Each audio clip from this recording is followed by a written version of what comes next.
said, I have never come on a panel to prove Christianity. All I can do, and what Christianity is about, is having a testament. And there's something that hits your heart that you know, and there's things that happen in life, those testimonies. And even Dusty has admitted that, yeah, he's seen these like weird things that happen in life that seem way beyond a coincidence, right? Natural I don't know if it's a Christian God. I believe that there is something, and I believe it's a Christian God. I talk to him every day. I read the Bible. I believe the word of God. I think it is logical that humanity will succeed on that. I think it's illogical that any of us, and you know what? Christians are going to hate me on this. I think it's illogical for you not to doubt Christianity. I think you should read that Bible. You should do those prayers. I think you should find your space. You should not follow blindly. Just be a part of it. Doubting vibe. Well, I just like it. Even God says, I want you to yearn for me, like come find me. Right. So even in Christianity alone, it tells you to go find your faith and come to God.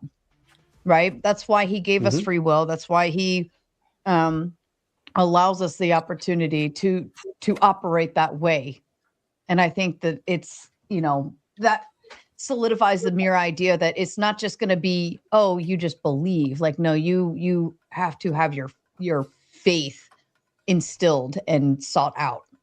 Okay, so I gotta ask the Christians. Okay, do you guys actually think that like God gave us free will, or do you think he knows everything that's going to happen and everything's predetermined for us? Basically, that's what I'm curious about.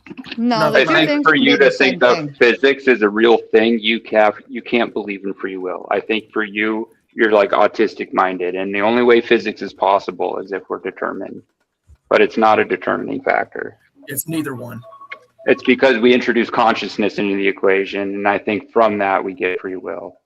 Choices are fine. Yeah, free will is not determination is not. There is a couple views of this, right? And you can take it from a secularist view and a Christian view. So in a Christian view, theoretically, we have free will. Otherwise, it would not be good and evil. God would just say, I just want you all to worship me, and I'm going to bring you all to heaven.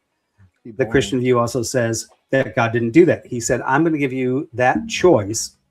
And if you're a Christian, you believe you have free will. Now, secularists will say, no, it's perceived free will, but everything is determined unless we actually go to that higher level and look at quantum physics and think that, well, out of all the animals, we seem to operate outside of the normal thought of everything else out there. Maybe there is another level that we haven't discovered. And this is just all like crazy weirdness, right? But we all know that even in the secularist view, they say we still don't understand everything. We want to learn it. Maybe there is a way that we actually are having free will outside of that without God, where we have that ability to choose a cupcake over a cookie in the same circumstances. I don't know.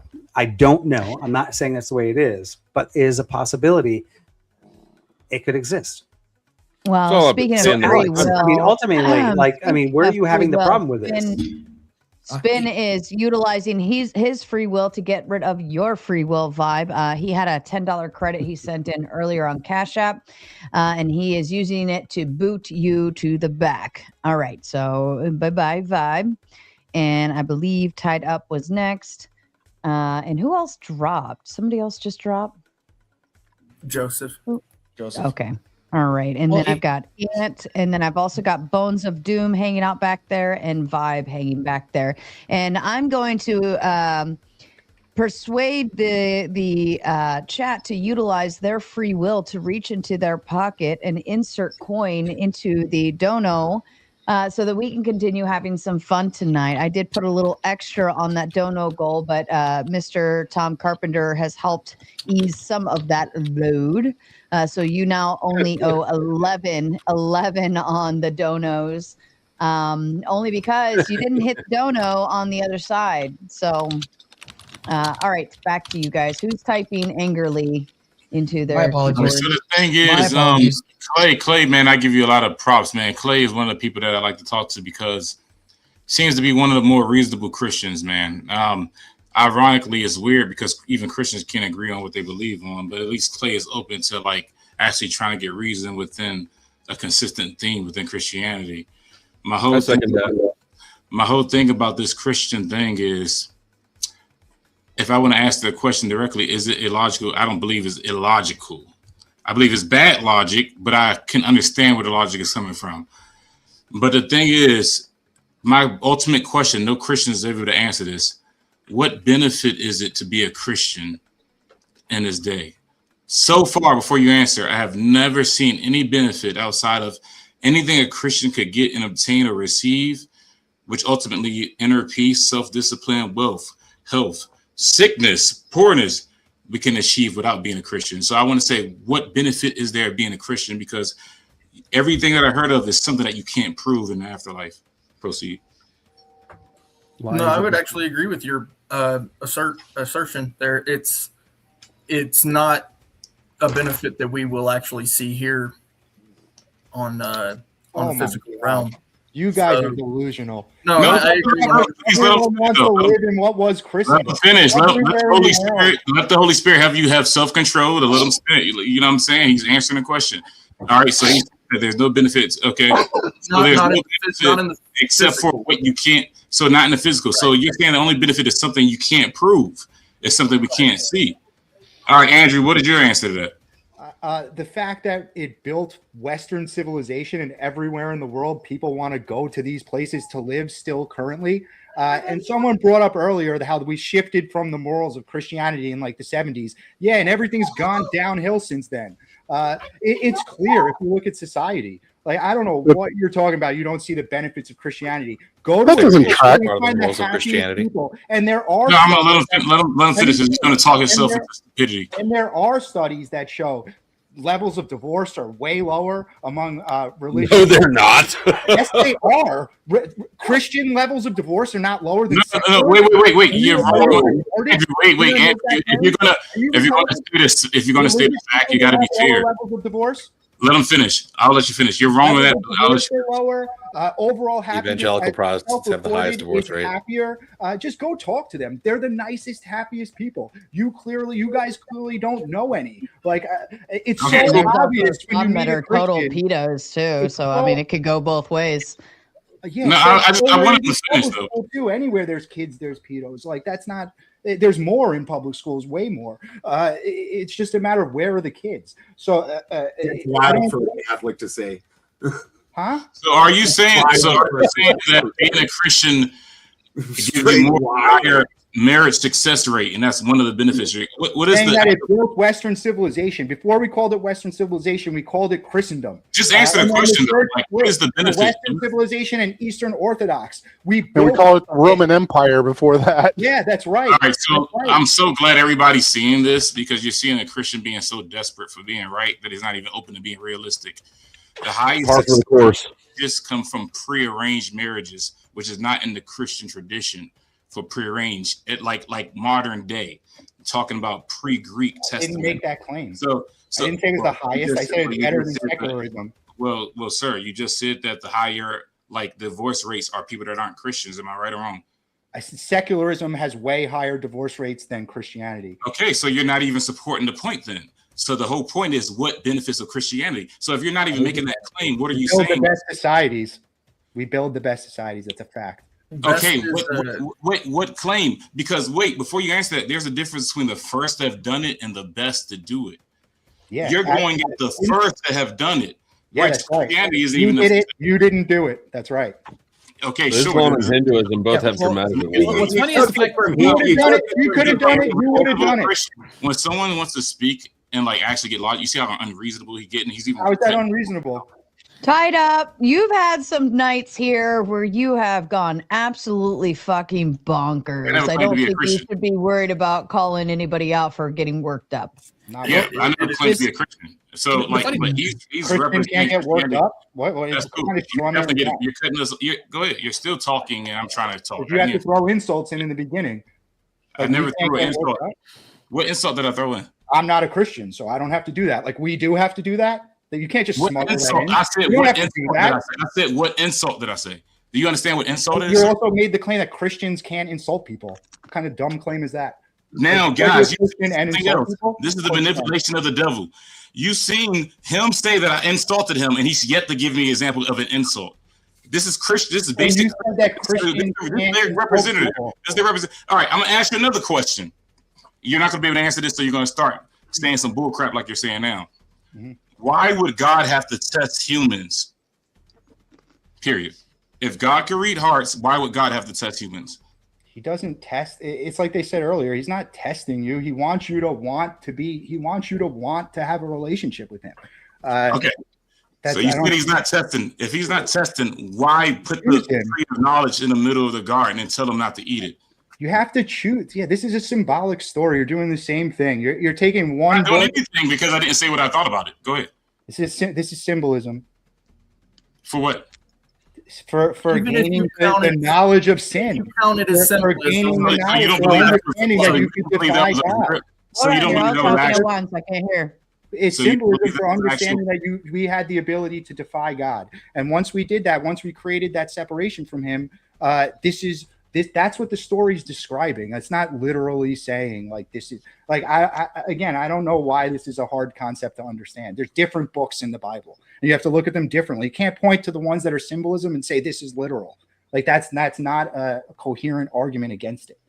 Okay, well, that's actually kind of important, don't you think? If you're going to take, it's very important. It's very important. This is also the confusion of Christianity because they can't even agree on what symbolism is. So you're saying that story is allegory? Ken, we have thousands of years of church history. I'm asking you, do you say that story is allegory or not, sir? Yes, it's allegory. Okay, it's allegory. Okay, is the story of Noah allegory?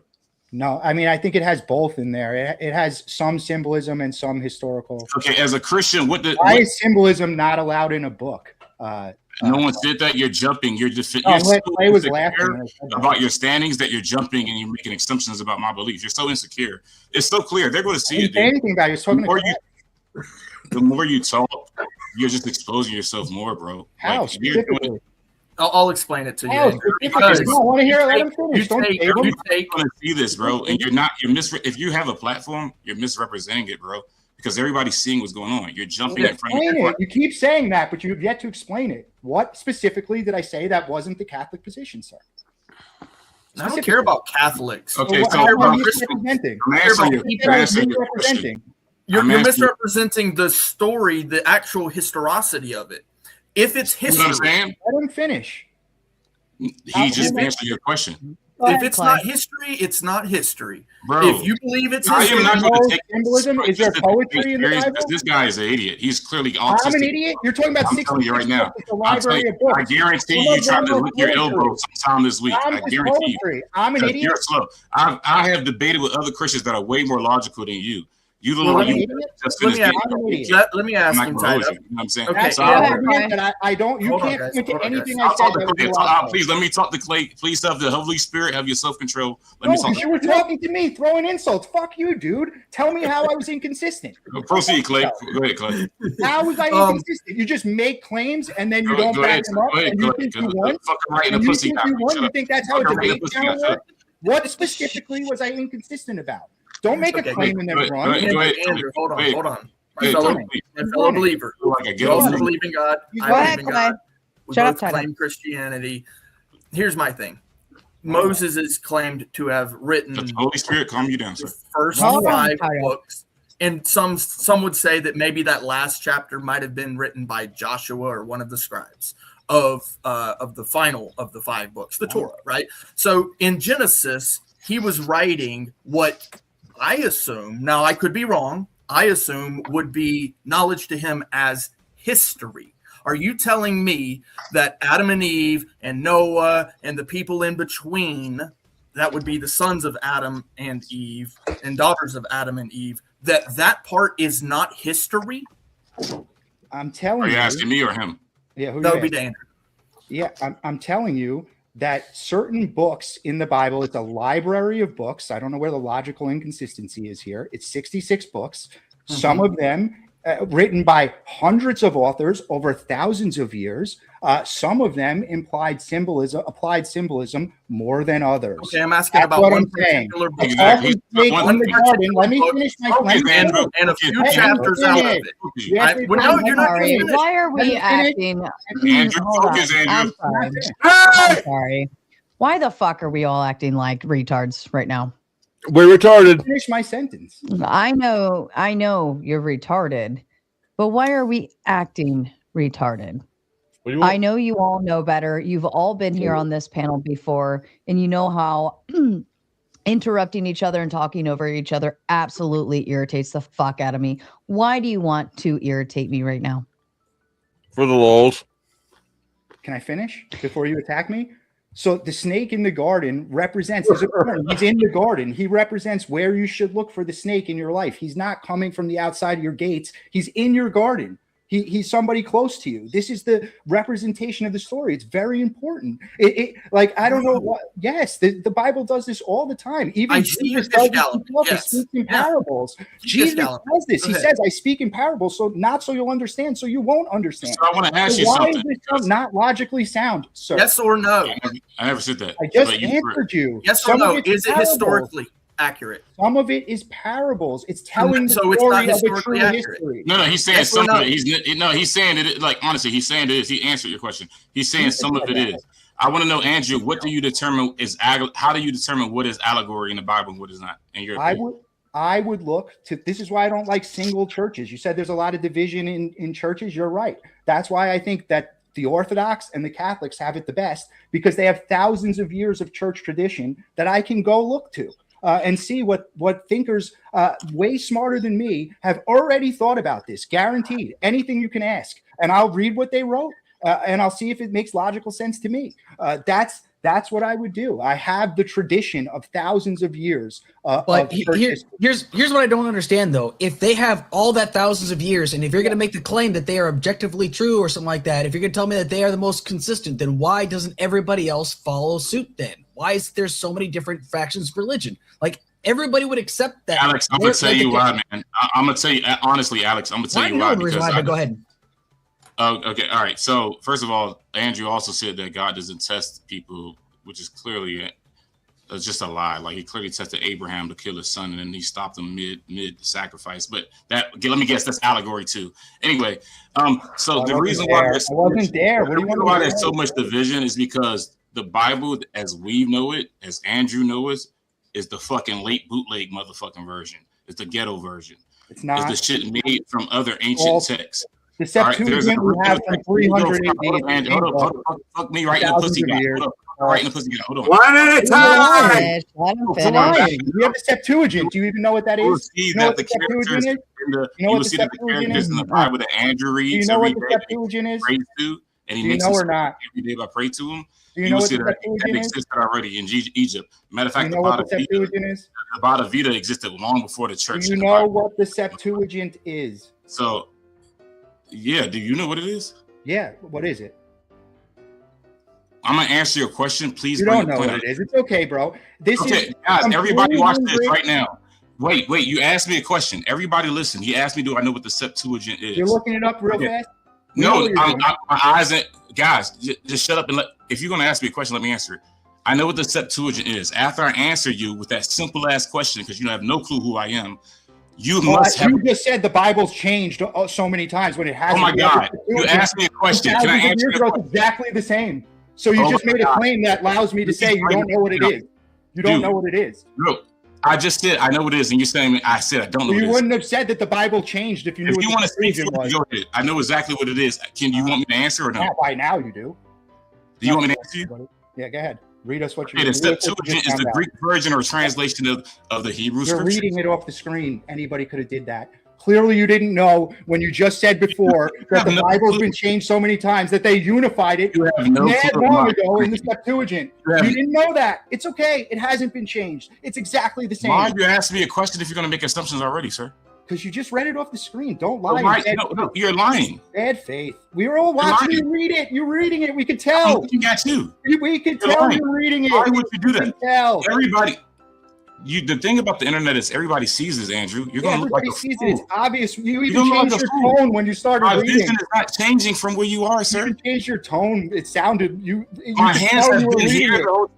Dude, everybody's going to see this. So I hope you do not have any followers that look up to you because they're going to look down on you after this, sir. No, they're not. You understand what you're doing? You're looking like an idiot. You're lying. even to the point where you asked me a question, you didn't even allow me to answer it. Then you said I didn't read know the answer, and you said you did. My eyes are you the didn't. same thing. What's your next question so I can prove how much of a fool you are? Please, go ahead. Yeah, how much of a fool I am? You go through and make a claim that the Bible's changed mad times. I ask you what the Septuagint is. You clearly don't know. Look it up, and I'm an idiot. That's your conclusion? Clearly, because of your dumbass claim that the Bible's changed so much, you clearly don't know. When did I say that? When did I say that? That's how this whole thing started. That was the first thing you said. You don't even know what claims you're making. You can't even follow yourself. And you're calling me stupid. The guy can't even follow his own. Man, claim. you are so run it back. Comprehension. Run it back to the beginning of this conversation. You said the Bible changes over. Convoluted two different things. You didn't say that? You mixed in the things when I said that it's been translated from over thousands of years prior to the Bible. You know, thousands of years. And then you said that I said that it changed. That's how slow you are, and that goes to your mental capacity. Okay, I understand. I'm used to talking to people with a certain level of on the spectrum, so you're kind of familiar with a lot of people I know. It's okay. What I need is a better representative. So I would like to get Clay back on because you don't stand. Of course you do. Because I destroyed you down completely. Of course you do. I just made 0 points. I have bodies and bodies on this panel. You are one bodies. Of them. Thank so you, many bodies. You made 0 points. 0. What's your point? What's your point? What is it? You just made yourself a fool. What's your point? That's your answer? An ad hom attack? And then everybody, I want you all to see that he said God's never test people. He got me. He says God's never God's not testing you in the sense that he wants you to find him. Test people on the he got me. This guy got me. Even to the front when it was overt, when he tested Abraham to kill his son and he stopped him mid-sacrifice. He also tested Adam and Eve.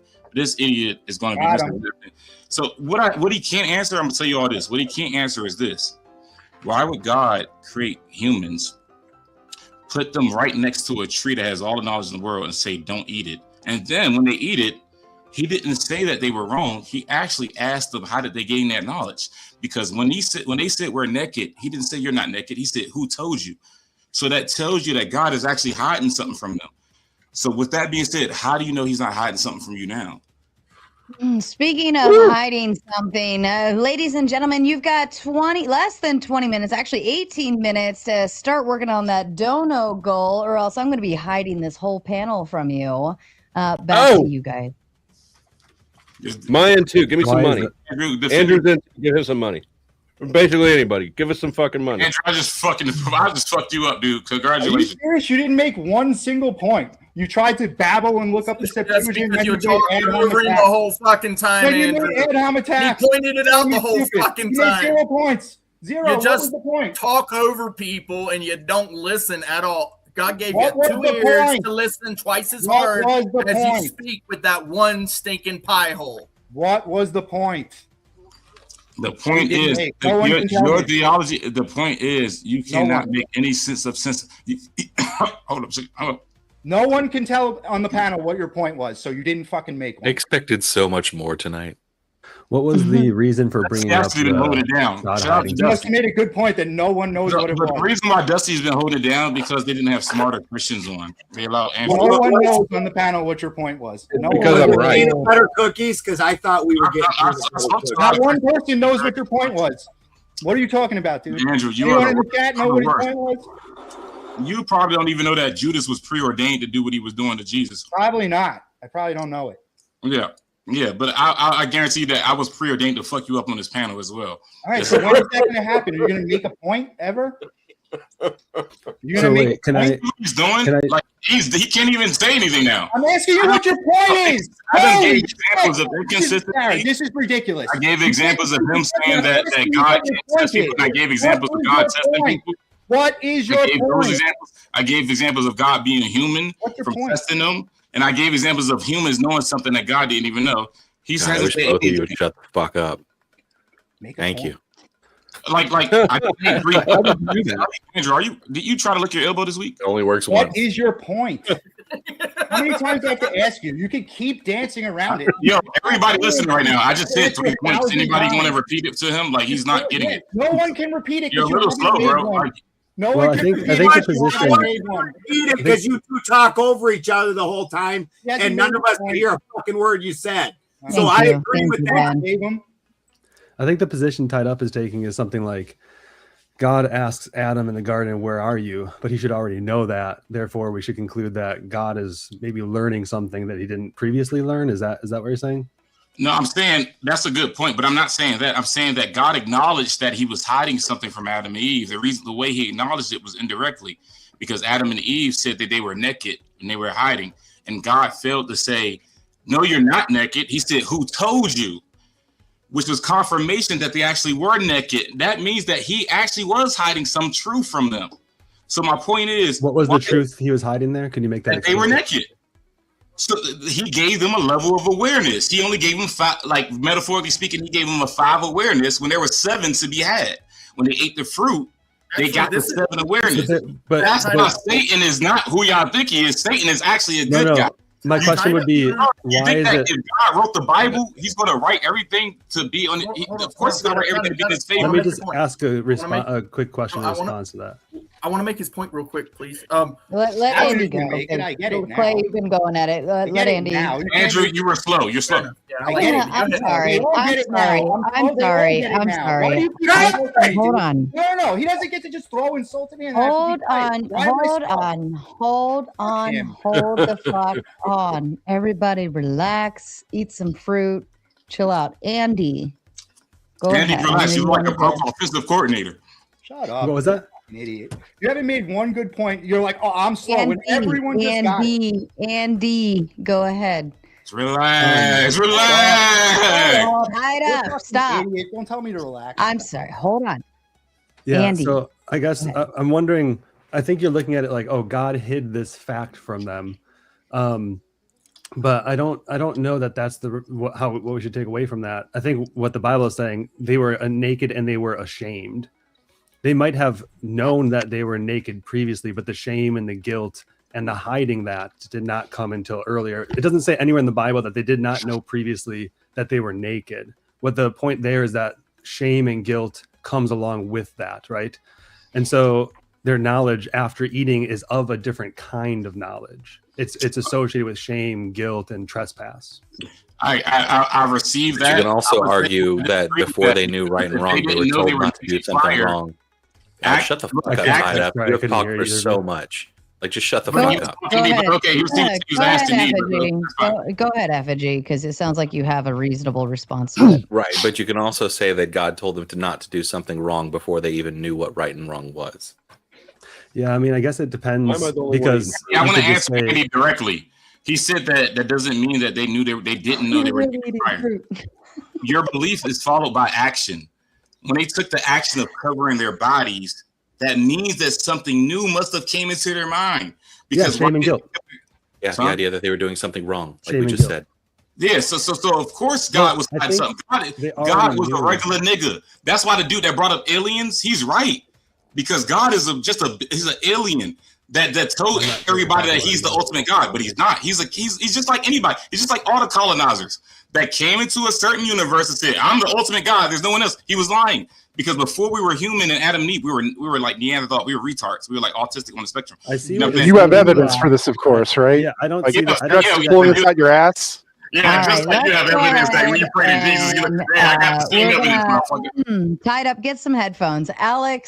Alex would like to make his exit, but upon your exit, I'd like you to do a brief grift break as well. The chat is down to 11 minutes, and that's not a whole lot of time. So we're going to go around. We're going to do our grift breaks, but Alex is going to grift and make his exit at the same time. Alex. It is only logical to donate money. Logic is there. Logically donate the logical money, because we logically need more tomatoes. But anyway, it's a terrible pitch. It's not as good as my last one, but so long story short, this was an interesting debate. I feel like Dusty and Andrew had a good conversation, and then it just went fucking haywire. Long story short, I think in a topic like this, I think the prompt needs to be worded a little bit better, because half the time I was so goddamn confused. I didn't know what the hell they were saying half the damn time. So maybe I just an idiot, but yeah. Yes. The prompt is worded excellently, sir. Yes, absolutely. So, but there's a reason why I don't believe in God, and there's a reason I don't think any religion has it really pegged down, is because they can't even come to a general consensus on what correct is and what objective morality is and what is objectively true and whatnot. Because if they did, like I asked earlier, everybody would flock to that religion because they would accept that as truth. But there's 40,000 different Christian religions out there. None of them can make sense. Either one of them's correct or they are all wrong. It's that simple. So, Sarah, thank you so much for having me on, and I hope everybody has a great evening. Take care. Thank you, Alex. We love you. I appreciate you stopping by. And while we're in the middle of a transitional phase here, Bones, you just got here. Do you want to leave? No, absolutely not. What do you tell them? As the prophet of Spike here, I am here to defend theism through the primary and ontologically necessary being of Spike right here. Praise be, by the way. And it is only truthful and the most truth tracking and the most logical to, in fact, donate to this panel. That way I can preach the great word of Spike. That is all. That was beautiful. Thank you for that griff break. You want to go next, Dusty? Okay, tell him what's up. We have a miracle here today. Another prophet of Spike. Need you to donate so that the great word of Spike can be spread to the masses. Also, thank you, Chuck, for the $5. He supported the boat plans to Noah and the elephants for fasting. We know that he's old, but praise Spike. Damn, man. Praise Spike. Absolutely. And praise Spike. Hallelujah. And the almighty Nate. He dono just to cover it all and make me smile yet again. I want to see absolutely nothing but tomatoes in the chat for at least the next, I don't know, let's say 5 minutes, Uncle Guns. Anything else just immediately gets let's deleted. put tomatoes in the chat until Jesus comes back. This event was predicted by Spike, by the way. It was sponsored by Spike, but nothing but tomatoes for the next 5 minutes. I will leave the super chat on the screen. When the super chat is removed, then you may talk amongst yourselves normal once more. But you all owe Almighty Nate, because Almighty Nate has saved all y'all asses tonight. I was about to be a very, very angry tomato, but I am happy. And now we may continue on. Does anybody else feel the need to do a grift break? Well, let's see. We got another Spike here, a mini Spike. Spike is actually a duality. Almighty is actually the Father. So praise to Almighty Nate. Spike, it all means the same thing. Is that a roach clip? What the fuck is that thing? It's a snip for like wires, small wires. No, it's actually toenail clippers. Oh, that toenail. Okay. It's great for ingrown toenails. Oh my goodness. Anybody else who would like to do a grift break? Since Almighty Nate saved you, I don't feel the need to force you. All right. I would just to remind everybody as a prophet of the tomato religion that in this religion you can donate $10 to get interrupting people that make it so nobody can understand anything for 5 minutes in a row. Right the fuck off the panel. So that's a very gentle, kind reminder. And I think the maters should remember that they have the power to boot dumbasses off these panels left, right, and center. The only two that you can't boot are, of course, Dusty, Andrew, and Mr. Balderson, because he has special privileges here. But yeah, any other dumbass that continues to interrupt other people or yell or spurg or just flat out stupid, you have the free reign, maters. Use it. And backstage, I do still have also Spin City hanging out so gently and patiently, and Uncle Fatty. I know Spin City is going to have some fun. Uncle Fatty is pulling probably the atheist card here. He's probably going to yell at Sky Daddy stuff. So, grift at your own will. Yeah. Another thing is this: when Jesus was on the cross, allegedly. When Jesus was on the actually, Jesus was actually all of us. We're all Jesus. He was trying to tell us that, but you idiots think that you got to follow him. Anyway, when Jesus was on the cross, he looked to the right, he looked to his side, and he said to the person to his right, he forgave the sinner on his right off the jump. That tells you that he could read hearts already. Of course, like, hey, how you hanging? You know what I'm saying? So if Jesus could read hearts, why do we need to take so much action to prove it when he could just read hearts and save us time? The reason is because the real God that you all believe in is an egotistical dickhead. Is not he proving wants to to God, ride his own though. cock, and he wants That's to beat not himself up. That's what necessarily he the wants point. to do. And he wants to give you all. That's like getting ants to praise you, and you happy because ants praise you. That's exactly. And then using a magnifying glass to burn them. You're preaching. You're not. Let me ask you the You've got answer. an enthymeme. You've got an enthymeme in there. You got to make it clear. What is it? You've got a hidden premise. You got to make clear that necessarily. My premise. I don't have a hidden premise. It's not hidden. I'm actually being You're very deceiving overt. us. Whoa. I'm actually not. I'm being very overt about it. I'm saying, why does God have so many human egotistical qualities? You're saying that if somebody is tested by God, that necessarily it's for his egotistical, megomaniacal attitude or personality. That's your hidden premise. No, but can't testing be? Well, what's the something other? else? What are the other reasons? My outcome premise is why don't God just save us time by reading our hearts to determine who's faithful or not, instead of waiting for us to take action? Well, those two aren't He doesn't even need exclusive retards. because he can test someone in order to bring them to a proper understanding of what's in their heart. Why doesn't he just read the heart from the jump? Because what if somebody? And if you don't mind, Andy, because like we don't meet our maker until we die. So why do we not just all go to heaven tomorrow? Good question. Why not? Also, we have to live this life, right? We have to live this life tied up. Based on what you're saying, we should all just not be here on Earth, and we should just go to heaven and be having a party. Yeah. No. Wait, you're almost right. I'm not saying that we all should just go ahead, but we all should be given that if he could read a heart, say, you know what? If I kill his mom and dad, he's still gonna be faithful. I know that. So let me give him heaven. I'm saying, why doesn't he already deem that? Why does he have to wait for us to go through the action if he could read that heart? Because he has set things into motion. Why? He doesn't have to, but the thing is, he doesn't have to wait. That's not a you're making that a necessary. You see, the answer he gave is true. It's because he can. That's sick. No. It's because there's exercising. I want to give an answer. Go ahead, Andy. No, I don't want to cut you off. Go ahead. Right. That's all it is. It's because he can. Okay, it's hold like, on, why hold do on. you build? You see how I have a problem with that? Hold on. Andy was trying to give a response. Let him give his response. You can. You're assuming that there's only one way to approach it. Why can't he test some and not test others? And the tests are for the benefit of the people he tests. That's not inconsistent at all. So if he wants to test someone and say, if he wants to test someone, and let's say he looks at their heart and he notices it's hardened, but he also knows that if I test them in this way, they could come to faith, or they might have a better chance of coming to faith. Right? Maybe is he not allowed free will? Life. What was that? Is he not allowed free will?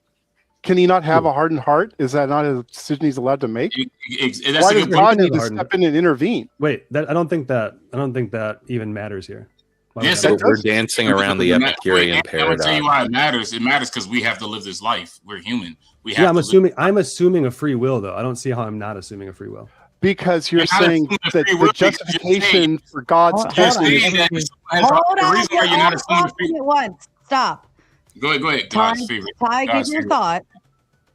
You're not assuming free will because you're saying that if someone's heart isn't hardened, he's going to do something to change that. Why not let them be hardened? No, wait, stop. He said he's going to do something. He gave you the mind. Wait, because just like he gave Jacob and Esau the mind to be evil before they were born, he gave you the mind to choose. So why, if your heart is hardened and your perfect mind by God determined that, why doesn't he let that go? Well, we don't get a perfect mind after the fall, but also perfection is only an attribute of God. And secondly, when you say God does something, you're speaking in you're attributing to me a very mechanistic sort of doing. Why assume that the way I'm saying that God does something is extremely mechanistic, like physics or the Epicurean atomism? Why can't it be coercive, just like we talk to people every day? But I mean, to me, it's damn near the same thing. He's still making it's not the same thing. Are you proposing that God's actions could be coercive? He's still making because I'm proposing they can be influential, not coercive in the mechanism. Wait, Andy, it is the same thing because he's still putting an influence in something that's objective. So I influence people every day. Huh? I influence people every day when I talk to them. But we're talking about someone that has the power to change lives and universes. Not talking about you. But what does that mean? For influence, that's just like a cop saying he's like going to get somebody arrested in a librarian. If this is why I said you have a hidden premise. It's way more dangerous because he has the position of a cop.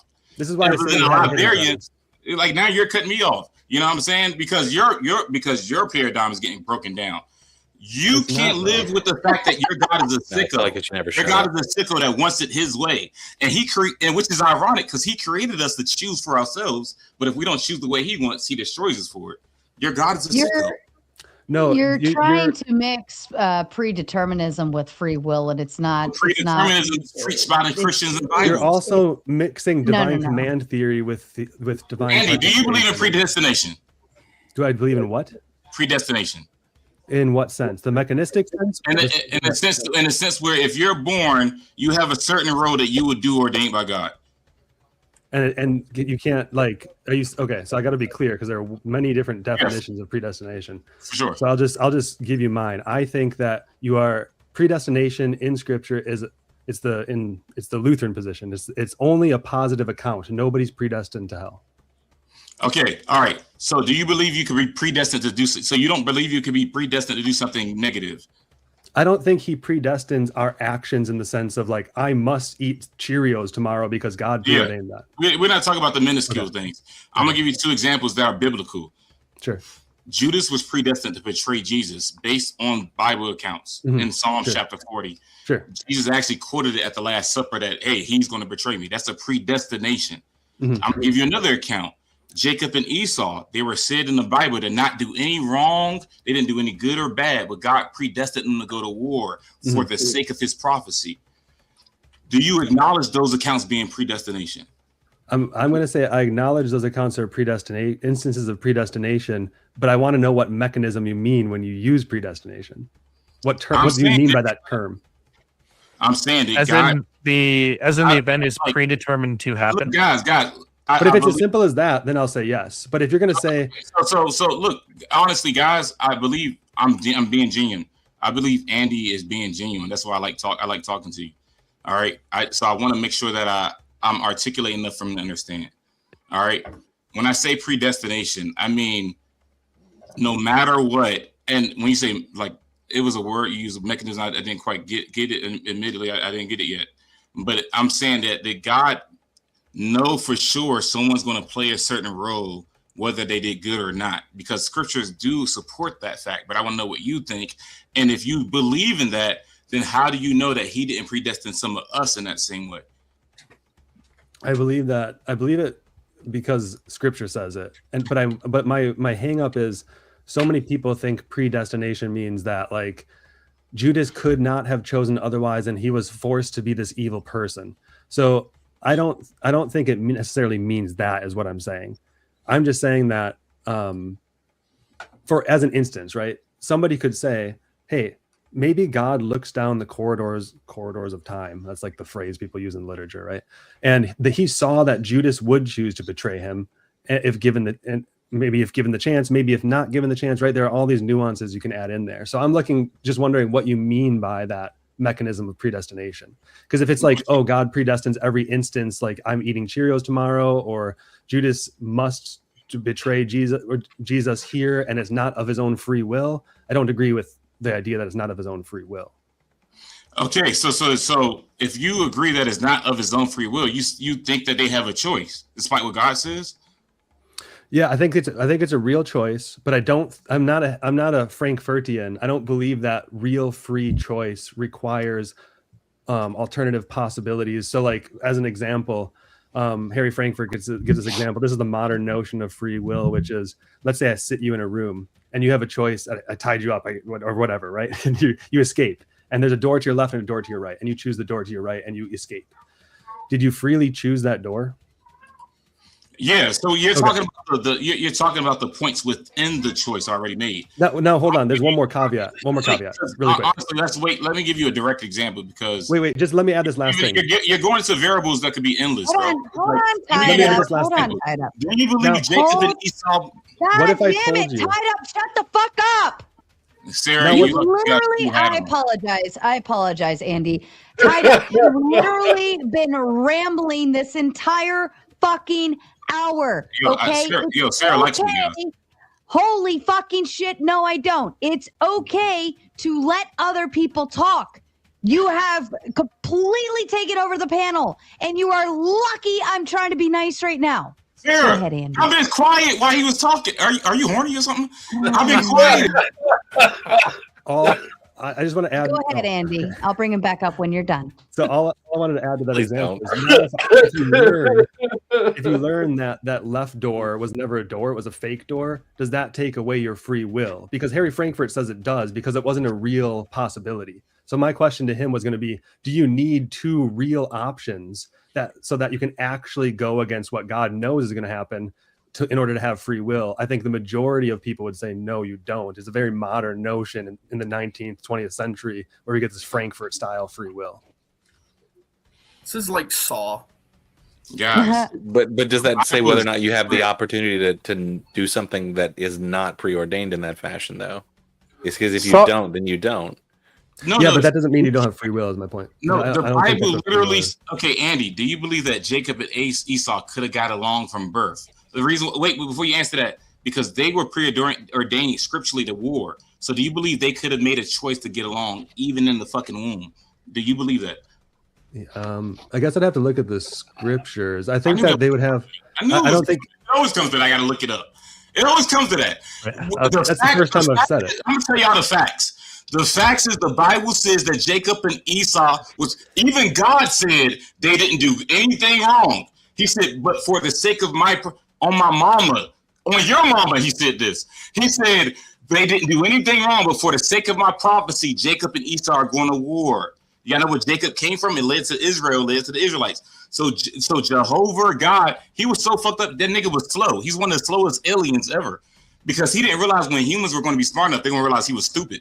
That's why he kept saying, I'm the ultimate God. He was Cap. It was Cap. Andy knows in the scripture when it says that Jacob and Esau were born to go to war. So you cannot tell me they had a choice when it was put into them before they were born. So you have the truth. You have a lot of the truth, but there's more to it. You know what I'm saying? And then in Psalms and Judas, he even didn't have a choice. Someone had to betray Jesus and give him up to the Jews. That's why I say Judas was Jesus' best friend. You know what I'm saying? But the only thing is with the truth, you got to re-identify yourself. And that takes a lot because it's something to not know who you are. Andy, does this limit the idea of omniscience in God?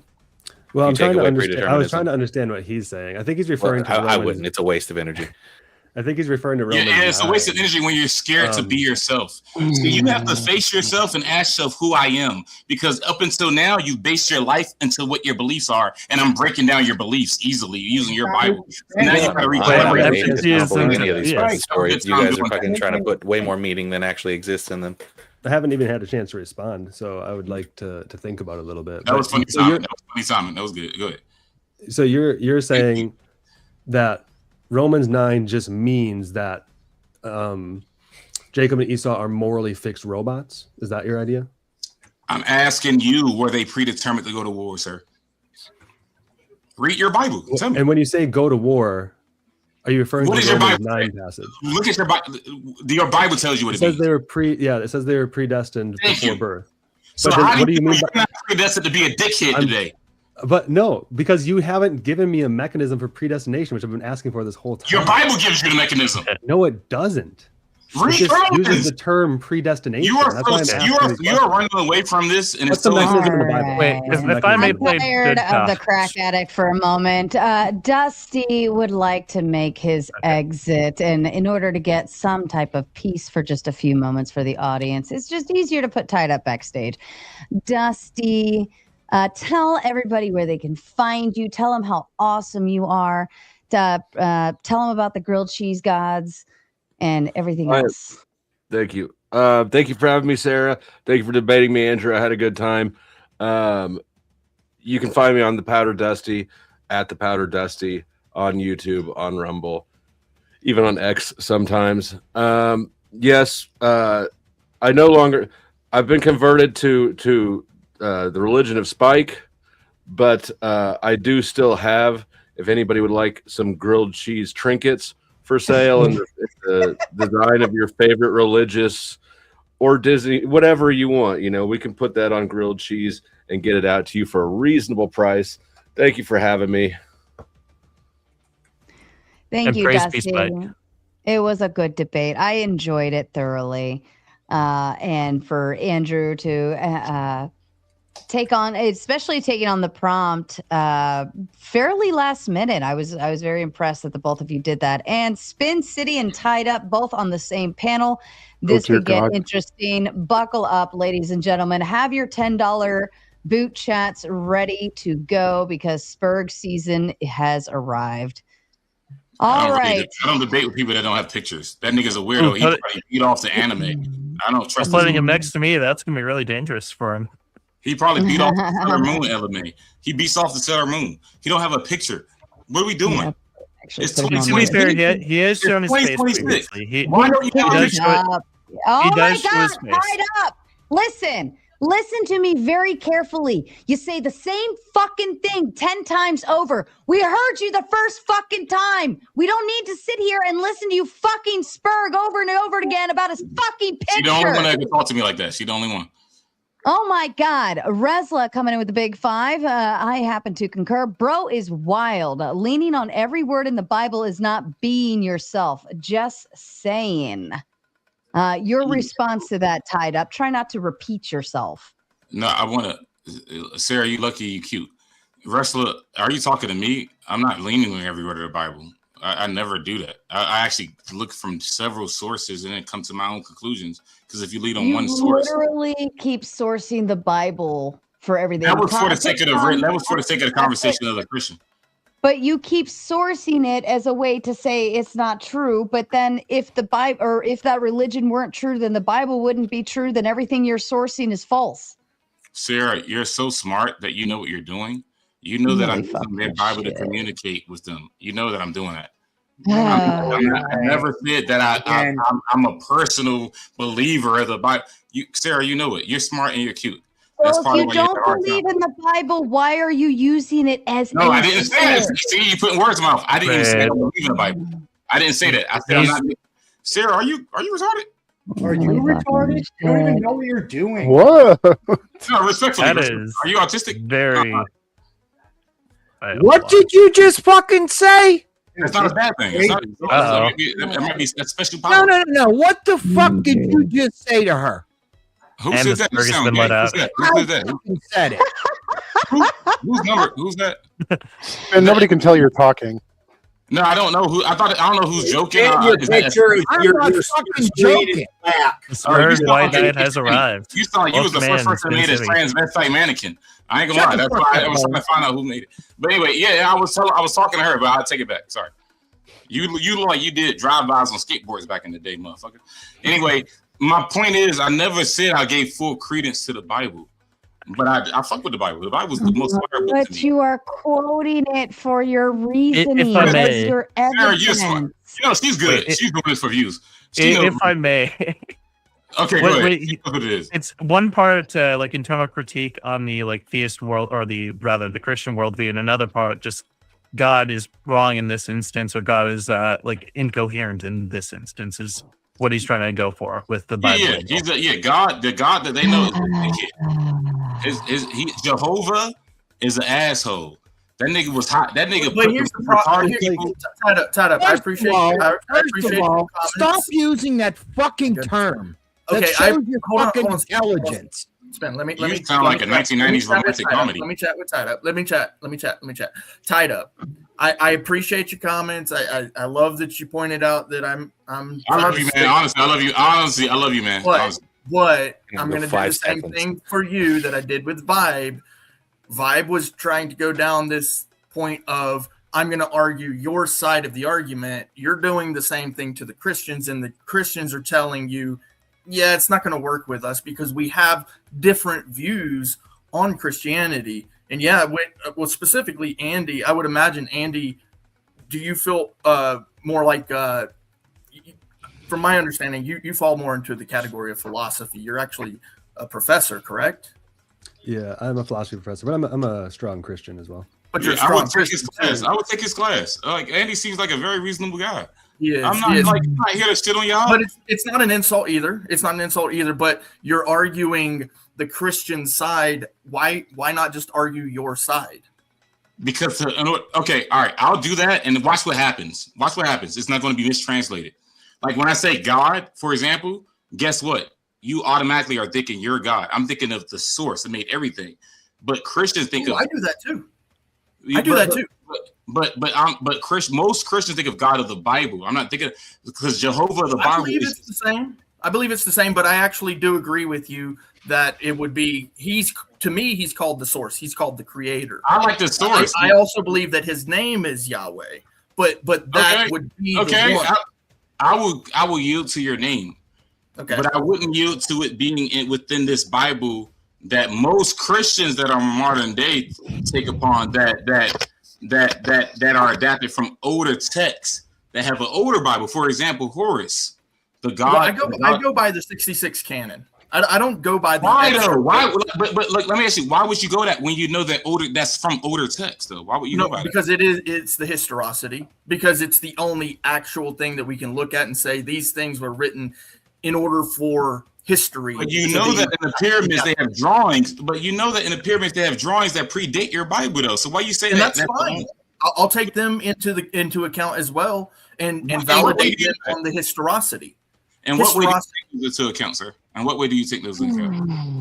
I would say because those are the oldest, especially the book of Moses, the books Moses wrote. Those are the oldest actual writings. Everything else before that was hieroglyphic, picturesque illustrations, whereas the Hebrew language and Aramaic, those are like the oldest actual language writings. Where are we going with this?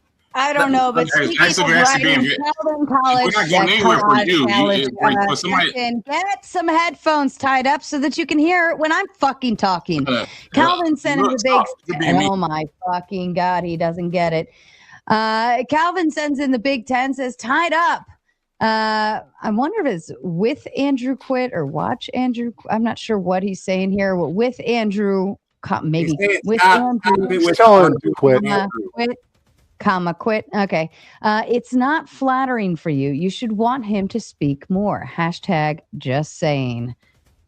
Holy Lord. And shout out to Dusty for sending the raid over. Welcome back, Dustonians, to Mater Nation. We love you. We're happy you're back with us over here. Dusty had to go take a shit. So, yeah, and praise Spike. All right. How has nobody booted him yet? How? No, wait. Sarah, don't do that. Please. Don't influence. Wait. We should take the $10 dono to be the kicker. I don't want to did mention. I know that I took an angle that was like lack of discernment.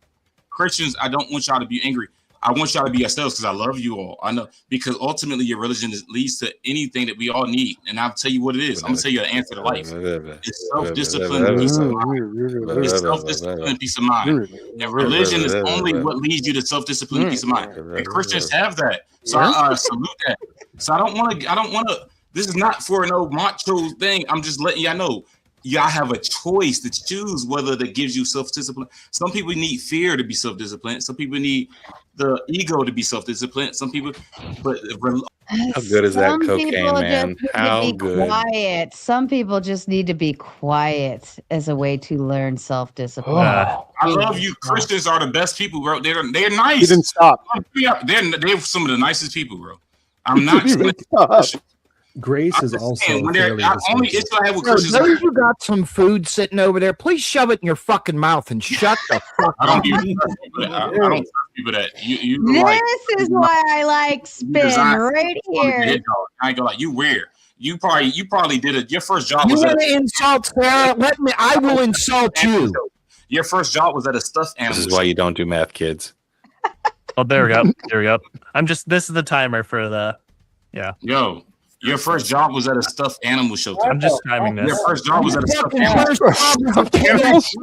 I can't take it anymore. That's like Dashin's closet, isn't it? Andy, I'd like for you to somehow take what the ding dong has said like reword the stupid argument he's making and then give your actual thoughts to it and why it's stupid. I mean, there are a few arguments, I think. One was that God is a deceiver because he was hiding the fact that Adam and Eve were naked from them. But I don't think that hiding a fact or that God was necessarily hiding a fact. I think it was a mode of knowledge, a way of knowing something. You can know something in a guilt-ridden way or a non-guilt-ridden way. And I think somebody even said like, oh, they didn't even know what good and evil was. No, they did know what good and evil was before they ate from the tree because they knew it was bad to eat from it. They knew it was bad to not follow God's word. And they still didn't do it, which I think it just shows that man is not created perfect. He's created good. And he doesn't have a perfect will. He has a will that needs to be supplemented by grace. And so I don't think it's necessarily, there's a long tradition going back too that says the trees were in the garden were actually like the altars in the church. And had they persevered, they would have gotten a beatified will, a will that would no longer have fallen, but they did not persevere. So now all humans get a fallen will. So that was one of them. The predestination one, I'm still a little confused on. I think he's confusing or he's blending both free will and predeterminism together. And I've seen that happen a lot because they like to say, well, how do you have free will if God already knows what you're going to do? Well, the thing of it is God knows what you're going to do, but that doesn't mean that he's necessarily created that path or is interfering with it. He's all knowing, all aware, and all around in terms of understanding what we're going to do. He knows how we're going to interact and engage.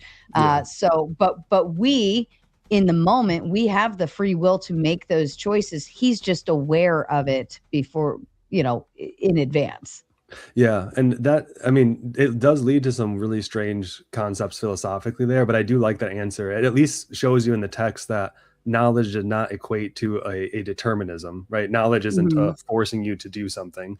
And ordination is more so tied to the intellect. He's ordaining something. So that could be considered knowledge as well, rather than him being like, nope, you have to, I'm fixing you like a morally fixed robot, which is a strange way to think about it. Right. And then the third thing I was going to say, oh, go ahead. Yeah, go ahead.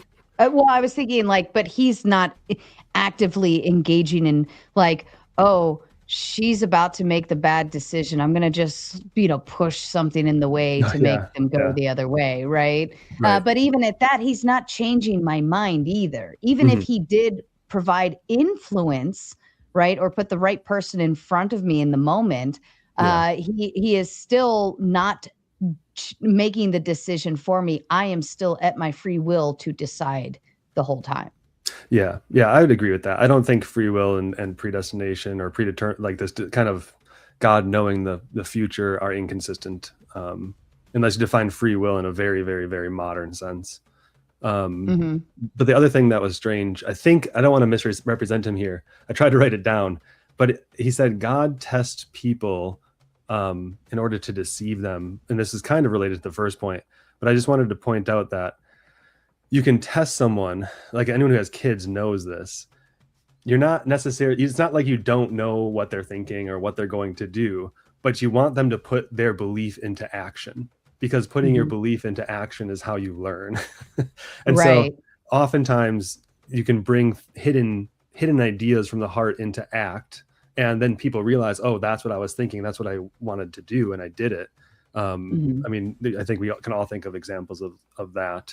And then a test can also be part of judgment. We see that in scripture too. So I think those are way more reasonable than saying God is hiding something or deceiving us, or he's some evil narcissist. Yeah, I wouldn't agree with that either.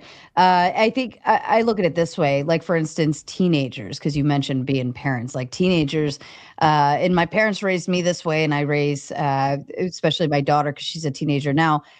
You can give them all the guidance in the world, right? You can give them everything that you know, and try to build that foundation very early on.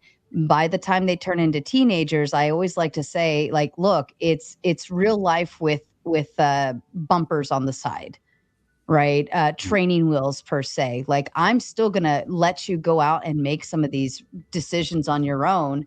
But you have the safety net of me back home if something goes awry or wrong, or you made the wrong choice, right? You have the safety net, you have the bumpers, you have the training wheels, so that you're going to learn on your own. If I helicopter you the whole time while you're a teenager, then when you leave the house completely, you are going to like you don't have that safety net anymore. Right now you're an adult and you're up to adult consequences. And I would look at God in that instance of like, all right, like you have that ability. I can give you all of this knowledge, but inevitably how you end up choosing to decide with it later is up to you. But I think what we would have had before the fruit eating contest, I think we would have had that safety net still built in more. Now it's just like, you know what? These are your consequences. Just like, the pain of giving birth and, like all of the good, the bad, the ugly that built into that. I think our safety net was removed. Before it was like ignorance is bliss. You're actually hitting on something really deep in the Christian tradition, which is there are two kinds of grace at creation. And one is the grace of participation, because it says God walks in the garden with us. And so that's a grace that completes our will, completes our intellect and things like that. But then there's also the common grace, like God just gives common grace of existence and holding your will, letting you have free will, those sorts of things. Right. And so Christianity, the other question you asked is, what can Christianity offer now? It has to be within this old participatory framework that you think of this, but it offers you a beginning of a completion to your nature that you wouldn't have otherwise. And so eventually, when you're in heaven, you will not be able to fall again, right? We call it the beatific vision, because that is what you were meant to participate in. And so Paul talks about this in 1 Corinthians and Colossians and Galatians. So I think that's a really it takes a very different view of what we think humans are to understand what we mean by that. And I think we have a very sort of mechanistic, materialistic view of what man is.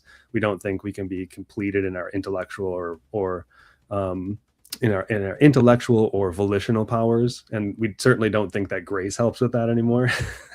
So I think that's the same idea in the natural world of what you said. The analogy is you build up habits for your kids so that they can choose properly, right? And that's what we in that's what Christian virtue is. That's what Christian good works are, building up these habits so that we can continue to do good and to work these things. So isn't that lovely?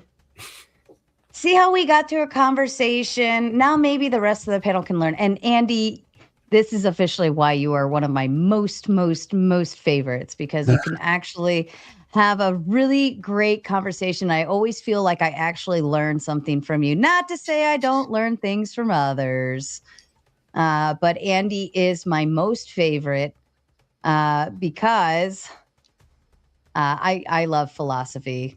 And you do really, really well at it. Yeah, so Andy is cool. Andy seems to be a cool dude. He's a cool guy. I like Andy. And look, Tied Up couldn't even shut up when he was backstage, as much as I appreciate it, but he still couldn't shut up from the back. Holy. He still couldn't shut up. Because God made as a baby, Jacob and Esau, God said, like, as a baby. How many different ways do people have to tell you to be quiet before you figure out be the fuck quiet? There is 9 other panelists up here. Nigga from Con Air. You like John Malkovich. Tied Up. Shut the fuck up. Okay, Bartison. Check on it and shut the fuck up. Okay, all right. You look like you just hunted a beer, but okay. Go back to fucking KFC where you fucking belong. Shut up. What the hell? Hold on. That's not even funny. You saw me. I didn't say that. You saw me eating that. God, you don't even have a video. I'm not going to argue with you. You don't have a video. You're a loser. I don't have a video. I'm right fucking here. Are you blind? Bro, you beat off. We can't see you, the screen is black, by the way. The screen is like completely have out. A video in 2026. That's not weird to y'all. That's not on some Charles Manson shit. Me then. whatever audio feed you have, it is not. I'll respond to Barterson. I got respect for Barterson. Hold on. Shut up. I'm trying to do logistics. What did you need another kick spin? Okay, he was able to do it. All right. So I know he has some tech issues sometimes. And by the way, backstage, I have so many other great options hanging out backstage. I'm still going to give Spin the opportunity to get back in here. It's not his fault, but Uncle he's going to kick me out. Jesus fucking Christ, tied up. For fuck's sake. Clay, would you like to kindly remind Tied Up what my one fucking rule is here? Any and every single time. And it doesn't matter who else is speaking. If you've got an argument, doesn't matter. If Sarah's speaking, you shut the fuck up. Thank you, Clay. Backstage, I've also got Uncle Fatty, Asveron, Vanta, and Crack Baby Go hanging out, waiting patiently. All it takes is $10, and you can end this misery and have somebody else up here. Lots of great options hanging out back there. Sarah, don't do it. I haven't seen Sorry.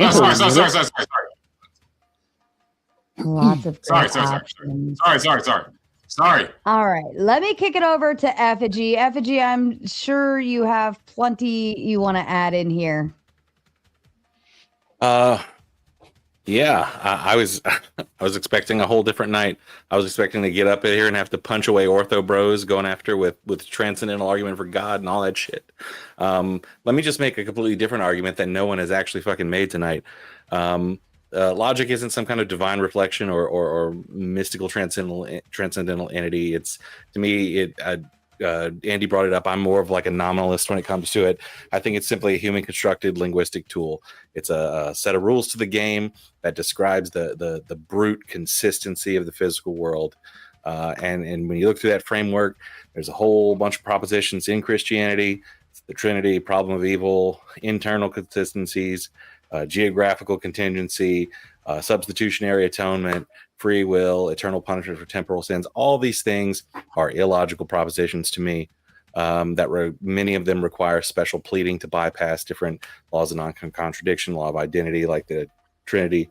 And I think people like nominalists, naturalists, Platonists, it's way more logical to accept that the universe is simply consistent by nature than having to invent a multi-layered deity whose attributes almost always conflict with the empirical reality that it's trying to explain. There, finally got it out. Man, that was well said. Good job, FG. It was retarded, but it was well said, man. Well said. It's not retarded at all. That was really well said. No, he said it wasn't. I'm sorry. I didn't hear that part. I apologize. We were created with intention. That's the only thing. Like I don't know if you're an atheist thing, but we were created with definitely an intention and design. It's just not what they think. It was way bigger than what they think. It's just like if you go to the ocean, you try to put it in a bottle of water. It's like you got some of the truth, but there's way more to it. You know what I'm saying? That's what we are. What we are is this: we're inanimate objects that been blessed with consciousness, and we were walking around retarded, autistic niggas. We were blessed with consciousness, and then we're experiencing. Can anyone but Tied Up answer what I just said? We were never inanimate objects. The answer is I am you and you are me. We're just looking at each other from different perspectives. No, you're just going to change the fucking subject away from what we talk about, which is what you do every time. Ask me a question. Ask me a direct question. Then. I don't want to ask you a question. I want you to shut the fuck up. I want the rest of us to talk about shit and you to shut the fuck up. Fuck you. All right, then we still that's still love though, because we agree to fuck each other hard. You know what I'm saying? That's still love. Crazy narcissist, dude. I love you, bro, and you hate that I love you because you are me and me are you. You hate that, don't you? Yeah, we're the same. Ladies and gentlemen, you can make me a happy tomato with a simple $10.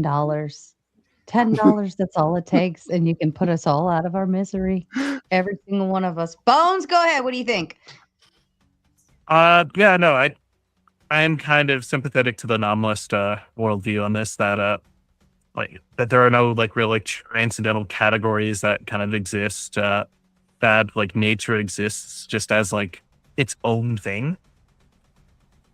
I'm not that well versed in philosophy, so I don't have much else to say besides, yeah, probably. Okay. Andrew, you've been quiet. Me? You talking to me? Mm-hmm. Yeah. Trying to figure out how to boot tied up. It's taking me a second. But No, don't do that. Don't do that. Don't do that. I'm honest, I swear to God, that's what I'm doing. I'm gonna shut up. He's like, I swear to God, look at my phone right now. I'm sorry. Your ass is gonzo. I'm shutting up. I'm shutting up. No, the money is worth it. And it's not even like this is like a revolutionary idea. The problem is, how long are you going to shut the fuck up for? Because for the whole time I was sitting backstage and in the fucking chat, all you've done is run your fucking mouth. I'll shut up. I'll shut up. You like Well, his mic works, that's for sure. Okay, at least 2 minutes. 2 minutes. 2 minutes. He hates the Bible. Shut your fucking mouth.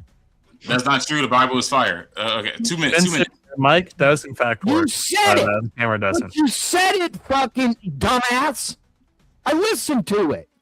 You sound like you beat off to new inhalers. But anyway, I'll shut up. Ant, what are your thoughts with what Effigy said? I know you were kind of adding in a little bit there. What do you think about it? I wasn't adding to him. I was just agreeing with him. I thought it was well said, well spoken. I don't disagree with him. I feel like the role of religion is to explain faith to people, and you're talking about something that is inherently unprovable and unfalsifiable and requires faith to believe in, which is inherently illogical.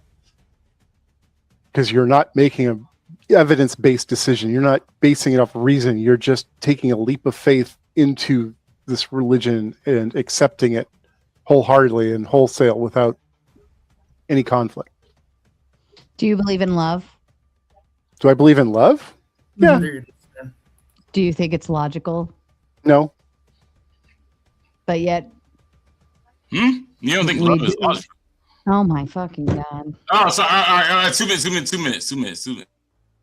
But do you think that people still have a belief that love is some kind of benefit to them? I didn't say it couldn't be beneficial. I just said it wasn't logical. Right. But, I mean, love is illogical, too. And sure. Yet but I wasn't making a qualitative judgment. I wasn't saying it was good or bad. I was just saying it's illogical. Faith is inherently illogical. Mm-hmm. But not that it was good, bad, or bad for you. Sure. Right. Yeah, we can be logical and illogical. No, we can be rational. We can be rational, but we cannot be logical. We can make logical decisions, but we're not logical. Well, what do you mean by that then? What do you mean? Well, if humans were naturally logical, humans aren't logical, right? They're rational. We're rational mammals, right? Mm-hmm. But we're not logical. Oh my God. Fucking shut up, Tide. We're not actually logical. If we were logical, we would probably always be eating good things for us. We would not be fat slobs sitting on a beanbag eating Cheetos. We wouldn't be watching drama. We wouldn't be. Humans would be an entirely different species, right? Well, we would actually be working towards the humanity and benefit of the entire society globally if humans were logical. But that's assuming we're always logical. I don't think that, like you said, we're not maximally logical. We are not always logical. We're not logical at all. Humans are stupid. We're illogical. we think with emotion. We reason with hunger or basic instincts, but we're not logic. We can be all of those things. It's not at the same time. We can make logical decisions, but we are not logical. We can rationalize. I feel like you're splitting hairs there with that definition. No. Wouldn't you say we're the most logical creature on planet Earth? Possibly. No, we're the most rational. What's the difference? It requires rationale in order to be logical. What is rationality? I can think to make the decisions, but even before humans made even what we would consider a logical decision, there's already the elements of emotions and basic instincts and other things built into that to begin with. If you tell me that every decision every human's ever made, or even some when they say, oh, men are logical, and if you're telling me that every decision that a man has made is logical, I can tell you there's probably 100 other reasons built in behind that logical decision aside from logic. I am not saying that, and I did not say that. I'm not saying you did, but I wouldn't agree to that premise. I would not. I know we don't always make logical decisions. Quite the contrary. Right. I think we're capable of making logical decisions as well as illogical decisions. But we are not logical. That's yes. I am God's favorite aunt. Oh yeah, you talking some good shit. Go ahead, proceed. Thank you. Can sir. I ask a quick question on what you mean by illogical? This is where I get confused when nominalists say something is illogical, because it's like you don't even hold that there are logical relations between propositions in any real sense. They're just things we name. So why should I accept that you think there is a definition for rational that would fit me and you as a universal term? You don't even believe in universals. You see what I'm saying? Well, it would be more along the lines of that they can't come to the consensus, the agreement. Yeah, but that's so thin. Who cares? Who cares if that's illogical? Then one person might say I'm illogical, another might say I'm logical, and then I'm both. Right? Wouldn't you be more referring to deductive reasoning when you're talking about somebody that's rational, that they're capable of deductive reasoning? Well, if you say someone's illogical, you're saying they're not rational, I think. I'm just saying they're not within the framework of logic. That could be pathos or ethos if they're making an argument. Okay, so example. Define what you mean by illogical then, because I don't think it can be like you're not rational, because rational would require you to have a universal definition that holds. I think you could apply rational thinking to emotional based thought patterns as well as logic based thought patterns, right? Like I don't think they're. I think it's more of an umbrella term. Then how is faith illogical? That's what I'm struggling with. Then how is faith illogical? That's what I'm struggling with. Because it's asking you to make this leap of faith, right? This leap without knowing where you're going or what's going to happen, that it's true. Like you're just taking a blind leap and hoping that you're right, or that the. Well, I don't know. You understand what I'm saying? Like that you're. But you would hold that everybody does that? Is that the idea? I think most people are just born into it, and then they just go along with it because it's what they're used to. Outside of religion, you'd say people do that still? I think that's what faith asks people to do, yes. I think that's what most religions ask people to do, I should say. Is it because, well, that's what I'm wondering. Is it because it's religion and you're talking about the supernatural, or is it because of your definition of logic? It's because you're asking for people to accept the supernatural without any questioning or evidence or anything empirical. Incorrect, sir. Because here's the problem I see, that people give the wrong definition to faith. Faith does require evidence, sir. And allow me to interrupt. Andrew is going to make his exit from this fuckery of a panel. Andrew, tell them everything about you, where to go, and whatever they need to know from you. Yeah, just you got fake Billy Carson still talking in the background. Comes up, just throws insults and says he makes points. He has to start everything he says with an insult. Like a right in the pussy. What the fuck? Everyone's in my chat. If you want to keep watching this moron, I guess go over to Sarah's page, The Gauntlet. You're mad. You're so mad. You're still talking about it. I'm not mad. You're the dumbest motherfucker I've ever heard. You are so dumb. You make 0 points for hours. I literally got stupider trying to listen to you. So, like I said, chat, go over there and check it out. Let me know what you guys think. I mean, you've been telling me the whole time, and I'll be back very soon, and we'll be live on Thursday. Thank you so much, guys. Andrew said something I totally agree with. Fun, man. All right. It was fun. Thank you. It was fun. Thank you. Go over to Sarah's page. Thanks. Stupider isn't a word, sir. Stupider isn't a word. And then there were 9. With what? No, I got full backstage, and the person named Muslim backstage. Muslim. You need to do a quick cam up back there before I can add you to the roster, my friend. Backstage, I've still got Azrun, Vanta Black, Crack Baby Go, and maybe Muslim, but they have to cam up first and say hello back there. Remember, all right, $10. Yeah, all it takes is $10, guys. $10. Uncle Fatty, did you hear that there is no flying spaghetti monster, that it's actually Spike? Mhm. You know, you're full of shit. The great Spike. And I am Number its strongest one. prophets. And wait, we got the great Spike. Spaghetti Oh, wait, what is this? Spaghetti Spike. This got multiple spikes, bro. You guys are so off. Like, He's got spaghetti. hold on, hold on, right out of the man. air, bro. Come on. I'm gonna Oh. cut the noodles of your religion up. You know, And I'm can gonna we make also- you know what's a funny mockery about out it? of You Italians. guys have quoted the Bible so many times, but like, how come nobody ever quotes a red letter And verse? News is a prophet of Spike, it seems. How come nobody can quote Jesus himself out of the Bible? I mean, you Our know, religion Jesus grows. is in the New Testament, right? And like the red letter verses, they're like the words of Jesus. But nobody can seem to use the words of Jesus to prove Jesus happened or anything. Like, Tied Up, you had a really good question earlier. And, you know, Andy, for some reason, has the same problem you do. No, he didn't. It was a good question earlier, though, about how, like, It really was. You know, how what can Christianity provide that nothing else can?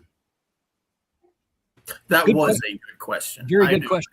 That's where That's this the whole Hitchens program question started. from back in the day. It's kind of a generic question. It's really good. It's like kind of a simple question, really. And actually, I believe Andy gave a good explanation for it. I mean, he didn't answer the question at all, bro. He like Grace and fucking- forgiveness. He gish galloped and fucking rode his fucking Black Knight horse around the fucking castle 5 times. I wish I had a horse. It's grace I and was forgiveness. about to say, Forgiveness is, I have a contention with that. How is Christianity uniquely able to provide forgiveness? it provides it At in least a a unique framework. way. So what? As provide what's our own the unique? Wait, how does it deviate from like standard notions of forgiveness? Because like you forgiving someone. Yeah. How would it So- be different than like other people forgiving other people for some? Yeah, odd- within the Christian paradigm, it's a cleansing of the human person, so they're righteous before God. Okay, so how do we like? A bit circular. How do we know that that's like something that really just happens though?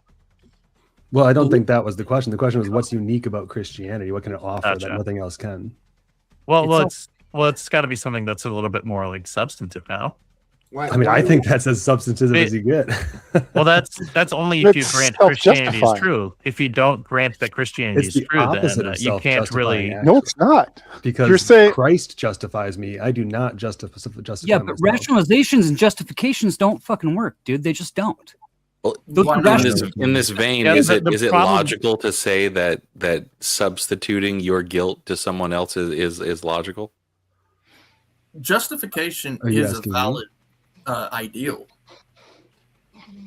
We can justify anything we want to, bro. Can you there's transfer guilt? religions Does that work?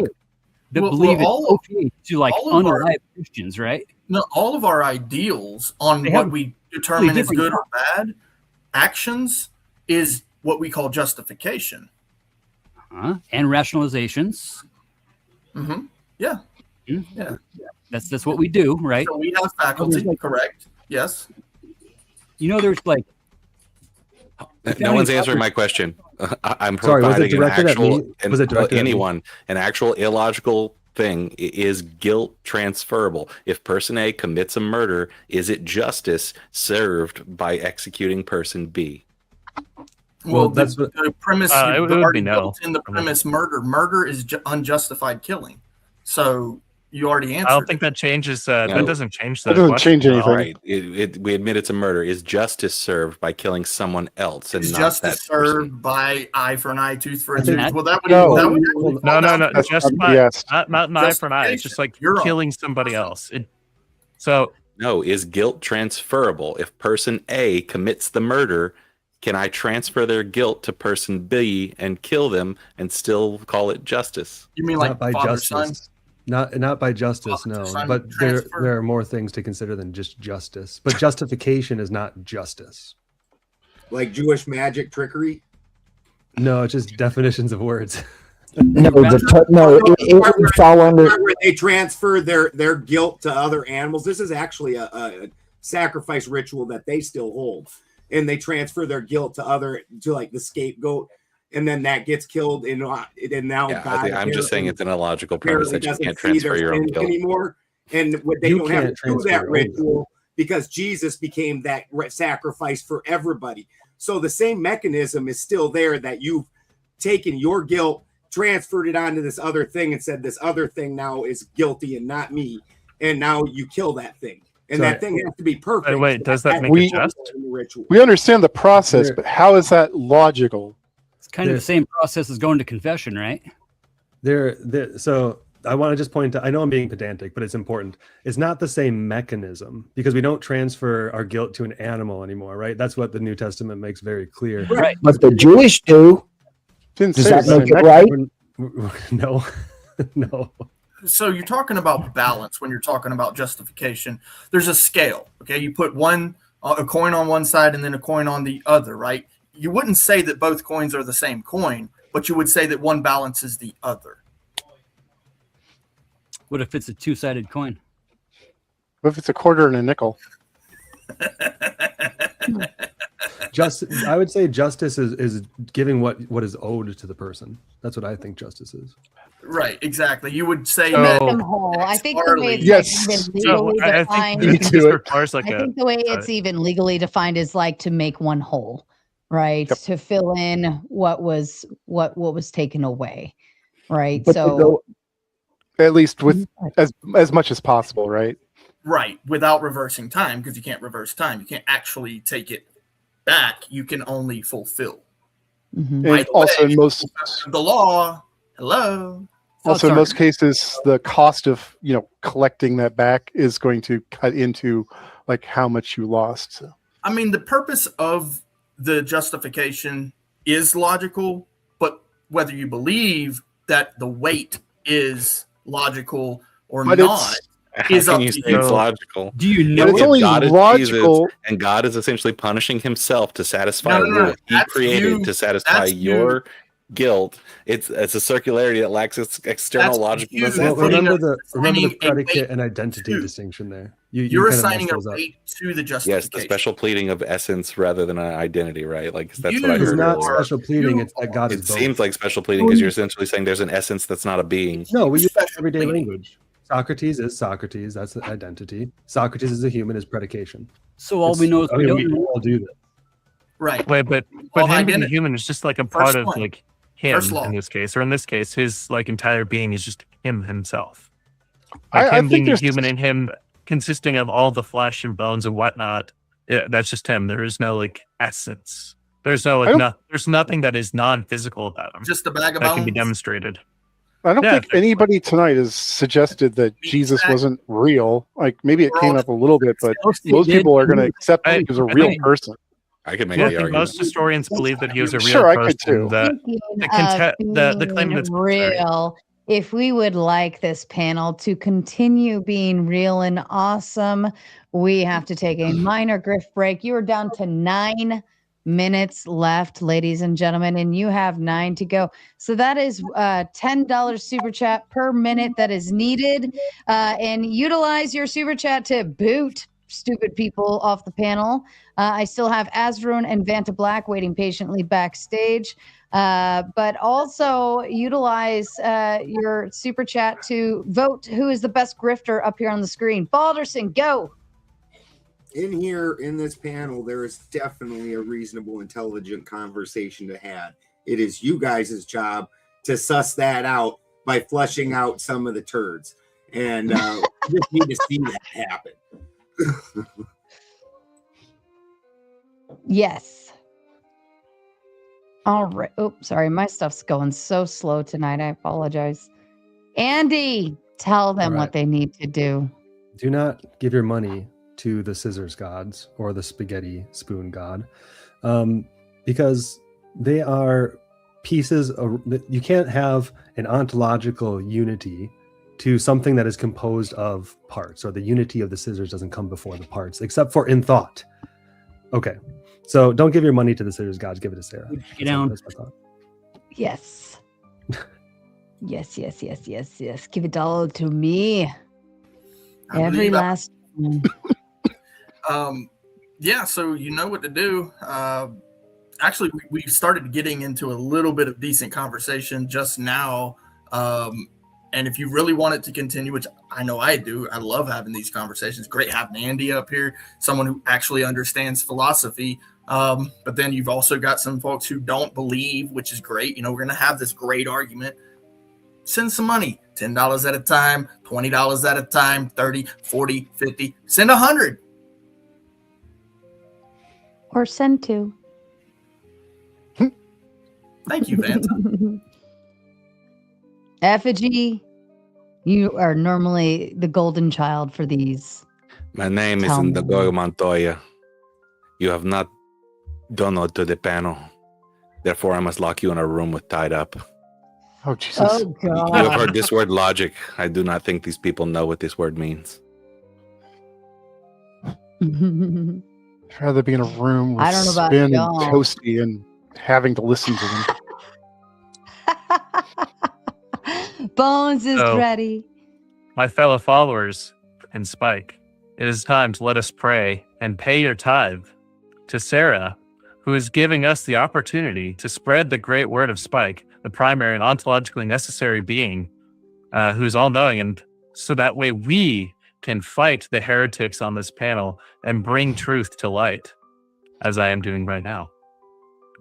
The truth shall set you free.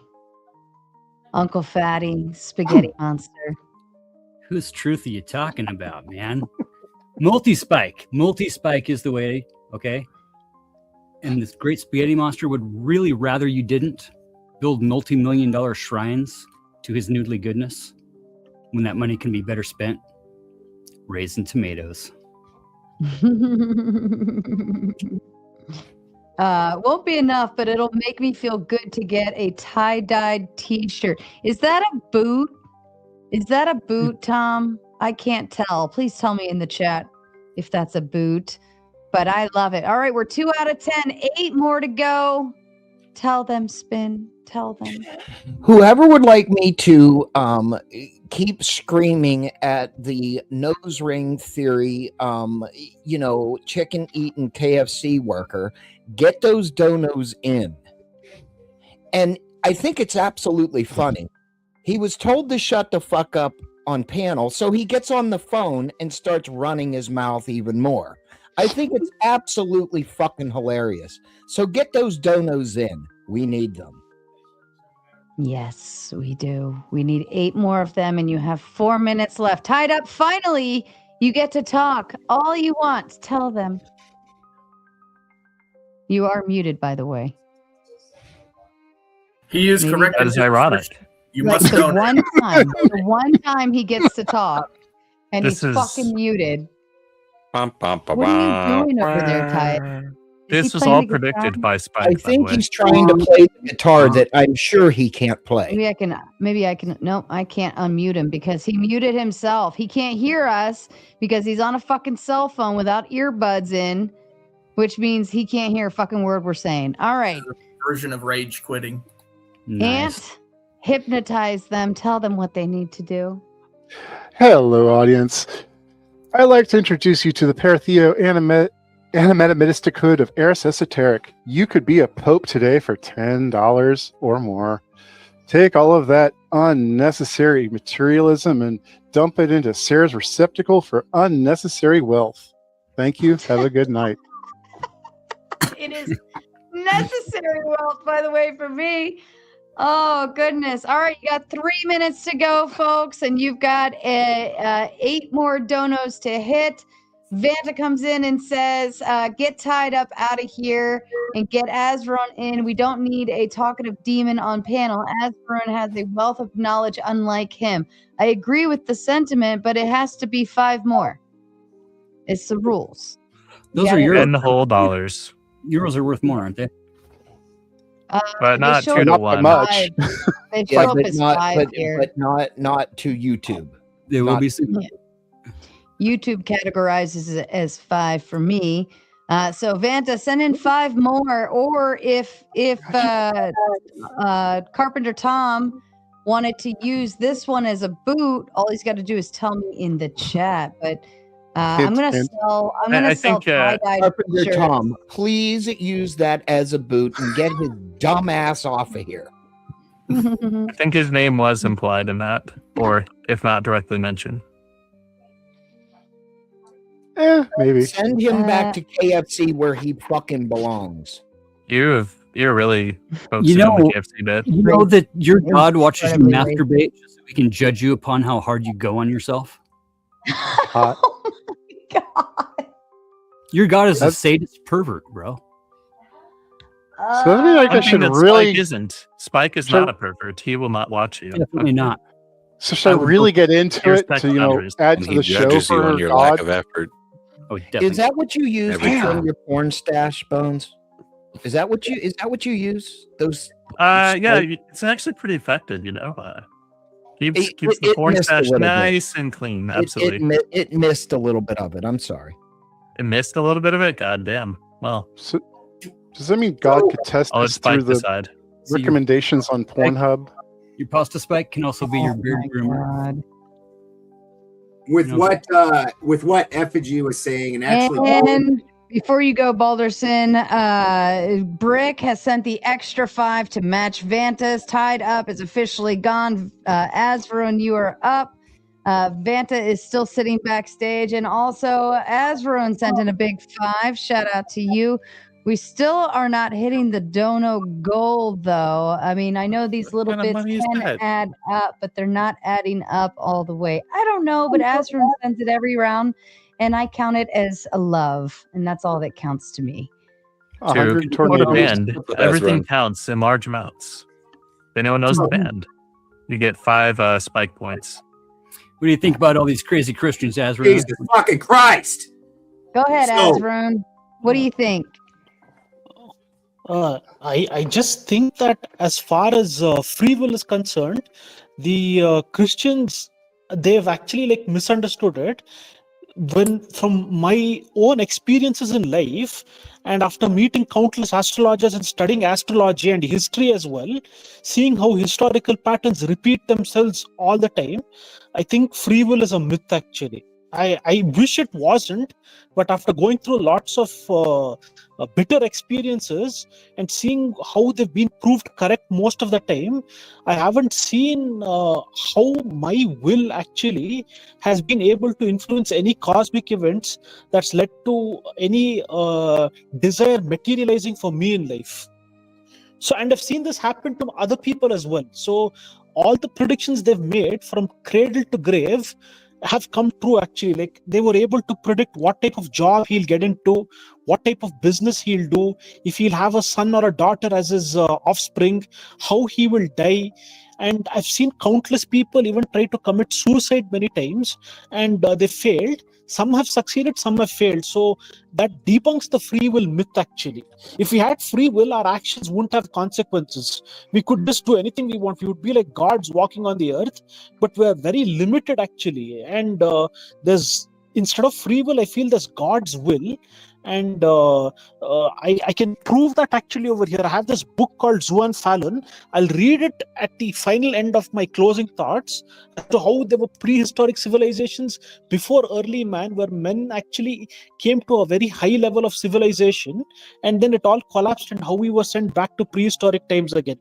So taking all this into consideration, the only thing that the Christians have it wrong over here is that they think that free will exists. I think that's one mistake that they've made actually. How do you think Christians think free will exists? Because I don't think I would disagree with much of what you said. And before you answer, Asvarun, I would like to take a personal moment to say thank you, because Almighty Nate got us through the first little uphill battle, and fourth Wiseman in the door to satisfy the next uphill battle. He says, lucky I just walked in the door. Now, who's brainwashed so far and needs untangling? Oh, damn. It's all of you. Yes, we need much, much more untangling, fourth Wiseman. Thankfully, you are here to help us along our crazy pathways to Jesus. All right, Ezrun, go ahead. And I would like to see nothing but tomatoes in the chat for the next 5 minutes again. Uncle Guns, you are on it. Make the chat pay in maters. They owe Fourth Wiseman, and they still owe backlogs for Almighty Nate too. Go ahead, Ezrun. Yeah. You were saying something, Andy? Oh, you said the Christians were wrong about free will, but I'm just curious Yeah. what you think the standard Christian position of free will is. I think that people in general today and the Christians, they think that we have control over many of our actions. But from my experience, actually, I've seen that that's not true. I have seen many cases where they take the person's horoscope and they've predicted like what type of disease he'll get in this specific year, how it will affect him, and if he'll recover or if he'll die. All those predictions have come true. So if they were able to predict this just when the child was born, a lot of things that have to do with free will just gets thrown out of the window. Because let's say you get a disease that cripples you or that kills you, all your desires are then like won't be able to fulfill a single desire in your life. So what is the point in being born as a human then? I think even with that example, it's kind of the same thing with, as we were talking about earlier, with God. So I don't really agree that people are seeing this future. I've never experienced anything like that. So, but I'll put that to the side for now, right? Let's say it is true. The question is still, how do they know it's true? Are they looking at, are they thinking about, or are they, as they're making this prediction, are they also taking into consideration the free will choices that those people will make on their own, not influencing their choices? So like Sarah said earlier, just because somebody has knowledge of the future doesn't mean someone doesn't have free will. But I have seen cases in which they've had knowledge of the future and the same incidents that were not supposed to, all precautions being taken into consideration, still happened actually. Like my own friend, actually, like what happened was that when he was born, they have this custom in India. They'll take the child's date of birth, place of birth, and time of birth into consideration and give it to the astrologer. So he predicted that he will not complete his architecture course, and at this age he will get involved in drugs and he'll end up in a car accident where he'll kill a person. So and they also predicted that her husband's own brothers will backstab her and that their businesses will. So like what happened was that she thought it was nonsense. She just closed the book. She kept it in a cupboard. When the child turned 18, when he became 18, all the events given in the book exactly happened the way it should. And then the factories also got closed, and their own brothers forged his signature, and they cheated him actually. She didn't want this to happen. It's too, if you tell something that's very unpleasant, like what will happen is that people will not like to hear it. No one likes to have bad news given to them all the time, that too with regards to their own children, right? These events really happened actually. So it's like a simulation in which we are in, and every move is predestined, but we are made to be ignorant of what's going to happen to us because we won't handle it. Like I feel like we are destined over here to experience pain, pleasure, good, bad, and evil, and our ignorance of the law of the way God works, the rules of how the cosmos works, keeps this play and the simulation into activation. Actually, we are not allowed to know many things. It's like a Lovecraftian horror movie, to be honest. Otherwise, these predictions, in my case also, go ahead. No, I just think I'd give the same answer. It just sounds like somebody can know. Let's just say someone can know what the future holds. Why does that take away your free choice? Right, like along the way, you're still making all those decisions. They're just predicting the decisions that you're going to make, or the choices, or the consequences, or the snowball effects. Right. I think that takes us back to like the whole concept of the butterfly effect. Right. Nobody can actually go and mess with the butterfly and change the entire timeline. Right. Nobody can do that. We may presume God has the knowledge to know what would happen if that butterfly got touched, but nobody's able to actually do it, nor is God, right? Or at least God could, but he he gives us the free will to make those decisions. If all of your choices are known, regardless of if you have other choices at the time, your inability to not do what is known is what is limiting your free will, right? Well, that's not a choice at the time. If there's only one timeline that cannot be changed, you have no free will, right? Well, that's under like a Frankfurtian analysis of free will, yes, but I don't see why we have to hold to that. I mean, I agree. But it seems to be that seems to be when we link these ideas to the idea of the mind of God and the omniscience of God, especially, like every time you try to pull away from these ideas, you're limiting that deity. So the less omniscience you have, especially if you say, well, God doesn't know that everyone ends up in heaven or hell. If that is in flux, then you're limiting the knowledge. You're taking away from the idea of omniscience. Wait, so can you explain that again? Sorry, I don't think I followed that. Well, how are you taking away from the idea of knowing everything and implies knowing your entire path, right? Knowing every choice you make, knowing whether you end up in heaven or hell. Sure. If any other things can change, it's something that is not known. Sure. So you're limiting the idea of omniscience, knowing everything. I see what you're saying. You're saying change means it can't be known. But I kind of agree with Sarah, what she just said, that if something were to change and the circumstances were different, that God could know that. He's still aware of it. He's just not. He's not the one that's. If I have the decision between going between door 1, door 2, door 3, God knows I'm going to pick door 3, but God is not intervening with which door I choose.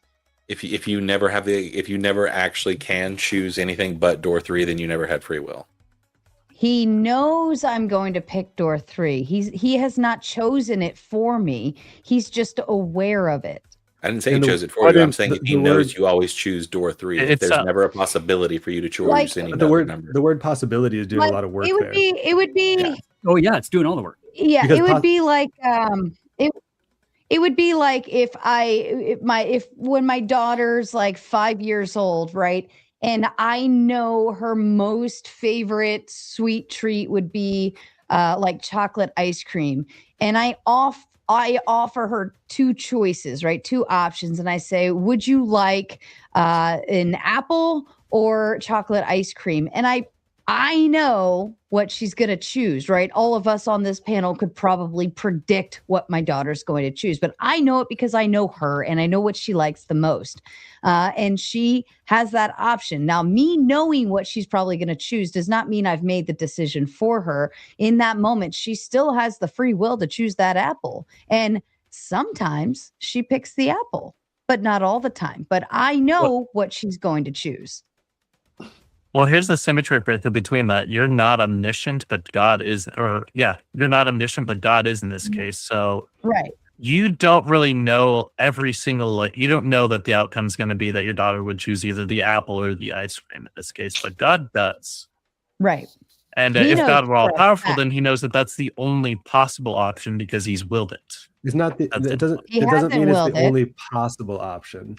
It depends how you define possibility, because there's something called synchronic possibility or synchronic contingency that much of, like, basically from 17th century early to like 400 AD, most people believe that the will had synchronic possibility, but the effect was separated. So the end result. So you could will something and you could potentially will something else. It doesn't mean you're going to, but just having that synchronic possibility at the same time. You could have willed something else at the same time you willed A. Just having the possibility to do that, even though you didn't, means you have free will. So it depends if you think that possibility is sufficient there, that idea for free will. Yeah, sure. We affect everything around us. Everything affects us as well. Cognitive, right? Cognitively, we know this. But do we believe it? Because knowing something and believing something are 2 different things. Like, beliefs are doubt. Yeah, you can doubt and believe. I mean, the difference is just degree of certainty. That's the only difference between you can have belief degrees and of belief. Sure. There's an inherent doubt in belief. That's why faith. That's, nobody's even mentioned faith tonight. You guys touched on it for like a half second. Oh, we talked about it for quite a bit. We did talk about it. Yeah, you kind of spurred around it for a little bit. What do you want to know about faith? I'll give you my opinion at least. All faith. Everything What is was faith. You have faith that your God exists. Somebody else has faith that their God exists. Sure. The founding fathers had faith that their God exists, and they, for 200 years before we even like formed a country, unalived each other for having a different kind of Jesus. Sure. Yeah, that happens. But what is that? Does that disprove something? Which one is right then? Why is yours right? Why is city's not right? And do you and why want to is- know why I think my beliefs are right, or do you want to know what faith is in this instance and how faith relates which is to the this? correct God? There's over 4,200 gods worshipped on earth today. Sure. Right, the Christian God being one of them. Sure. But but if everybody has faith in everything, you're not going to like my answer. I'm going to say it's because I have faith. Right. So, okay, why is And that the bad? Hindu has faith, and the Buddhist has faith. Sure. Right. The Aztec virgin that jumps off the cliff, she had faith too, right? Mm-hmm. Yeah. She wasn't pushed; she was chosen. Sure. It was an But there's honor. false faith. Do you believe that you can put your faith in something that's incorrect? How about all faith is something incorrect? That Oh, having no. faith in anything, right, could be incorrect. Yes, anything you If you want take to. a Humean approach, sure, then you're just talking about induction, but all induction is invalid. Correct. No, it isn't. Well, sure, okay, yeah, in a way, but every person has their own reality. Every Right, person so has their own things that basically, affect us, right? If you base your belief without evidence in Christianity, that's not valid. That's called blind faith. There's no evidence, you don't accept it. So the faith I have in a different take on Christianity must be based on evidence. This is Hebrews 11:1. Sure, but wait. I Clay, think then faith has a couple meanings. there's an inherent thing. wait, right wait. there. Go ahead. Go ahead. Yeah, Clay, what do you take faith to be then? I can read it from Hebrews, or I can just basically tell you which. Whichever is more convenient for you. So it's the assured expectation of things hoped for, the evident demonstrations of realities, though not beheld. Actually, I didn't read Believing that. in things without evidence. No, Yeah, the evident demonstration of realities, though not beheld. In other words, you did receive evidence. Now, even though it was evidence passed down, but it was evidence nonetheless. Just like scientists pass down some evidence to you guys. So They've passed down more than just that. So Clay, it's do you more think than just that, wait, that because they've got credentials. No, I'm not talking about the Wait, person. wait, I'm talking wait. about what they passed down. What's passed down is something that We you have don't.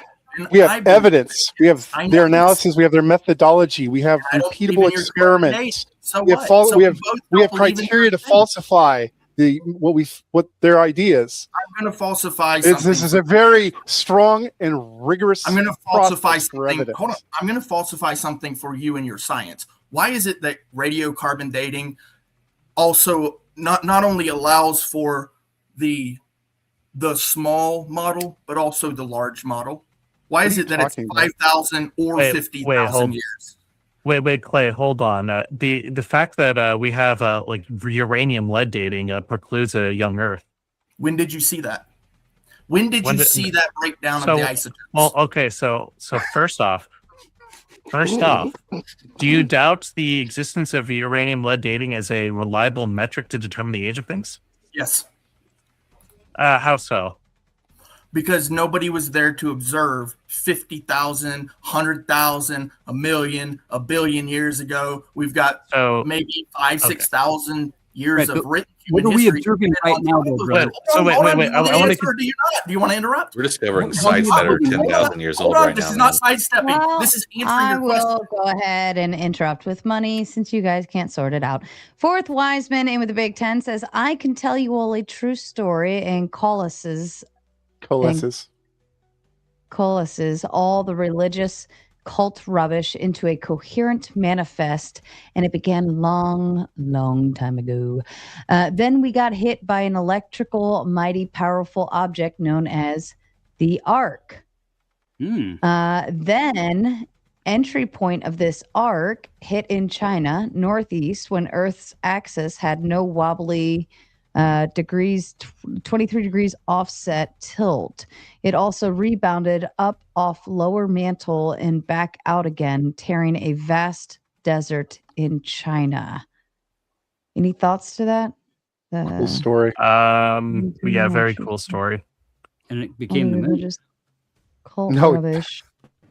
Let me know when I can speak. And Then we got hit by an electrical, mighty powerful object known as the Ark.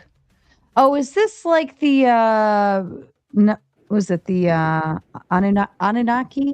oh my God, the Anunnaki, Neberu. Oh my God. Oh God. Is that what that's is? a whole different story, Sarah. That's a whole different story. Oh, let's not go there. Oh. Yeah, to me, it sounds like the Anunnaki thing, like with the Ark. The only thing I can think is there is a theory, the Younger Dryas impact hypothesis, and part of it is that we were hit by comets 12,000 years ago, and part of it says it explains the wobble in the Earth's crust because the impact would have shifted. That's the only thing I can link to this. I don't know. Could I say a few words, Sarah, if I may, since I'm on the panel? Could I say a few words? Yeah, go ahead. Yeah, I absolutely. won't be long-winded. I just want to say, by the way, I'm enjoying the conversation. I would like to consider it a conversation, not a debate, because it sounds like some Reddit tier nonsense. But I do think you Christians, I think you guys need to unite. Enough with your division. Enough with your denomination. Oh, I'm Protestant. I'm Catholic. I'm this. I'm that. You have a bigger threat going on in the Western world right now, because I come from that threat. I left that threat. You know what that threat is? Islam. I'm an ex-Muslim. I was an atheist one time, agnostic. I'm kind of drifting towards Jesus, but I still need to find the faith. I won't be one of those fake Christians. Oh yeah, I just became a Christian. Oh, there's that. No. I'll find my faith one day. But at the moment, what's happening right now, instead of arguing your divisions, you should be united. Because guess what?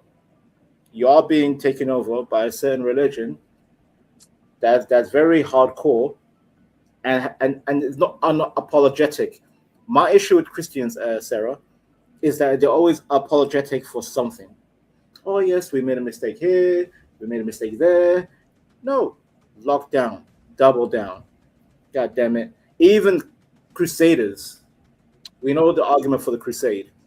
Oh yeah, they were terrible, they were evil, blah blah blah. No. Now we know it's a defensive angle to defend Europe, to defend the church. I'm saying, do not let your differences fracture you. I think. Let me ask you this, Vanta, and then I'll kick it over to because Bones wants to pick at Clay. That's kind of funny, Bones and Clay. For the atheists, non-believers, anyone that doesn't, follow any type of Christianity of any sort, if it came down to like the Islam or Sharia law, all these other things versus Christianity, which side should the atheists take? Easy for me, Christian. Neither. Easy. No, for me, it's easy. Neither. We're closer right now to the Christian Taliban than anything. Have you guys seen what the Christian nationalists are saying right now? Have you seen what the Protestant crazies are saying about all the other religions? They're saying, no, we're going to disallow Catholics from doing anything. We're going to disallow all these other religions from being in public. Like, we're facing the exact same thing here. You guys just don't want to see it.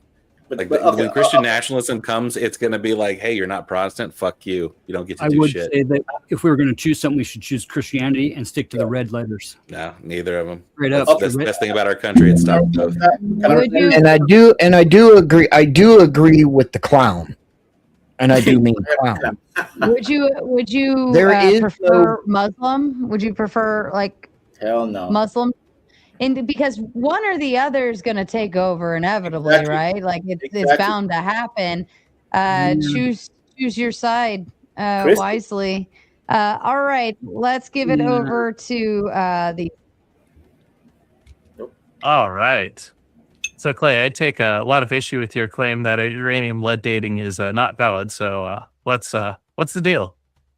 It's not that the dating is invalid. It's that you use two separate models. Why is it with all carbon dating that you use two separate models? No, this isn't carbon dating. This is just radiometric dating. It's a whole list of methods to date objects based on a certain time period. Carbon is just one of them. But I'm referring to uranium lead. I'm referring to uranium decaying into lead, usually through zircon crystals. And I put a study down there. This is from 1970, I believe.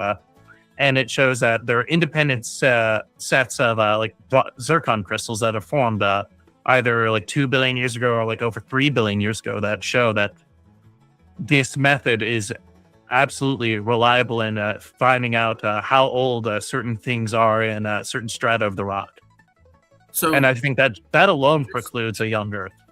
So just so that the audience understands, how exactly is radioactive dating, radiocarbon dating?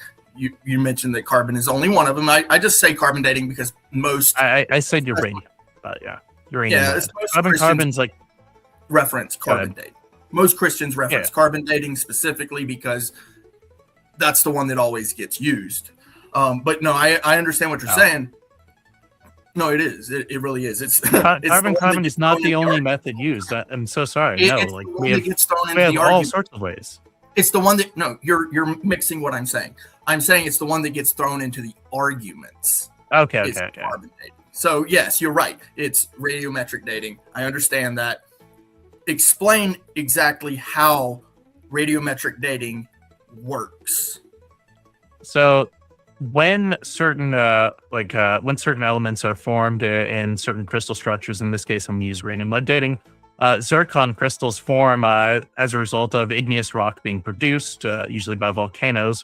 And in this instance here, there is some parent material, in this case uranium, that is encased in that has effectively been untainted.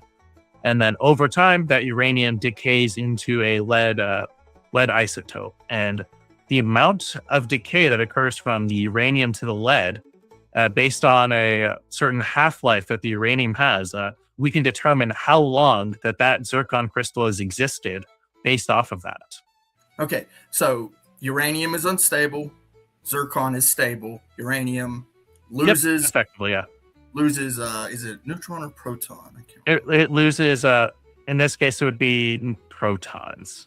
Okay, they lose a particle, and they turn into the other element, which would be the zircon. Yes. How long does that take? In this case, the half-life of uranium is on the order of billions of years. Okay. Observation. Observation is the most important aspect of science.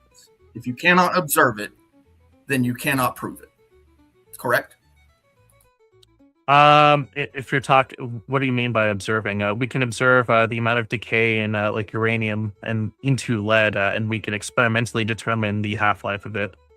So you're going by rate of decay, right? Yeah, yes. In this experiment, it has several different samples. In this case, that are analyzed in this, and what happens is they form based off of these samples. They figure out how much uranium has decayed into lead, and you can independently show there that the rate is the rate that it is from that. Okay, very good. And I wanted to make sure that we go through that so people understand. I know carbon dating works the same way. It's about rate of decay, and particularly the element that you're describing has one of the longest rates of decay according to what observation?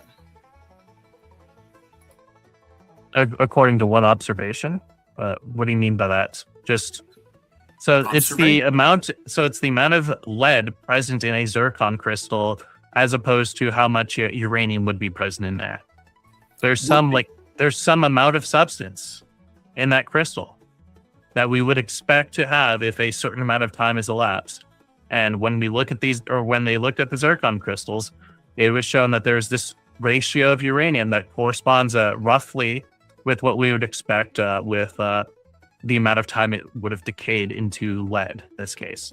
And so based off the ratio of uranium and lead, you would know that the rate is in fact consistent. So who observed this, and for how long did they observe this happening? So the initial observation is that, there's this zircon crystal that has both lead and uranium. But when scientists look at newly formed zircon crystals, it only has uranium. And granted that there's no tainting of the substance in any way, there's no other way that lead could come from that unless it decayed from uranium. But it still doesn't answer my question, which is who observed it and for how long? Do you want like the specific like scientist's name? Is that what we're asking? Well, I'm really after more of the like Joel Lancelot, Annie Vitrak, Claude J. Albury. Those are the people who are making like the experiments. So obviously they would have had to have observed zircon crystals at some point to make this experimental I'm more setup. interested in the time lapse, though.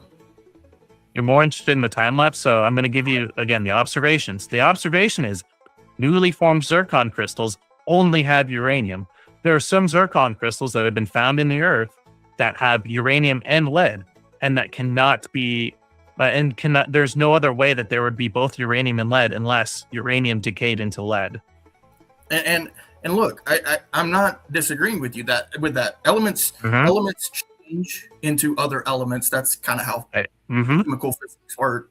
But I'm interested in the time lapse, because it seems that if there is an observation period, that time lapse would be the primary factor, especially for rate of decay.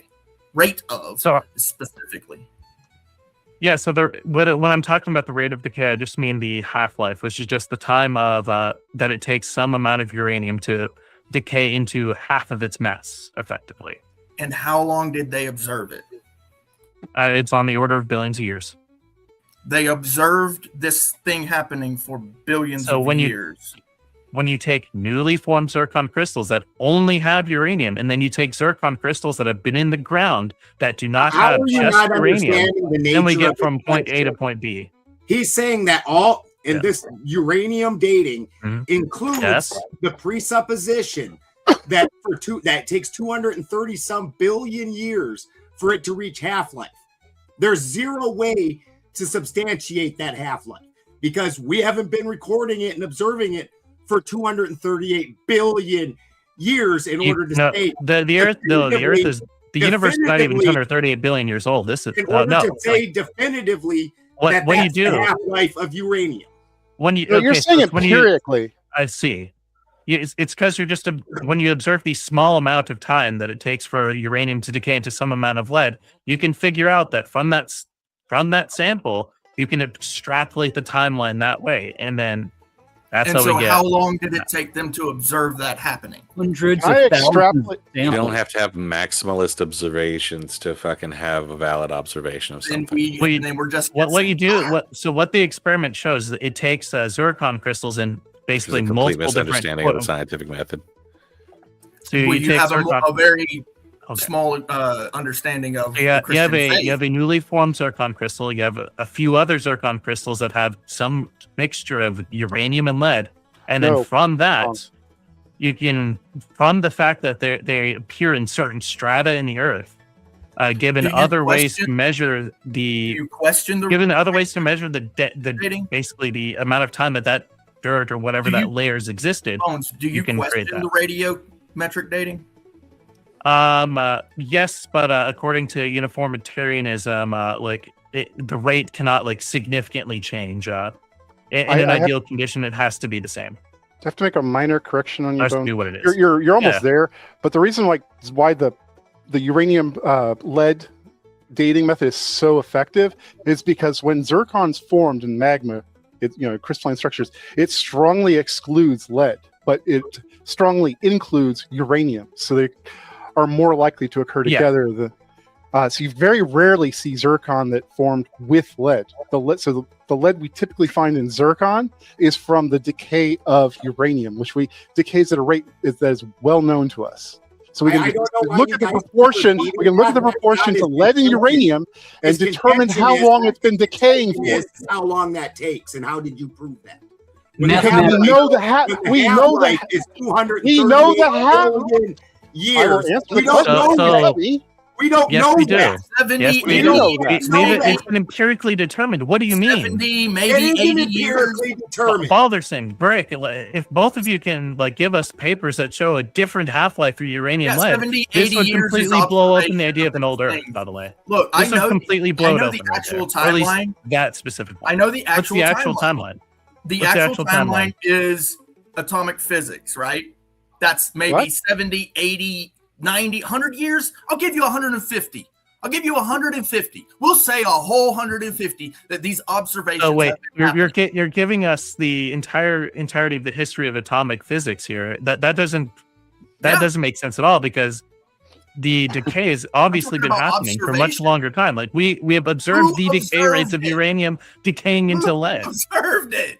Who? Okay, I gave you a study at Nobody the beginning. observed That, it billions of years I ago. gave you a study at the beginning of this because I knew you'd go dumbest. You can No, go no, ahead no, and no, read no, the no. fucking. I You want- can I go want ahead to and read the answer you fucking clearly. study. I want you to critique the study. You can come back to I me on want this. to Critique answer the you fucking clearly. study. No, I've you looked can at no. studies. I've looked at you- them. It's all Oh, the you've same. looked at them. Yeah. Yes, so- I have. I Yeah, can you tell me absolutely the? have. Yeah, can you tell me the don't authors need of the to look study at that I your gave you? Specific study to know what the Okay, studies absolutely, are about. absolutely. So, can you at least summarize the I will abstract give you of my the study that I answer provided in you? clear terms because you did Can actually you provide? ask me Can you provide a a summary of the I abstract will that I give gave to you you the since you've answer read to all this? my answer to your question, Can you? which is Can why you I don't believe in the summarize carbon dating. the abstract You of want the the answer? You don't study want the because answer. you You just wanna- said you've you just wanna read the make your literature. point You and then claim all that you that read the you claim that you've read the literature, out sir. of the gaps. I want you to He was summarize it. looking at Out of the telescopes for gaps is 150 carbon dating. fucking years. That is not true at all. Yes, it is. Yes. So You cannot using empirics to explain determine me the half-life of a substance observationally is not how God of the scientists gaps. came to this conclusion. So You God of the cannot gaps is prove not it. when You you cannot use put it on a empirics to plate. determine a value for cannot put something. it on a plate. It's God of the gaps is when you don't know something and you just assume that God made it happen. Yes. You are No. doing that right now. So what It's is called being assumed circular here? reasoning, What sir. is being assumed God here? of the gaps. What is being assumed in uranium lead dating, billions motherfucker? of years, What is trillions of being years, assumed in observe uranium these lead dating?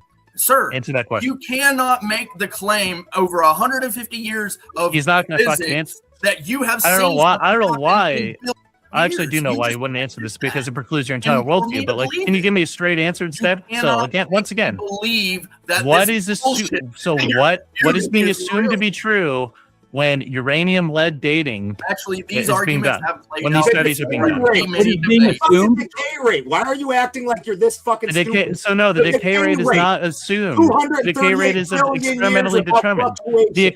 The decay rate is experimentally determined. This is dumb. It's not because there's nothing been recorded. Clay, for okay. 238 billion what years. you're saying is akin to saying because in my entire lifetime I can't count to the number quadrillion, bajillion, magillion because I can never count to that word. That number. That's not number what I'm never saying. doesn't exist. I That is will essentially not what you're say That is saying. the The number doesn't exist because I can never count to it. $10 bills, and I love counting in $10 bills. Fourth Wiseman knows this very well. Fourth Wiseman coming with the Big Ten says, I believe we're okay. I got a boot. Spin City's making his exit, but he can't seem to get out. But thank you, Spin City, for coming by. We love you. We appreciate you.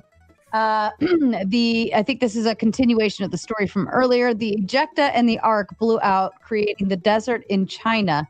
The fallout covered Afghanistan, Israel, Egypt, Libya, and all the desert lands we see today. Go Google Earth and look at above Himalayan. The exit wound is known as Earth's vag. Tip the map, look from above at massive desert in China. Exit wound. That's fair. And then he follows up. The Ark of the Canaan is a crystallized rock. It did land at Israel Temple. It was taken to Ethiopia. I was in the Great Pyramid King's Chamber. It did rain for 40 days and 40 nights. Is anybody tracking this storyline? He's all over the place. It's a lot of nonsense. It sounds cool though. It's gibberish. The stories and you It's can gibberish. All right. Find the information. Hold where on, the what's Ark that, of the Balderson? Covenant- You can find information out there where the Ark of the Covenant was considered an energy weapon. Sure. Talking about the Ark of And the Covenant. Ethiopia is its final resting place, and that there's a group of monks who still guard it to this day. Well, this is That they officially die of radiation poisoning. Fourth Wiseman's channel now, bitches. So yes, thank you, Fourth. I like it. I like stories like that. That's why I like I think it's called Anunnaki or whatever. Like I enjoyed listening. I don't know if you've ever watched the Y Files, but Yes. he does a pretty good storytelling of all of that and other interesting stuff. So stuff like this, I think, is cool. Not to say I necessarily believe it. I read but all it of is. Zechariah Sitchin's books as a kid. Oh, nice. It's interesting shit. Fourth Wiseman follows up one more time. He says, "Squatter Man arose into the sky as depicted all around northern hemisphere's hieroglyphs. Earth tilted and began its procession that we see today." I've not heard Squatter Man tied to it. Squatter Man usually when I see it is tied to plasma discharge from the sky. Usually, like a lot of people put it to the polar changes, things like that. I've not seen it tied to the ark before. There is an idea that there How was can you explain that more with catastrophes in our ancient history than we experience today. I don't think you can actually explain it without thinking about either God or ancient aliens, because if you're telling us that someone rose up to heaven, how would that get there with a natural worldview? It just wouldn't be that way for any reason. There's no reason that would happen. That's and just there's personal no reason it would happen. incredulity. That's just your personal incredulity. That's not an argument, Doc. And who said anything about rising up to heavens in any of this? I mean, I'm seeing northern hemisphere.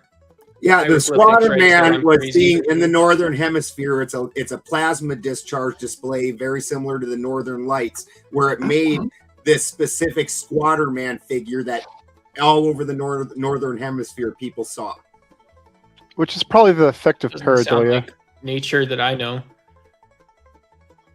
And when he says pareidolia, he means what I was talking about the other day, where your brain goes through its best to organize things into something it knows, so it'll make things into a face that aren't really a face, because that's what your brain wants to understand it, and so it uses other things it knows to filter that. That's a part good of point. it. But Sure. if there's this much, like let's say you see the Northern Lights and there's this much that isn't like the Northern Lights, and you're saying, like I know it sounds weird, but you know one of the things we would kind of consider is that like, okay, well, does the scientific theory fully explain this, right? Science is usually good to trust. You should trust science, but if it doesn't, where do you go next?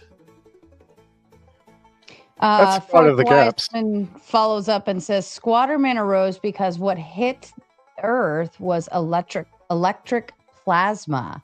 This is all the same event."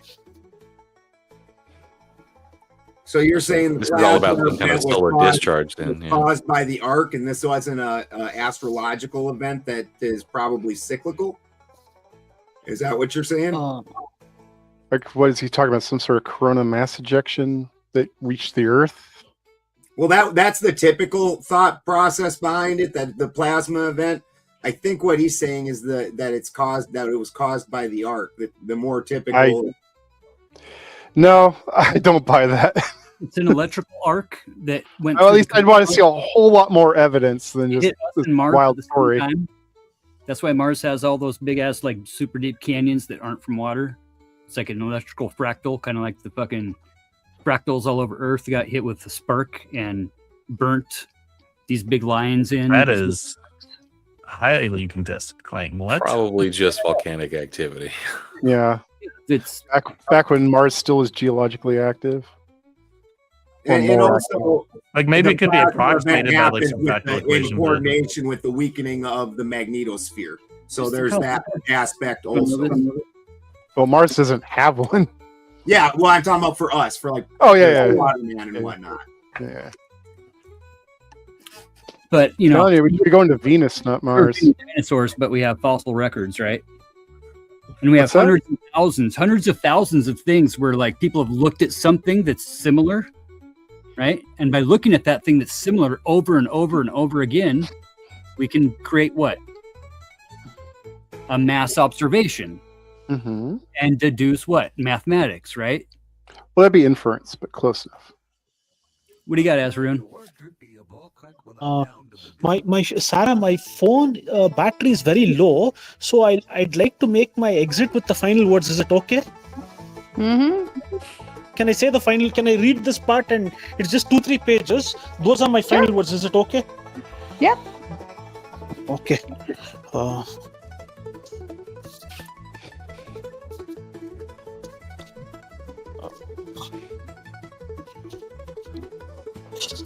Yeah.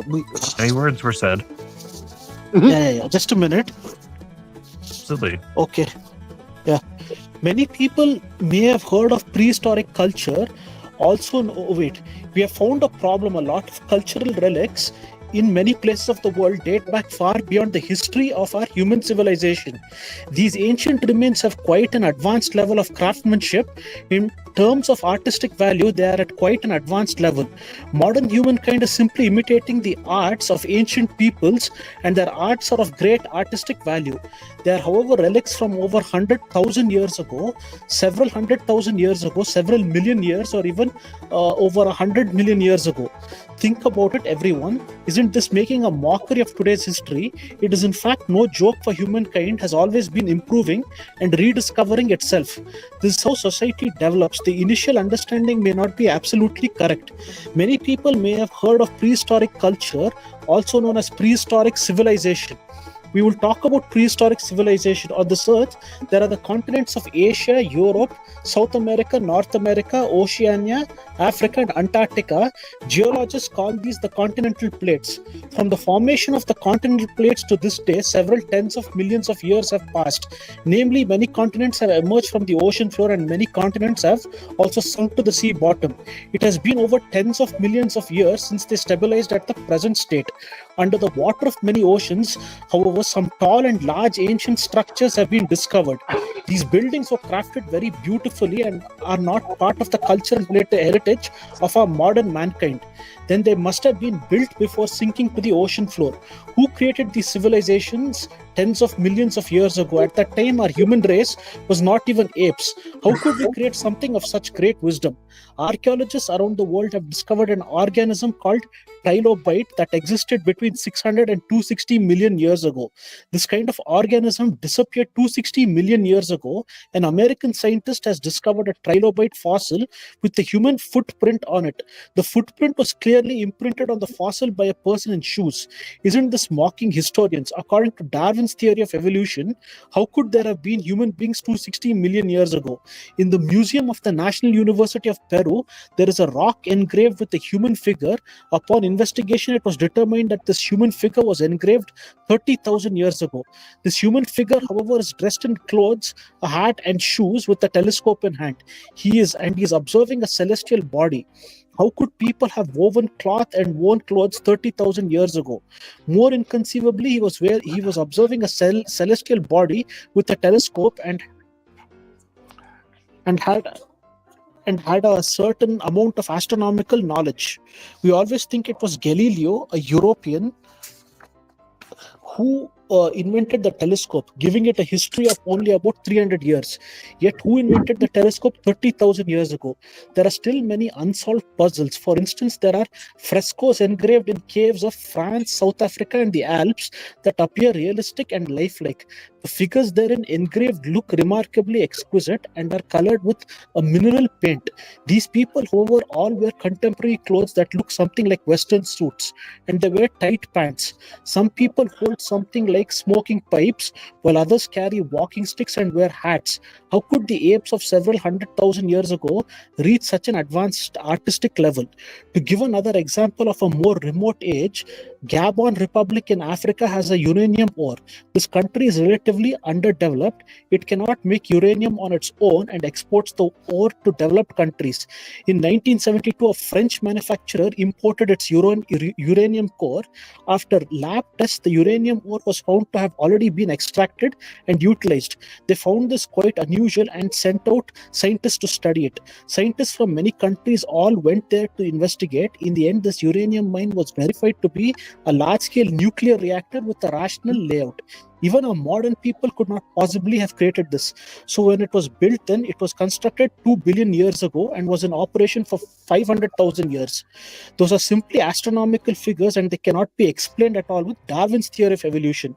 There are many such examples. So basically, like, the thing is, we've had prehistoric civilizations of mankind that have been wiped out by some kind of apocalyptic events, and then we've been recreated again. So it's very cyclical. Actually, we've been here for a very long time. That's what I wanted to say. With regards to free will and religion, it ties it up.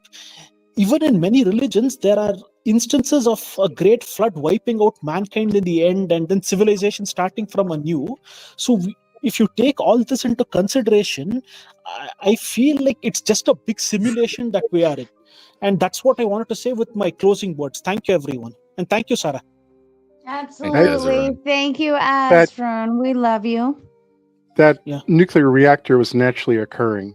It wasn't built. It just was this rare coincidence where you had this deposit of uranium at a time of the Earth when it was still more pure than it is today. Like, more of it was the fissile uranium versus the non-fissile, right? And it was next to an aquifer, some sort of underwater race, that act as a moderator, and it just allowed this low-level nuclear reaction to continue until it burned through its fuel. It was but it was very low level, which is why it lasted for so long. But it's like easily 1.7-ish billion years old, something like that. It was a long fucking time ago. Yeah. There's still the point of the article was UPAs, and there's still a lot of UPAs around. So this is one of the few conspiracies that I can get behind. Like, I'm one of the people who can get behind the idea that a civilization has been reset multiple times in our history. Like, I'm down with that idea. I think there's growing evidence to back that idea as well. But it's not an out of place artifact. Speaking of growing evidence, I love evidence with dollars behind it. Fourth Wiseman says this is what caused what's described as Younger Dryas event. Did I say that right? Dryas? Close enough. Dryas. Yeah, Dryas. Dryas.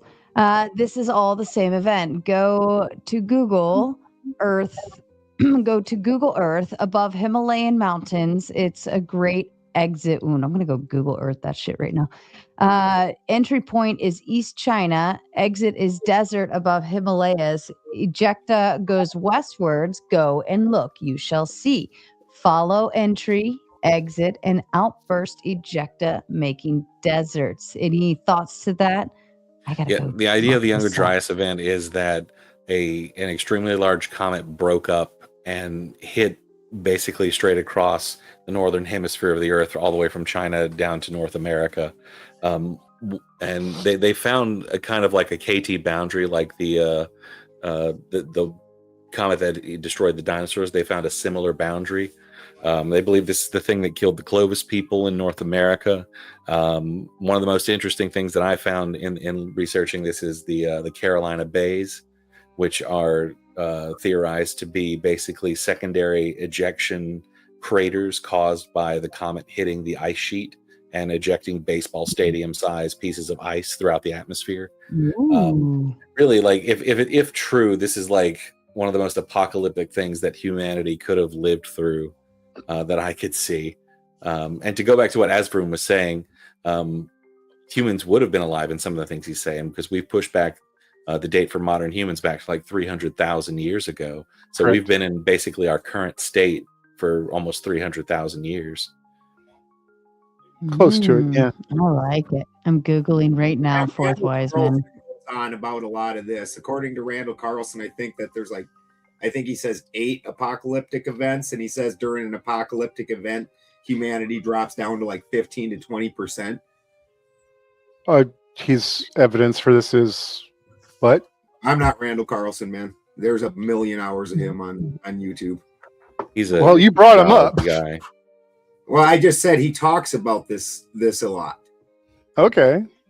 That's all I was saying. It just sounded like something you might know something about. I was curious. The confluence is a few things. Like there's a mass extinction event right around this time where all the megafauna on most of the Earth is rapid fluctuations in temperature, sea level, you can point to certain places. They've actually just discovered a crater in, I think, Greenland that's like 15 miles wide or something like that. They may date around the same time. Like I said, to me, the Carolina Bays are the most interesting one because it's something you can actually see, especially when you look at the LiDAR photography of the landscape and see that it was like just saturated, like bombardment, if that's what caused those shapes to occur across the entire continent. So, and there were people living there because this would be the explanation also for, like I said, the Clovis culture, who were the natives who were living in North America at this time, who mysteriously went extinct. This would be the explanation of why they went extinct, because they suffered the craziest thing that humans could suffer at this point. One of the things he does talk about is similar to what you're talking about, where you can see it in the landscaping, and he talks about the waves on the land of the Great Plains, and they talk about that being where a quick melt of the glacial sheet, and it flowed into the Great Plains, and that's what caused that waving and those sediment deposits like that. And that was at one point in time, the Dakotas and Wyoming were supposed to be an inland sea. And there's also evidence of that through dinosaurs, because you see as the Dakotas by Hot Springs and Rapid City and whatnot, as that inland sea sunk or shrank, it was a freshwater sea. They all the remains move inward and inward until finally there's a crevice in Wyoming that has a ton of sea creatures or lake creatures, I guess you might want to call them. Can I speak for a In second? the crevice where it became the last spot where there was water, so they were all trapped in this one little spot, and now all the bones are stuck in that one spot. And thank you, Trippy Cast, for the raid in. We welcome all of you Trippians, I guess. Fourth Wiseman, hit the dono, go complete. Where have you been all night? Because it's been a rough one. And he says, goal done again. You might be in for a late night / morning. Well, I didn't wake up until pretty late today, since we had a late night last night. So all is well in Chinatown up in here. I'm ready for it. I actually, if you say that, Fourth Wiseman, I'll go ahead and go make some coffee here in a minute. But Fourth Wiseman says, once you see this, you cannot unsee it. All the religious stuff delves in and out around this, but none. I think he meant to actually say collate. I think there was a spot. Coalesce. Coalesce is the word. Yeah. But he corrected it in the chat, saying I probably should have used the word collate, not coalesce. So, but none collate to actual event as a whole. Any thoughts? Is anybody like familiar or would find it believable, like the young Dryas impact theory? Yeah, so the idea is that these catastrophes are cyclical, and one of the things that the theory postulates is that because we as a planet go through different meteor streams, which is the remnant of meteors that are in the orbit of the sun, because we pass through things like the Perseids, the Taurids, the Leonids, we pass through these streams of meteor, there's still large chunks of those meteors in those meteor streams, and that every once in a while when we cross these streams, we run into that large debris and it pelts the earth. And this is where the cyclical nature of it comes from. Thanks, NASA. That's well, you also have the. Well, this would be the basis for a lot of ancient religions, is to try and mark down this cyclical nature. This is why ancient people would be studying the sky. There isn't a cyclical nature. The whole thing is a lie. We also have the periodic introduction of objects from the thank you, Australia. enter the now I believe inner solar system. Thanks, Australian cricket, dude. Streams flow up the mountain. More crack cocaine and No, they don't. heroin and fentanyl than any other country. And NASA has a budget of something like $1 trillion a year and launches one rocket every 10 years. But who do you think is lying to you? Me or them? I'm not here to defend NASA, but I mean, Definitely what we needed was another drunk person spouting out on the panel. Definitely what we needed. We were missing our quotient of that. Logical We were ability. missing our quotient of it. Everybody likes it. It makes the conversations way more productive. All right, serious. Thank you for coming here with no logic. That makes perfect sense. Which thing Everything did I I say that said was was illogical? logical. You came here with nothing, just trying to abuse me because you have nothing.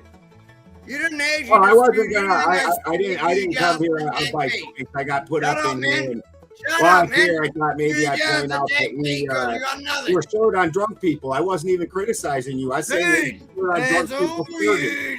I mean, tied up has been Never quiet for like an hour and a actually half. contradicted any of the things I said to you. You You just sent me abused stuff? me. What'd you Ad send me? hominem attacks show how pointless and pathetic you actually are. I wasn't actually trying to debate against You anything. weren't trying to. Oh, okay.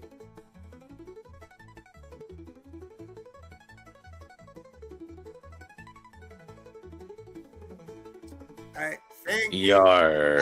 I didn't even want to get into that argument. That was just stupid. Like, I'm sorry. It was indeed stupid, yes. You know that NASA doesn't actually build rockets, right? They give other people rockets like SpaceX, and they send rockets out. Yes, I do. Come on. That's why No, I was you know even trying NASA to be doesn't build nice rockets, and right? that, because I don't know. Boeing, Lockheed, SpaceX. These are the people who build I know rockets. that's why I'm trying to be nice. I don't know where the rest of you are at. I was actually trying to be nice in that, but I wasn't letting him just run me down over stupid shit. Well, I was the one running you down on stupid shit, not him. And you're probably wrong about it.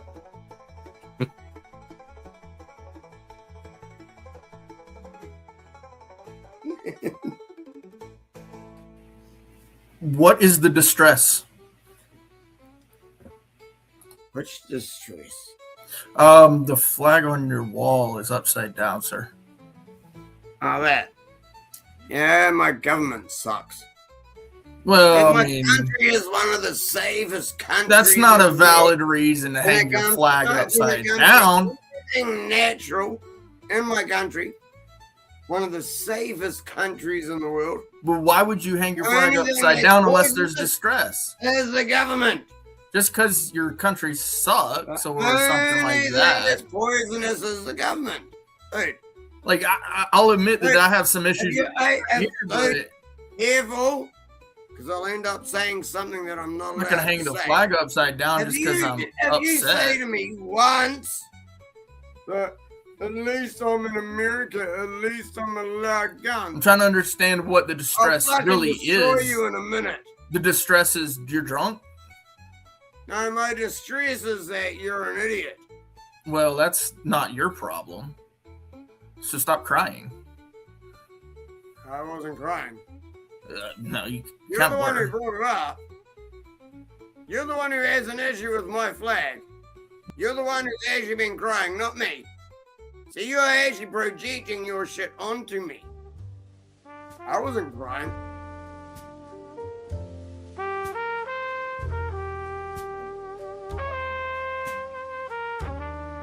Like, holy shit. Does everyone on your channel want to try and attack? It was burning my tongue. Enough. A sharp little arrow. A song left unsung. Actually reasonably You good at cut this. me We're off. going channels and shit. Mid-thought, midstream. Now it's drifting away like a half-finished dream. You cut me off. You cut me deep. Left me talking to shadows while you fell asleep. Every word I held, you just refused. Right. Call me whatever you I'm want. singing this lonely. Cut me off blue. I've been abused by everyone for fucking years for everything I say, everything I do. So, Oh, hello. Hello. Look into my eyes. Are you looking? Yeah, I don't Hold, get hypnotized. okay. Hold your drink up. I don't get hypnotized, my Take a friend. drink, Bree. Look up. There you go. All right. Yeah, I So what's don't this- get hypnotized. So- I was so- about to go grab another drink. So tell me, what's your beef with NASA? I don't really understand. My beef with NASA. The fact that it steals so much taxpayer money and almost none of it gets spent on anything they say they're doing. What do you mean? What do you think they're spending it on? I can't prove anything. Well, I have that's not suppositions very convincing. You and understand? opinions. I can't prove any of it. That's not very convincing. You understand, right? Like you're just telling me, yeah, you know what they is don't use their convincing? money for they say they're using. But the problem I have with that, right, You know is they what they told me do? Hey, they let's go the other told way us they were gonna put let's man go on the the other moon, way around. and we saw them put rockets up in space with people in a slow progression all the way to the moon. Right? Shush.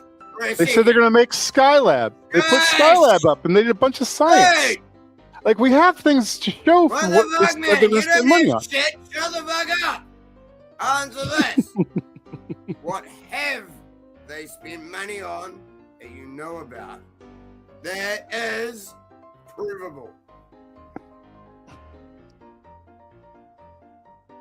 Okay, great. So you realize that that NASA at its core is it is a government agency that is meant to advance. Shut the fuck up. I know that your country is very jealous of America, so I get why you're like really asking about us having rockets and that your country doesn't have rockets. But anyways, NASA at its core, by the way, it is advancing science. It advanced science, and one of the things that it has advanced, we have infrared air thermometers, we have advanced water filtration systems, advanced systems that allow us to like keep humans in space. We all sorts of things. It's not just like rocket propulsion, rocket go boom. It's also actually we also work with. Well, I say we, but I say that NASA also works with supersonic jets as well. The X-59 program actually is working on reducing the sonic boom of supersonic aircraft, so that way commercial supersonic jets can be viable again. Which is something you can see like in person. You can see the X-59 like in person in flight tests. Which is, one thing that, NASA promised that it would do, to contract out that little plane and have it flown. And there's actual data on it. There's actual papers that you can go look up from NASA that document things like the space shuttle, a lot of their like earlier programs, especially with Apollo. Like there's a whole like abundance of literature out there, and you can actually test that out. And then you could also look at all of the records regarding the amount of spending that NASA's gone through. Like, so all this evidence right here, but you're just telling me that they spent $1 trillion on nothing.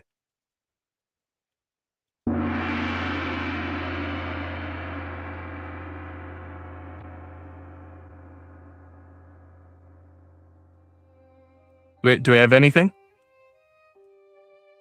Well, actually, New Zealand doesn't have anything regarding space travel because they're cucked. Okay.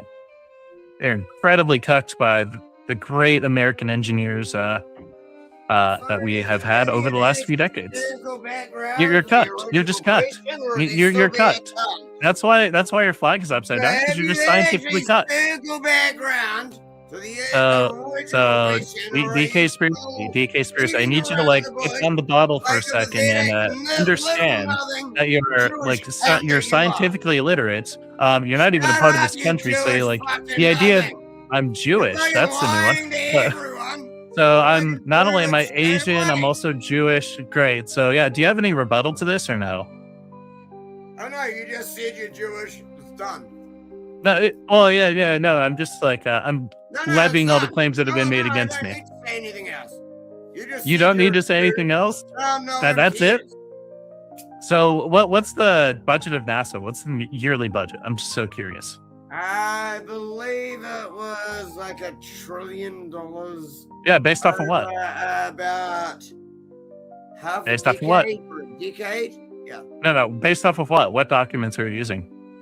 NASA's own documents, dumb fuck.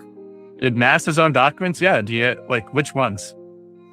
Which ones say that? Motherfucker, shut up, you scabby jerk. Oh no, you don't have those documents. You're just lying. Oh no. Oh, you got caught lying. That's like really crazy. So why are you a drunk retard sitting in New Zealand being scientifically cucked, being rhetorically cucked? You're just like you're being like passed around the panel like the house retard. You Okay, like actually fucking play, or is it all just about you? Why is NASA the largest purchaser of helium? Because they're not satellites, they're satelloons. Because they make magnets. Float their satellites with fucking helium balloons. You know what it takes to make a magnet? Largest fucking pool in the world. Right, but to make a magnet, you need helium. Largest fucking film stage in the world. You know, right now, You want brother. to play silly fucking games, bro? Right now, my man. Right now. You can go online right now and you can pull up a live view I can fucking tell you right now. of the Artemis rocket, bro. The Artemis rocket is on the launch pad, bro. You can see it. You can literally see it. Like people are there. Like, literally see the fact that they're in a swimming pool. yeah, right now, bro. Right now, there's a rocket on the launch pad built by NASA. No, there's not. Yeah, there is, bro. Yeah, but sorry. It's called the fucking Artemis, my man. It's called the Artemis. It's a huge fucking rocket. It's fucking huge. Bermuda Triangle. It took a lot of fucking money to build it. Too. Every single rocket is launched towards the Bermuda Triangle. Prove that wrong, cunt. Except all the ones that land in the Gulf of America, right? No, nothing landed. Right. Except all the SpaceX rockets that they've launched off this past year, right? Landed.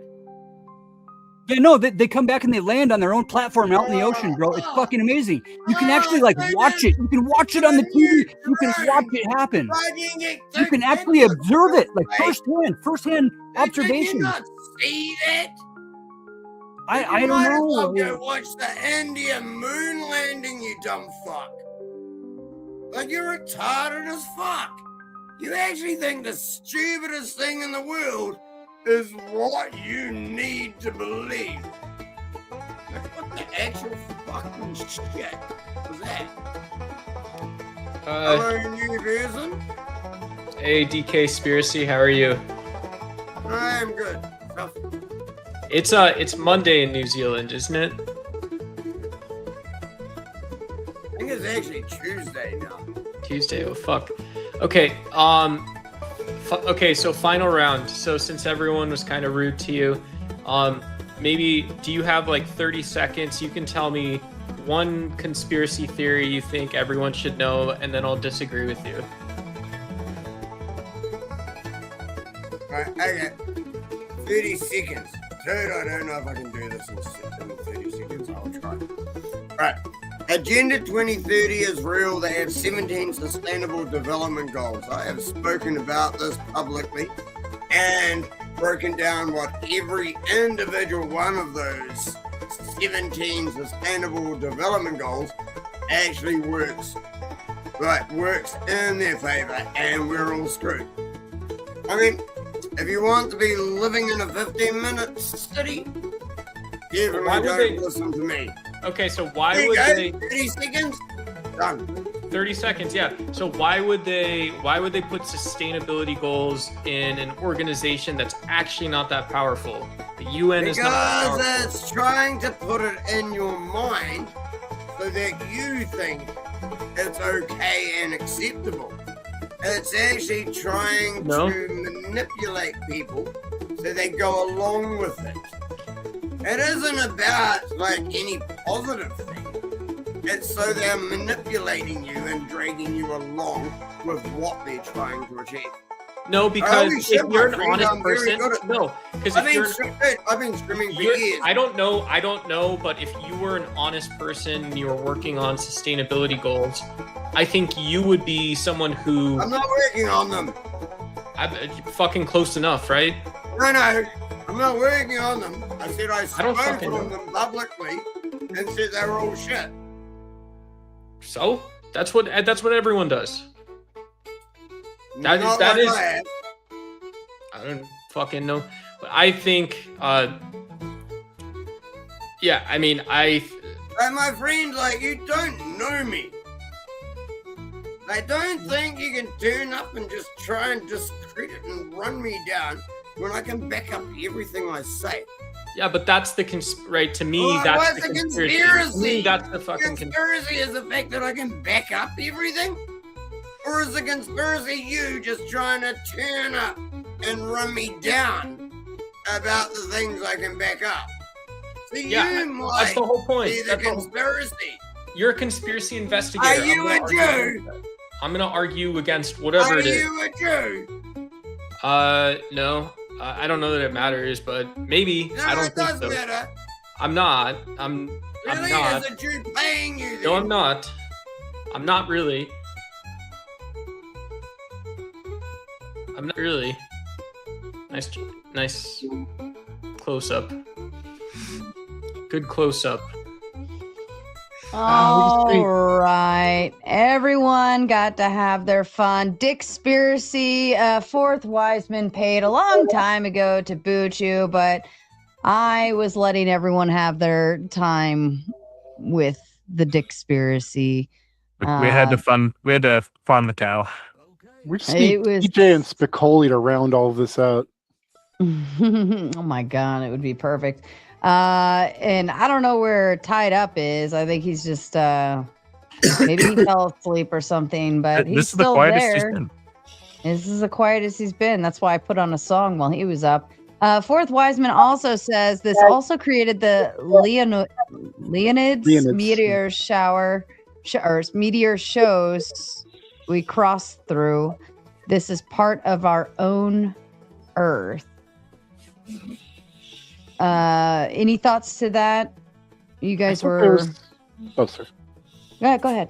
I was saying, I thought that the meteor showers were like it's remnants of the accretion disk that formed the planets, basically, and we're just running through it periodically. Eventually, I guess we'll run out of it, but I don't know when.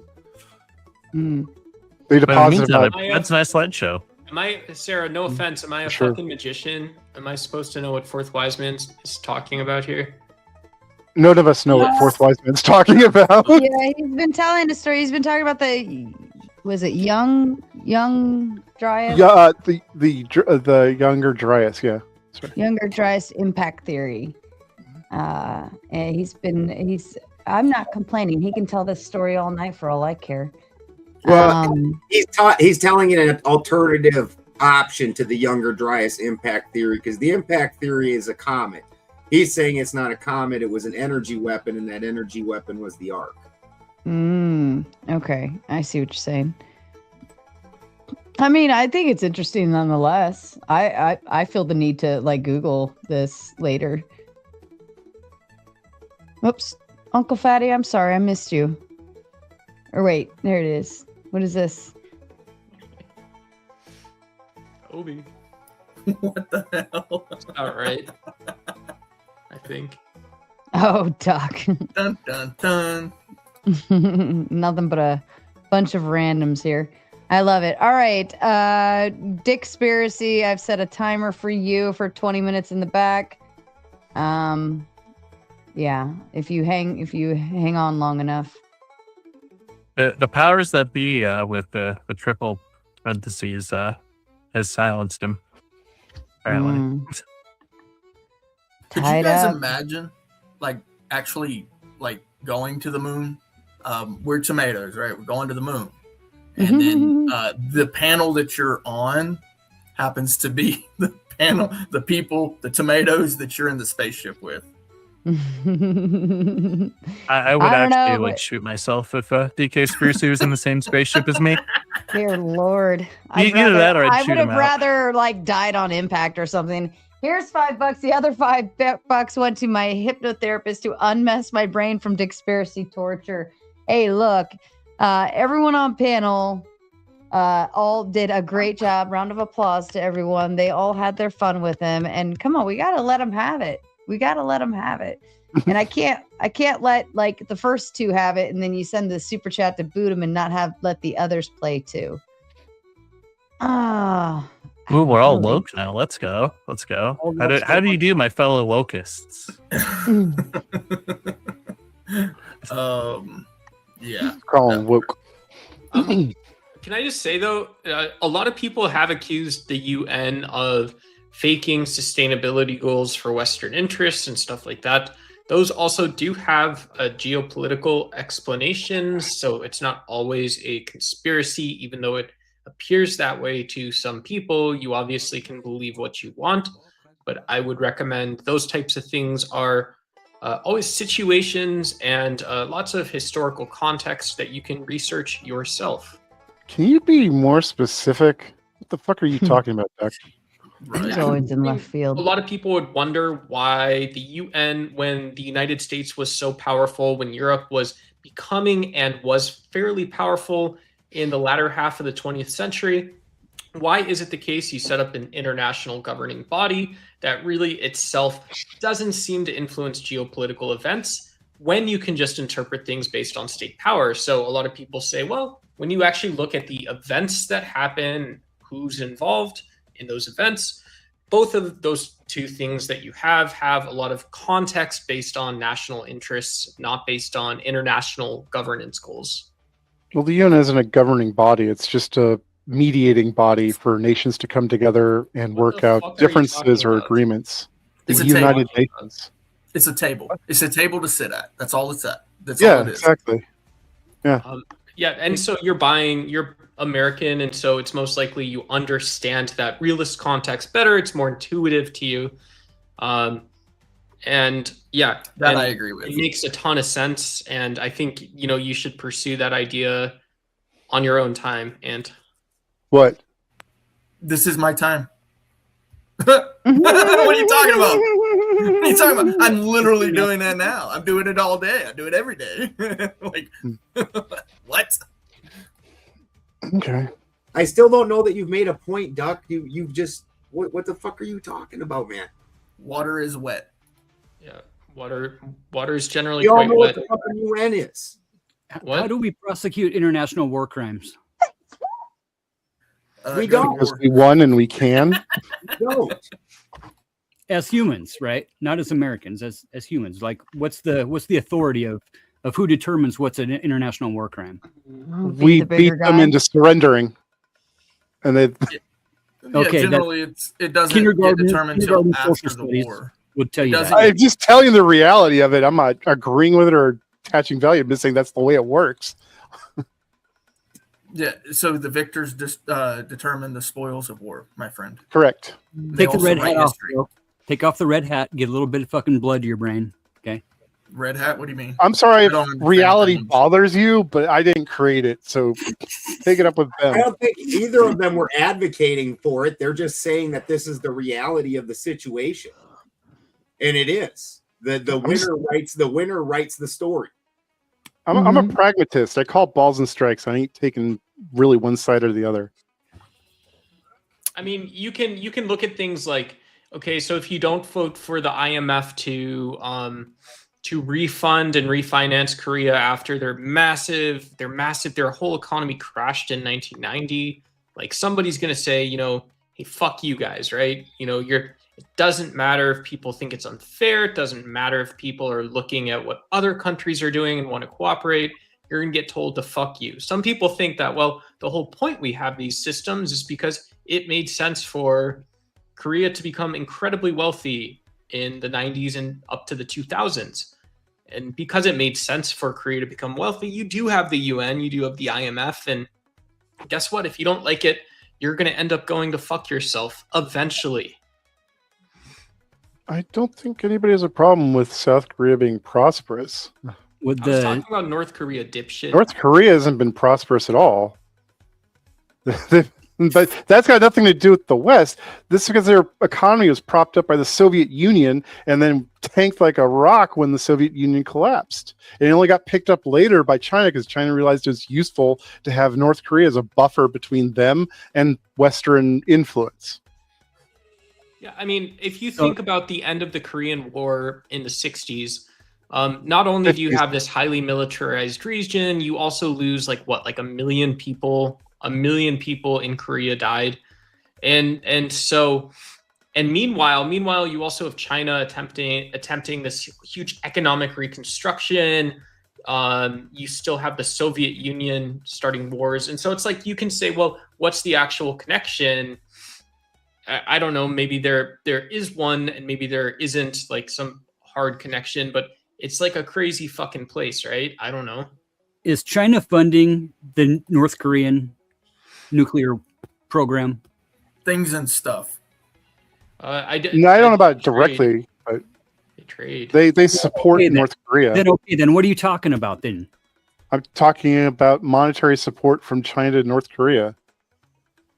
I didn't say anything about their nuclear program. Korea not produce anything of their own? Do they don't have any way to monetize themselves, or they're funded by other people is all, or what?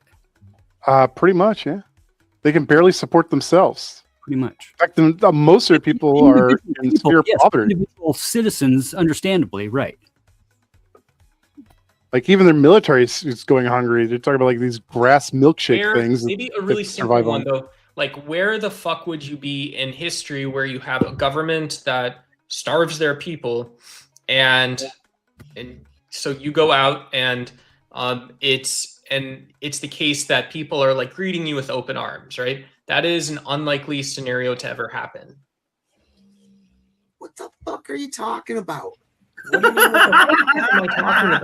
What the fuck are you talking about? Have you made a fucking? I've been waiting to hear some kind of a point in anything that you're saying, and you just keep it's like non sequiturs all the time. How about this? Would the UN exist if NAFTA didn't exist, and if the NATO didn't exist? Well, UN predates NAFTA by quite a lot and is about the same age as NATO, so I don't think one needs the other. In fact, not everybody in the UN is a member of NATO.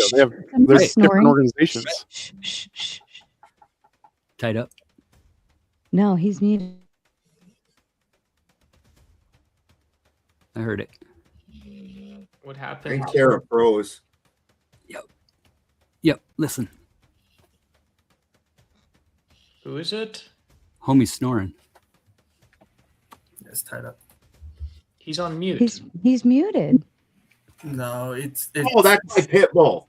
Oh.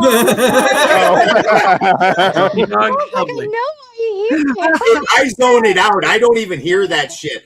That's fucking hilarious. And my wife snores. So I mean, I'm in a jungle. I just put that right out. That's fucking hilarious.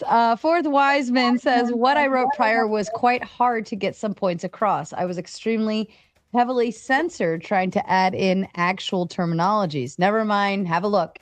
It's not hard to see. By the way, this is just the intro. Yeah, I actually might have to go deep dive this because I enjoy stuff like this. Like I said, like the Anunnaki thing was pretty cool to watch, and you get all wide-eyed and bushy-tailed about it, and you're like, whoa, and then you're like, no, probably not, but I like it. So thank you for sharing that with me, Fourth Wiseman. I find this stuff interesting, even if they don't. Some would say the Sumerian texts were left here by the Anunnaki, and there's kind of like the oldest text that we know still exist, clay tablets. You should check out what AI has to say on the translations. That directly comes from Sitchin. What do you got going on there? Oh, just a couple wives. What's behind you? Oh, no offense. I'm sorry. The most Let me see the back. one is not there.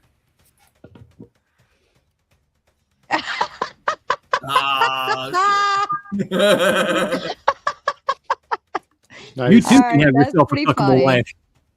That's pretty funny. You got me there.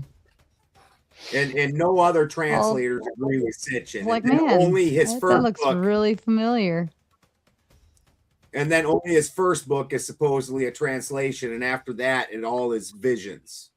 And right. Check out what AI has to say about all that, though. It's totally rewritten what Sitchin had to even contemplate. Actually, I don't even know that it was Sitchin at this point. The story has been, it's like the fucking human centipede. Somebody hears the story and then regurgitates it in a different way I've got like 20 different audios. regurgitates There it. we go. And this Hi.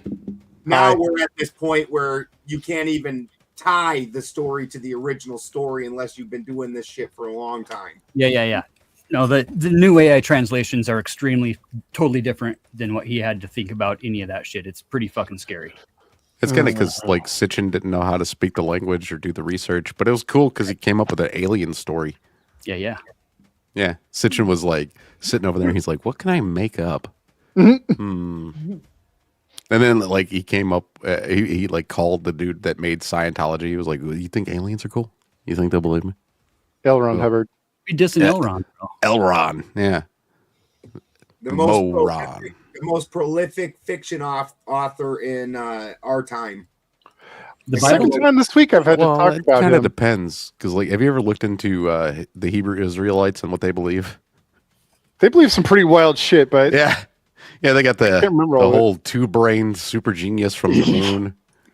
I wasn't comparing the quality. I'm saying when you say prolific, it means he put out more fiction work than any author in modern history.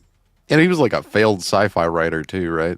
Oh, well, I mean, people say movie failed. I don't script, know. sci-fi, not failed. That dude sold so many. That's what I'm saying. Yeah, He sold books. Whole nine. It's just he realized. He I moved think he was paper, famous for saying sure. something to the effect of like, "I can either write fiction for 10 cents a word or religion for $1 a word."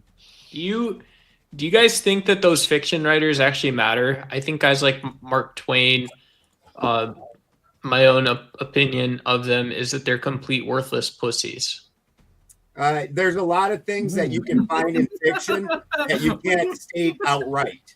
And fiction gives you a glimpse into the time period and the lives of those people in that time period, and that things get said that you can't just outright say in other more nonfiction works. Yeah. Well, I mean, Mark Twain stuck towards cartoons.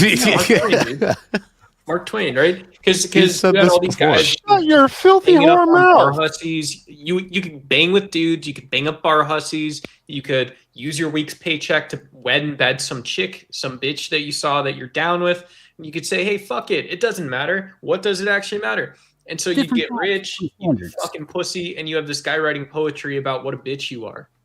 What Mark Twain right? novel was this in? What about like Shakespeare there, Duck? Happiness and Shakespeare- sanity are an impossible Shakespeare was combination. also a massive pussy. If you want to know why Shakespeare was a pussy, read, I don't know, maybe Macbeth, right? It's this whole, you're supposed to be some powerful guy, but then you just, you've got this bitch ass guy writing even more bitch ass drama about your drama. So there's a drama about your drama. Bro. I feel like you're right? What? You're just a fucking pussy. Sounds like YouTube. I feel like you're just jealous there, Duck. Huh? That you're not creative. Yeah. Well, Shakespeare was a heavyset black woman Why? who wrote all of her books from Detroit. Okay, we all know that's true. Yeah, Tiffman and he was doesn't look- disabled. Well, if I gave you an idea of a story to write in fiction, could you do it? hell yeah. I don't believe you could. R.L. Why Stein couldn't- actually why couldn't has. I? Let's just say I decided you give me a character about like a sci-fi drama or some shit, and I say, okay, well, I'm gonna sit down and I'm gonna try this shit for an hour, and then I'm gonna come back in 4 years, and 4 years later, after I fuck up my first 4 years, 7 hours of writing, shit. I'll be able to write a novel like 4 years. Fucking what's her name? It would take you that 4 wrote Harry years to be Potter. creative. Holy shit, bro! Yeah, dude. Why not? He wants to be good. R.L. Stein wrote Goosebumps, not Harry Potter. Like, he's got to put a section in the book to make you horny, just to keep you. I'll give you an invested. idea. Space Dog. Puppy dogs. Oh my god, what I would say is the space dog, it would be this hero arc where you have maybe a dog that gets suspended in space, and so Who's doing anytime there's a something with, challenge like, or a something, sorry about that. letter? you have this opportunity to go woof woof at this problem and fix it. That would be So my. you're my not best creative, bet. bro. That's not creative at all. You're literally bringing the dog, his natural characteristics into the story to make the story, bro. Dogs are dogs. Maybe. Well, There's but no maybe, human maybe. beings. We're human Maybe. beings, right? I don't know. So I think you would find. I think this you'd is- ultimately this is why I don't discover. believe you could do it. No, Because I you're think gonna, you're gonna make it a dog. No, shut up. Shut up. You would have depth to this story. You would have so much depth that this one dog could carry maybe like a 2-page scene. And if the dog itself could be exploring and considering something small in 2 pages, you probably have a character that's worth writing about in the world. And so Underdog, what is bro. that world that you're writing about? Is it anything worthwhile? Is it good? It's kind of what I was have looking. to I apologize know to Underdog you, Doug. fought Overcat once. I have to apologize to you. I presumed that since your reasoning side of your brain is so malfunctioned, I presumed that the artistic side of your brain was probably kind of phenomenal, but that's malfunctioned also, and I'm sorry for presuming that. Ouch. It's still there, dude. It's still there. It's still Nar. It's still whatever the fuck it is. Lord have mercy. I love you so much, Doc. You bring joy to my little heart. Fourth Wiseman with the Big Ten says, your memories that are not an imprint via this time alive are mostly given to you through genetics. If you doubt yourself, i.e. gut instinct, then you're lying to yourself. It's mostly inbuilt. Any thoughts? I don't think instinct and memory are the same thing.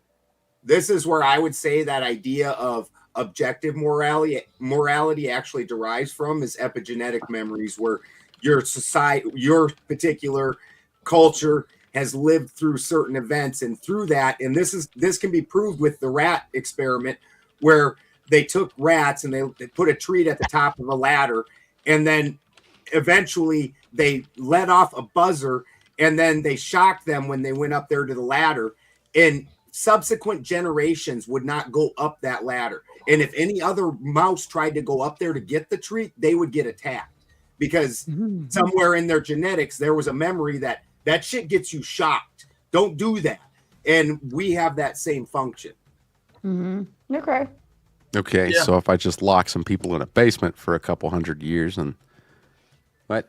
C.S. Lewis was a fat piece of shit, chat. Sorry, real quick. Whoever's talking about C.S. Lewis, fat, worthless piece of shit. Is there any author that you don't hate? Well, I was going to ask, like, who's the most prolific horror writer, Duck? Currently.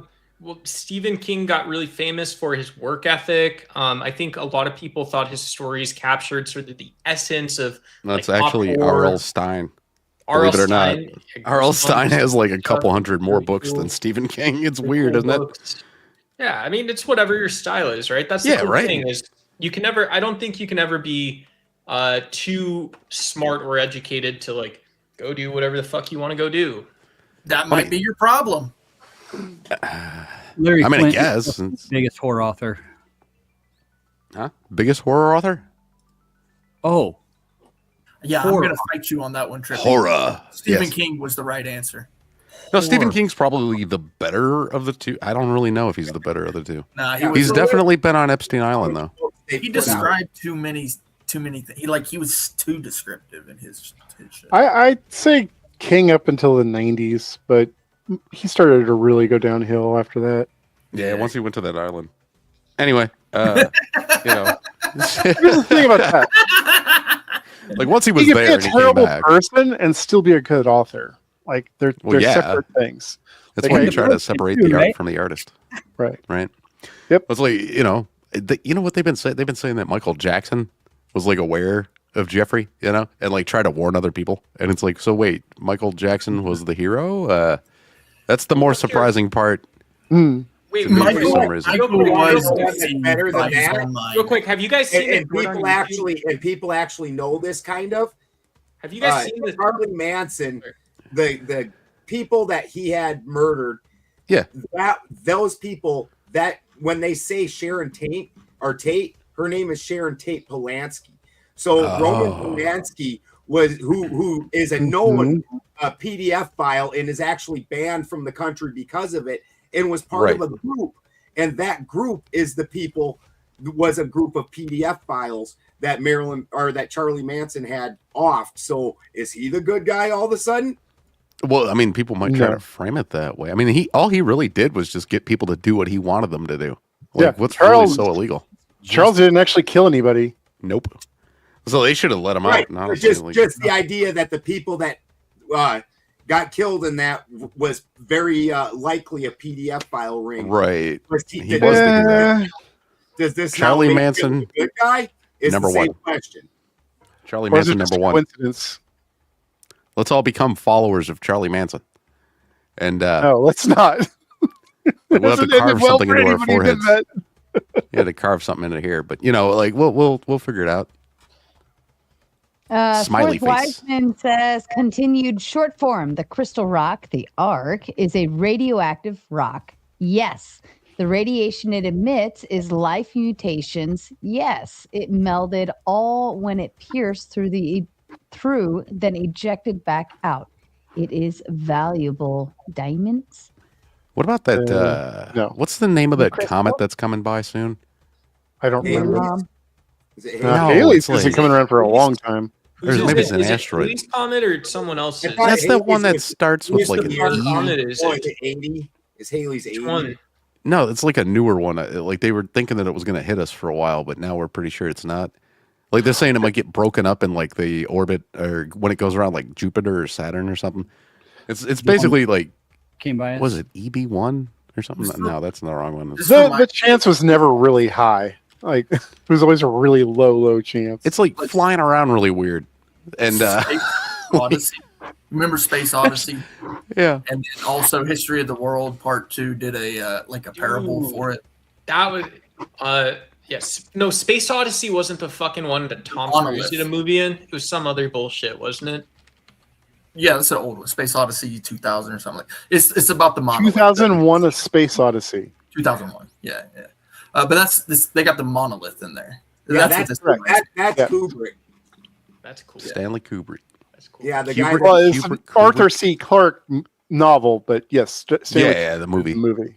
Like I just watched Eyes Wide Shut not that long back for the first time ever, and I was like, Oh, oh. that was a rough one, isn't it? it's like oh. And then they say Kubrick's the one who, Kubrick's Y'all the want one you all who, want me to made like the moon let me landing. back in. That was the whole case of that entire movie was just him going, that one night was really fun. I want to get back in there. Let me get a mask and figure out the password.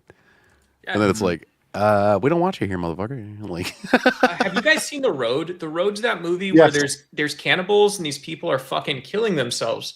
And it's just funny because these ironic horror stories also have that monolith arc, but you end up at the same exact place where you started, right? So there's this dystopian aspect, but it's also just this like realist style portrait where it's like, oh, well, that guy didn't have to fucking kill himself, but it also didn't matter if he was going to kill himself because you get the same shit anyways. Either way, You know what matter. it is, Doug? It's the same thing. It's the Christianity argument. People want to believe that life continues. That's really all it is. life finds a way, right?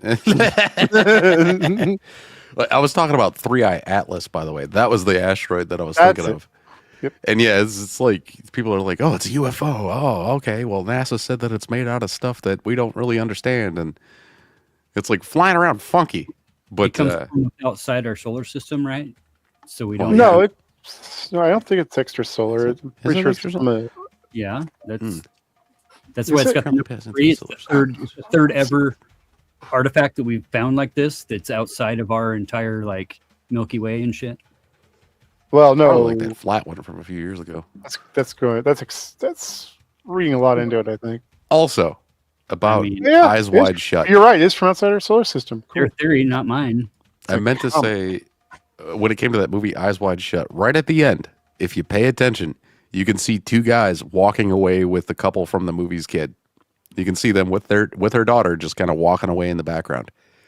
And that's fucking weird, isn't it? They say that was one of Kubrick's choices before he passed, because like some of his stuff got edited out, but that somehow stayed in. And it's like so like the parents are all worried they're gonna get got to the point where they don't pay attention to the daughter, and then she's just being led off by two people. Yeah. Ew. I know. Fourth Wiseman says the crystal holds all we are and more. It can be used for everything, yet it is extremely dangerous. This is why it was carried in a wooden box with the external gold exterior with wooden poles for handles. Does that push back to the Ark like of the covenant thing? Yeah. The That Ark was of the the Covenant. Yeah, the Ark of gold. Covenant. The gold Raiders one that of was the Lost carried. Ark. I don't know. I see too many people on the internet talking about crystals, crystals, Crystal crystals. skull. Is this Yeah, this is all Shia about the LaBeouf? Ark of the Is that what Covenant. we're talking Everything about? he's been saying. Are we talking about Shia LaBeouf now? But No, this is all about the Ark of the Covenant. But the Ark of the Covenant is supposed to hold the remains of the original 10 Commandments, not some. That's what's year. supposed to There was be a in the Ark of thing the Covenant. where it was a golden box that was carried across. Right. I thought that It's was a the Ark. wooden Ark of the box Covenant. covered in gold with two cherubs on the top, and possibly containing the. Well, I Remains of the forgot 10 what my life is like. Yeah, the 10 Commandments. Thank you. And like they used to use it. They used to carry it to like battle when God told them they were allowed to.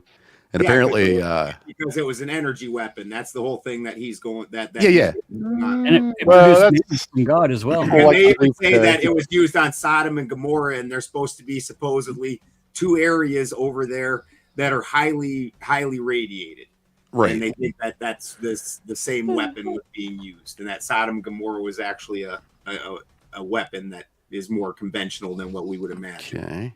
I know that if you for that though, but like, because Sodom, the weapon in Sodom and Gomorrah was also homosexuality in a non-academic or social context, right? It was That's actually just a right-wing talking point. Actually, the offense that was supposedly made in Sodom and Gomorrah was the graping of an angel. So it wasn't even homosexuality. It was that they took this perfect being and that they violated it, supposedly. It's fucking nuts, dude. So Knuck and futz. So Yep. what's up with Charlie Kirk then? He wasn't an angel.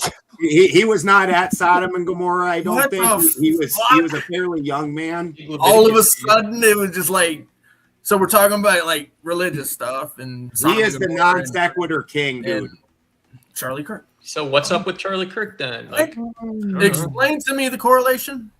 So what I'm saying is that okay. So if you were to have a very simple outlay of understanding Charlie Kirk, he did quote Leviticus against homosexuality as a non-Christian value, right?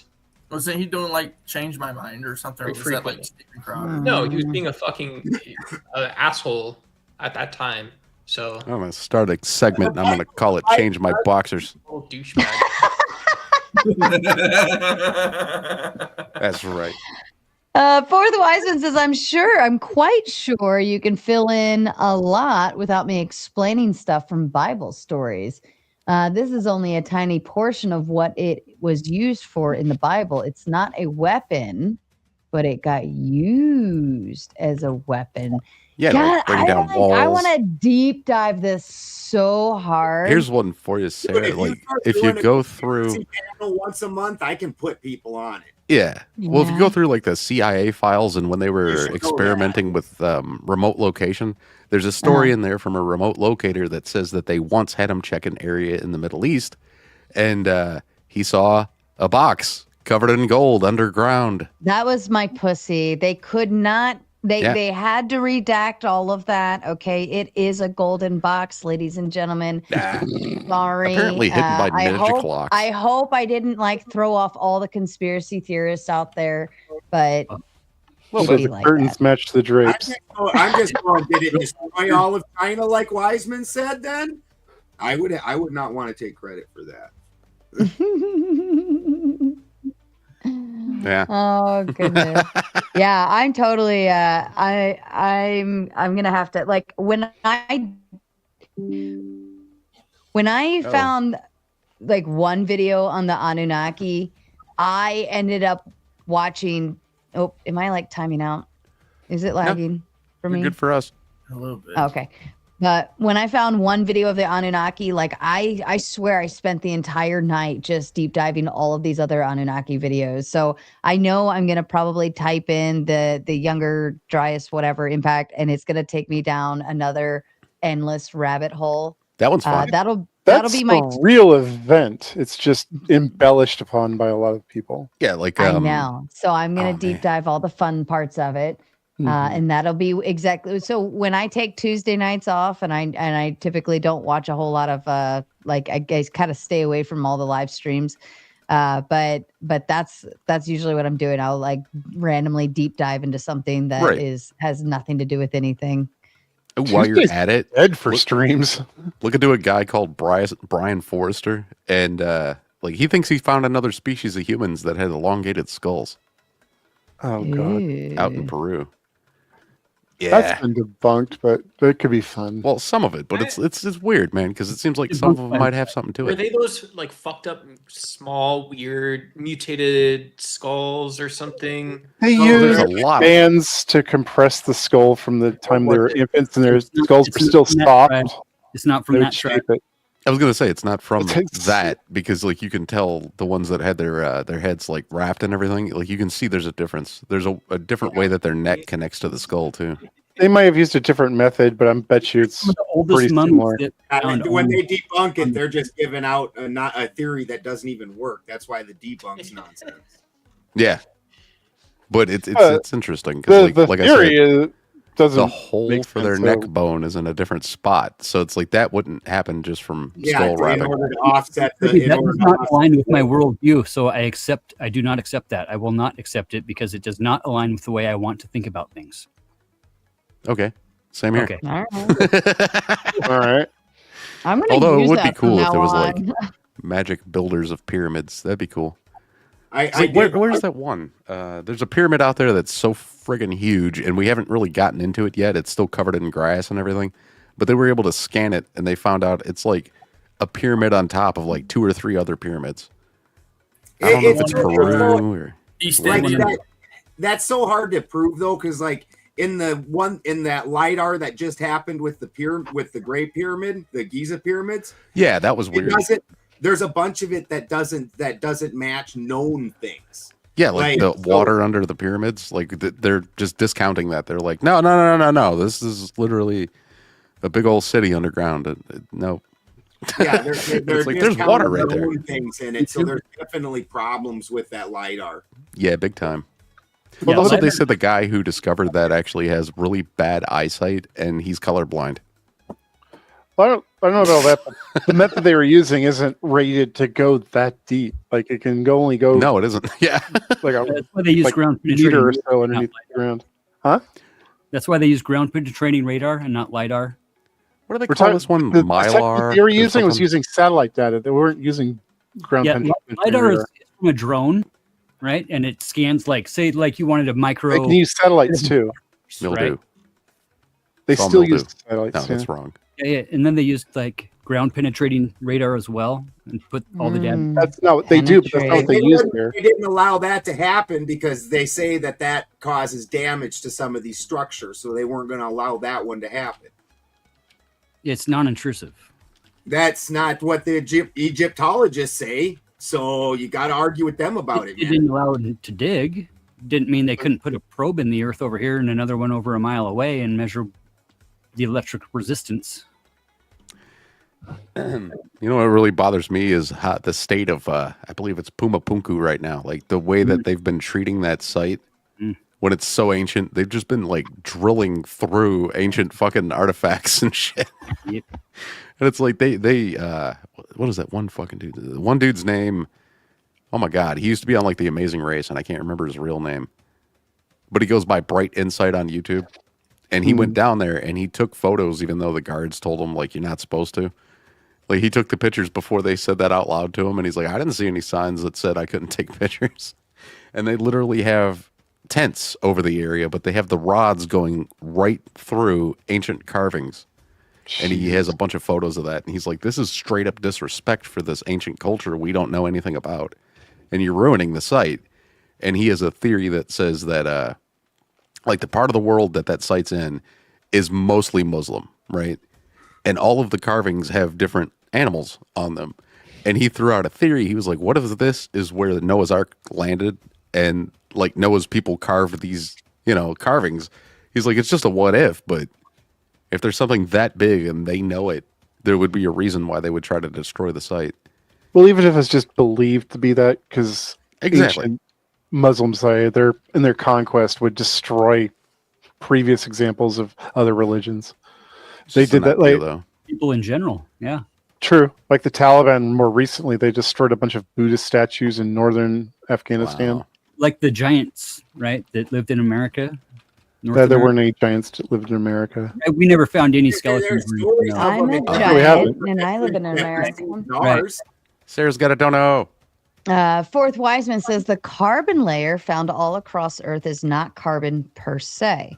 It is the life. It is all the life forms that died when the ark hit. Trees, animals, and oceanic creatures in the shallows all perish. So the carbon layer is really just like dead animal ashes. Well, I mean, that's true, Yeah. but I don't understand what he's saying here because everything's a carbon-based life form. So when it breaks apart, the carbon gets released and returned. So that's absolutely true. But that carbon layer would have originally had to exist for the carbon-based life that got killed by this event to turn back into carbon. So it always would have been a carbon. But a layer across the whole entire stratosphere of the Earth, like the whole thing. Right. So when you look at the coal deposits, haven't observed that. There's a presumption here that most likely, because that comes from that's life juice. That would have been oil, carbon. Gotta get my life juice. Yeah, Dropping my life juice. Right underneath dropping that. my life juice. Good. And all the eye of the song? spirit. Do you know the song? It's a natural structure. It's cool. No, I don't. Well, I mean, Pimp carbon juice. is just a basic building block for everything here. Everything here is carbon-based life. It's our basic building block. Yeah. You mentioned the Dakotas earlier, yeah? And Montana and stuff? Yeah. Wyoming, right? I'm from South Dakota originally. Yeah. Yeah. So like shark teeth, right? The biggest shark teeth that we find on Earth are in frickin' Montana. Yeah. And they ate people up. Underneath that layer that goes around the whole stratosphere. Yeah, in the shale layers. Yeah. Where there's that It black was caused from the original Sharknado. Okay, I refuse to believe anything else. The way you see the continents today is not the way they've always been. Sharks on a motherfucking plane. Oh, dude, yeah, that would be a good one. Every time we see That's very astute. That was a good one. I was watching an Instagram video yesterday where this guy goes, "Everything in Egypt was actually in America," and he's like trying to prove that everything in the Bible happened in America, not Egypt, but everything in the Bible happened in America. And I'm like, but dude, they talk about the pyramids; those definitely aren't out here. Was he a Mormon? I don't know. It's just some dude. No, And, there's this based off of structures in the Grand Canyon. That whole theory is. Oh yeah, based where the off- whole area is named Grand after Canyon. like different parts of Egypt. Yeah, and that there's supposedly these temples and pyramids exist, but they're there are blocked off areas of the Grand Big time. Canyon you can't go into. Yeah, it's like straight up illegal. Like they'll arrest your ass for going so far into the Grand Canyon. There's tons of caves, and there was a story from like, what is it, like 1890 something, where a dude took a boat through the Grand Canyon. Yeah, And he claims he found some supposedly stuff. Found these structures and then Yeah. found artifacts and whatnot. Like Egyptian and Buddhist statues in the same place. Yeah. What you playing? Looking for my pimp juice. Pimp juice. Is that what Michael Jackson gave to the kids? Oh no, that was Jesus juice. That was Bill That's Nelly. Is anybody a Nelly fan? No. You know Why what? did I nobody remember know Nelly Nelly? well. A little bit. I knew it. I went. That's from the strip club era when I was a. You know, they say that Nelly wore that Band-Aid on his cheek because he had a big mole on his face he didn't really like. So he wore the Band-Aid, and then all of a sudden, one day he just got rid of the Band-Aid. And it disappeared. Yeah, and it's Fourth like he probably Wiseman- did get something cut off. Very Probably did. possible. Fourth Wiseman says Squatter Man was actually a savior. Hallelujah. Even though it discharging was immense, it also had an accretion boundary underneath it where life forms survived, shielded from its effects. Oh, so that's like the concept of the arc, right? No, not really. It's if you look at it when the Squatter Man comes down, there's like almost like the shape of like a bird cage or something that comes down in this area. And I actually have a theory that that's part of the whole Greenland fight if you're looking at the Squatter Man event as being cyclical, that area would have been the area that would have happened in. It looks like a nuke. Yeah. It looks like a nuke. I just Googled it and I'm like, oh. Okay. All right. I mean, somebody could have saw that from a big enough meteor impact or asteroid. I was going to say, any large explosion is going to make a similar type of cloud. Yeah. Like the parts in the different deserts. About a mushroom cloud. This is like a bird cage. This goes, the Squatter Man sits on top, and then there's a bird cage basically underneath it. And there's a very specific amount of points to it. I can't remember what it is off the top of my head. Yeah, and it's found all over Earth, I bet, right? Yeah, I'm looking Arizona, Armenia. Well, no, everybody in the Northern Hemisphere Mexico, was Spain. supposedly such a large galactic event that everybody in the Northern Hemisphere were able to see it. And so you see the representation of it all over the place. So, some of them have some of them have little hickey doodles hanging down between their legs. I wonder what they're depicting there. There's a winky. They're showing you their winky because they were all naked back then. There's one with like 2 dots underneath the arms. It looks like nipples. Yeah, I think it's in here. Yeah, this one. Doot. I don't know how much I can see. I can't think who it is, but you can find electrical discharges that match these patterns. And it goes through and it actually builds up to Squatter Man, which is the final discharge stage. And then also, interestingly enough, because unlike the drunk crazies that get on here and ramble, I'm actually into conspiracy, into occult very heavily. And I've been doing it a long time, so I have like the old crazy books that used to not even be available. And so if you look, that's one of the things that you would say that a lot of people, when they're talking about magic, it's just learning how the energy, the basic energies work. And you can see this particular book is ultra famous. It used to be impossible to get. I think you can probably get a PDF now, but this is Goetia. It's supposedly the book, or King Solomon was given dominion over 72 legions of angels and demons. And this is supposedly the things that he used to control the demons.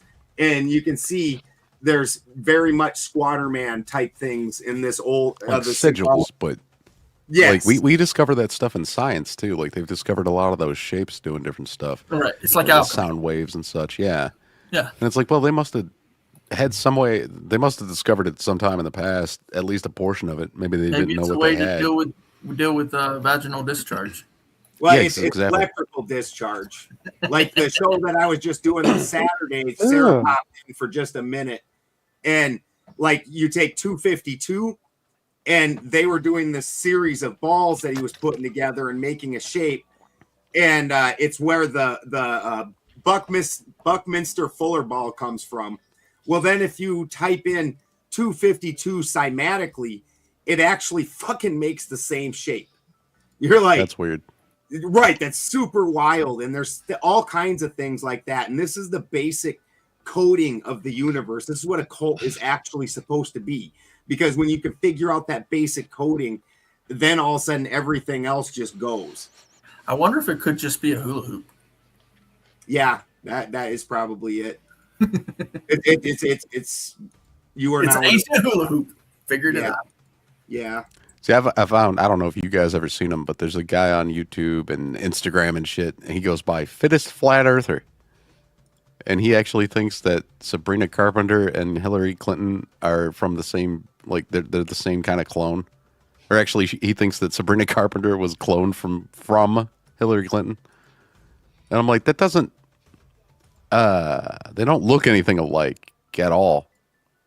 But he also thinks that Elvis is Donald Trump. So, like, there you go. He's also a flat earther, so you led with that and already knew he was going to be a kook. I knew, yeah. I knew when I saw his name, too. But he's supposed to be the fittest flat earther, though. So, like, that's something. I so, mean, like, when I see this, I don't think see it in the shape of Hillary her Clinton. face. I can see it a little bit in her face. Like, really, you look at this and you go, "That's Hillary Clinton." Oh yeah. I gotta squint real hard to see that. Do you growl? I said a little bit. I know, didn't I know. say overtly. I said a little bit. You have to go pretty far back on Hillary's timeline. If Hillary was doing this, she probably would have won that election.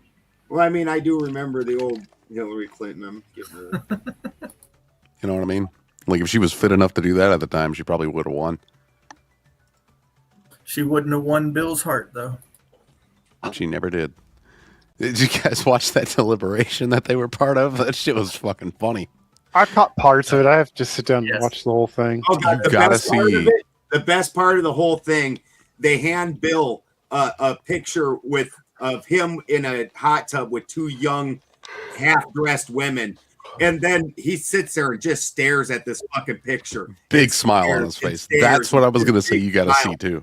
And then his lawyer eventually reaches over and snatches it from him, and he reaches over and grabs it back and starts staring at it. It's the best. This It's is the dude. good shit.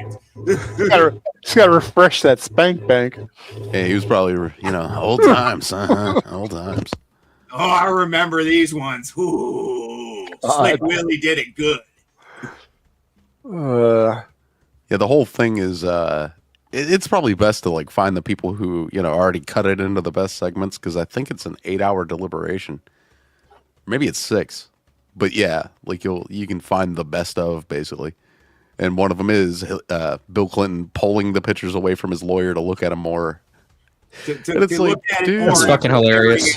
Like a full minute, uncomfortably long, where everybody's like, why is he wasn't talking, he's just staring and grinning at this picture. And then she takes it and he rips it back. Like, nah, I wasn't done it. He's like, you're gonna be next if you take those away from me again. Like, damn. He's like, I got that. The suicide list is real, lady. You want to be on it? Take this picture again. What is it, like 60 something? I don't know how many friends of theirs have just mysteriously unalive. Who's retaining who? Yeah. It's like, if you really want to just, disappear, become friends with the Clintons. Yeah, that's kind of a scary proposition. I don't even want to be friends with them to disappear. Squatterman is also proportional to the Ankh. Ankh. It's the Egyptian. Looks like a cross, but it's got like the symbol of life shape on top. Yeah, like the loop-de-loop cross. What I think is like the electricity conductor thing. Yeah. Right. Okay. The geometry itself used with any conductive element amplifies voltage, not current, when it's rotated, even slowly. Okay, dive in. Yeah, this is again. We're talking about this whole thing as a plasma discharge event, and so like he's saying that this is something that is, you can find it in Tesla experiments and all kinds of different things. This is why Duck's argument about fictional writing was absolutely stupid, because when it comes to Da Vinci, right? So Da Vinci based a lot of his ideas on fictional stuff and found out that a lot of those fictional things were actually applicable in real life, and he created a lot of things because of creativeness. And so like you get into this, the Ankh, and the electricity thing, but inventions today that we have are based upon just wacky ideas. As somebody said, I want to be able to do this, a wheel, right? The wheel, that's an invention, right? To be able to roll your cart, right? And now we have what? Thoughts are not wheel. Thoughts are not will. Yes. But the ability this is why we have creative people and then mechanical people, because some creative fucker talks about something and writes it down, and then some mechanical guy goes, I can make that. I can make that work. And that's how we ended up with so many Where sex does toys. Duck fit into all of that? Duck's both hemispheres of Duck's brain are short circuited. No mechanical, no creative. Sorry. Can't keep up with the guy. Doesn't We're gonna mean have to he's a retard. We're gonna have to get Duck a couple of Ankhs. Things and stuff. You can stick them in his ears or whatnot. It's like those people that think that the lightning rods on ancient buildings were actually like ways to re-energize humans, and it's like those are lightning rods. Those are lightning rods. Just a story. Yeah. Kind of cool, but it was just a story. Uh-huh. Yeah, there's. I wouldn't go with that. These are energy collectors, but if you look at the basic setup of most of these cathedrals like that, with that on there, there's a pool above there, and if you had filled that pool with mercury, it's no different than a fucking TV. Like your old TV antennas, you stuck a damn metal thing up in the air, you put a little mercury tip on it. The mercury rectifies the signal, and then it puts it into the box, and you sit in this fucking box underneath this all that shit, and you're trying to pick up higher signals from the ether. It's the same basic idea as a TV. Tinfoil hat. No, it could work. It's just electricity discharge. Well, I mean, they do find pools of mercury under pretty much every large pyramid. It's kind of a weird thing to have, like in common between Egypt and Mexico. It's kind of a weird thing to have in common, I think. And Asia. Asia used to believe mercury had like magical properties, and in East Asia it was thought to be part of the secret to immortality. India, it's still taught by the yogis. They actually take the mercury and they feed it gold until it solidifies, because mercury amalgamates gold. And so they sit and they feed it gold until it becomes salt, and then they'll take that.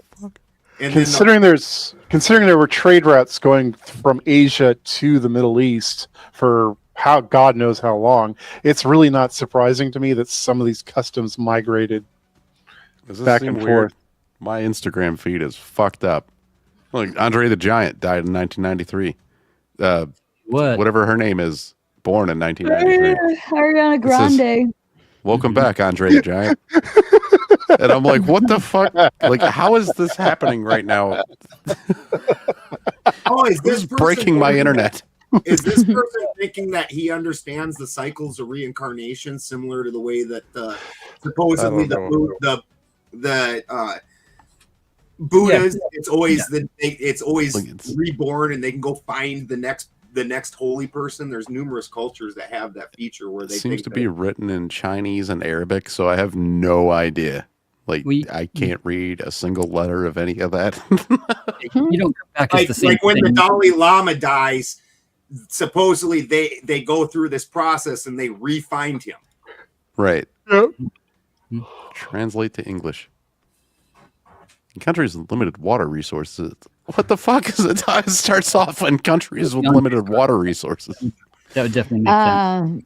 Fourth Wiseman says if you spin the Ankh fast, then base portion of itself draws the output back downwards and sideways into itself. This is the accretion layer that Squatter Man had, but on a grand scale. Ooh, I kind of like that.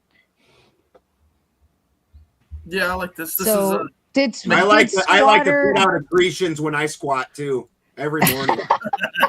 Yeah. That's what she said. Yep, feed is definitely destroyed. What is this? What?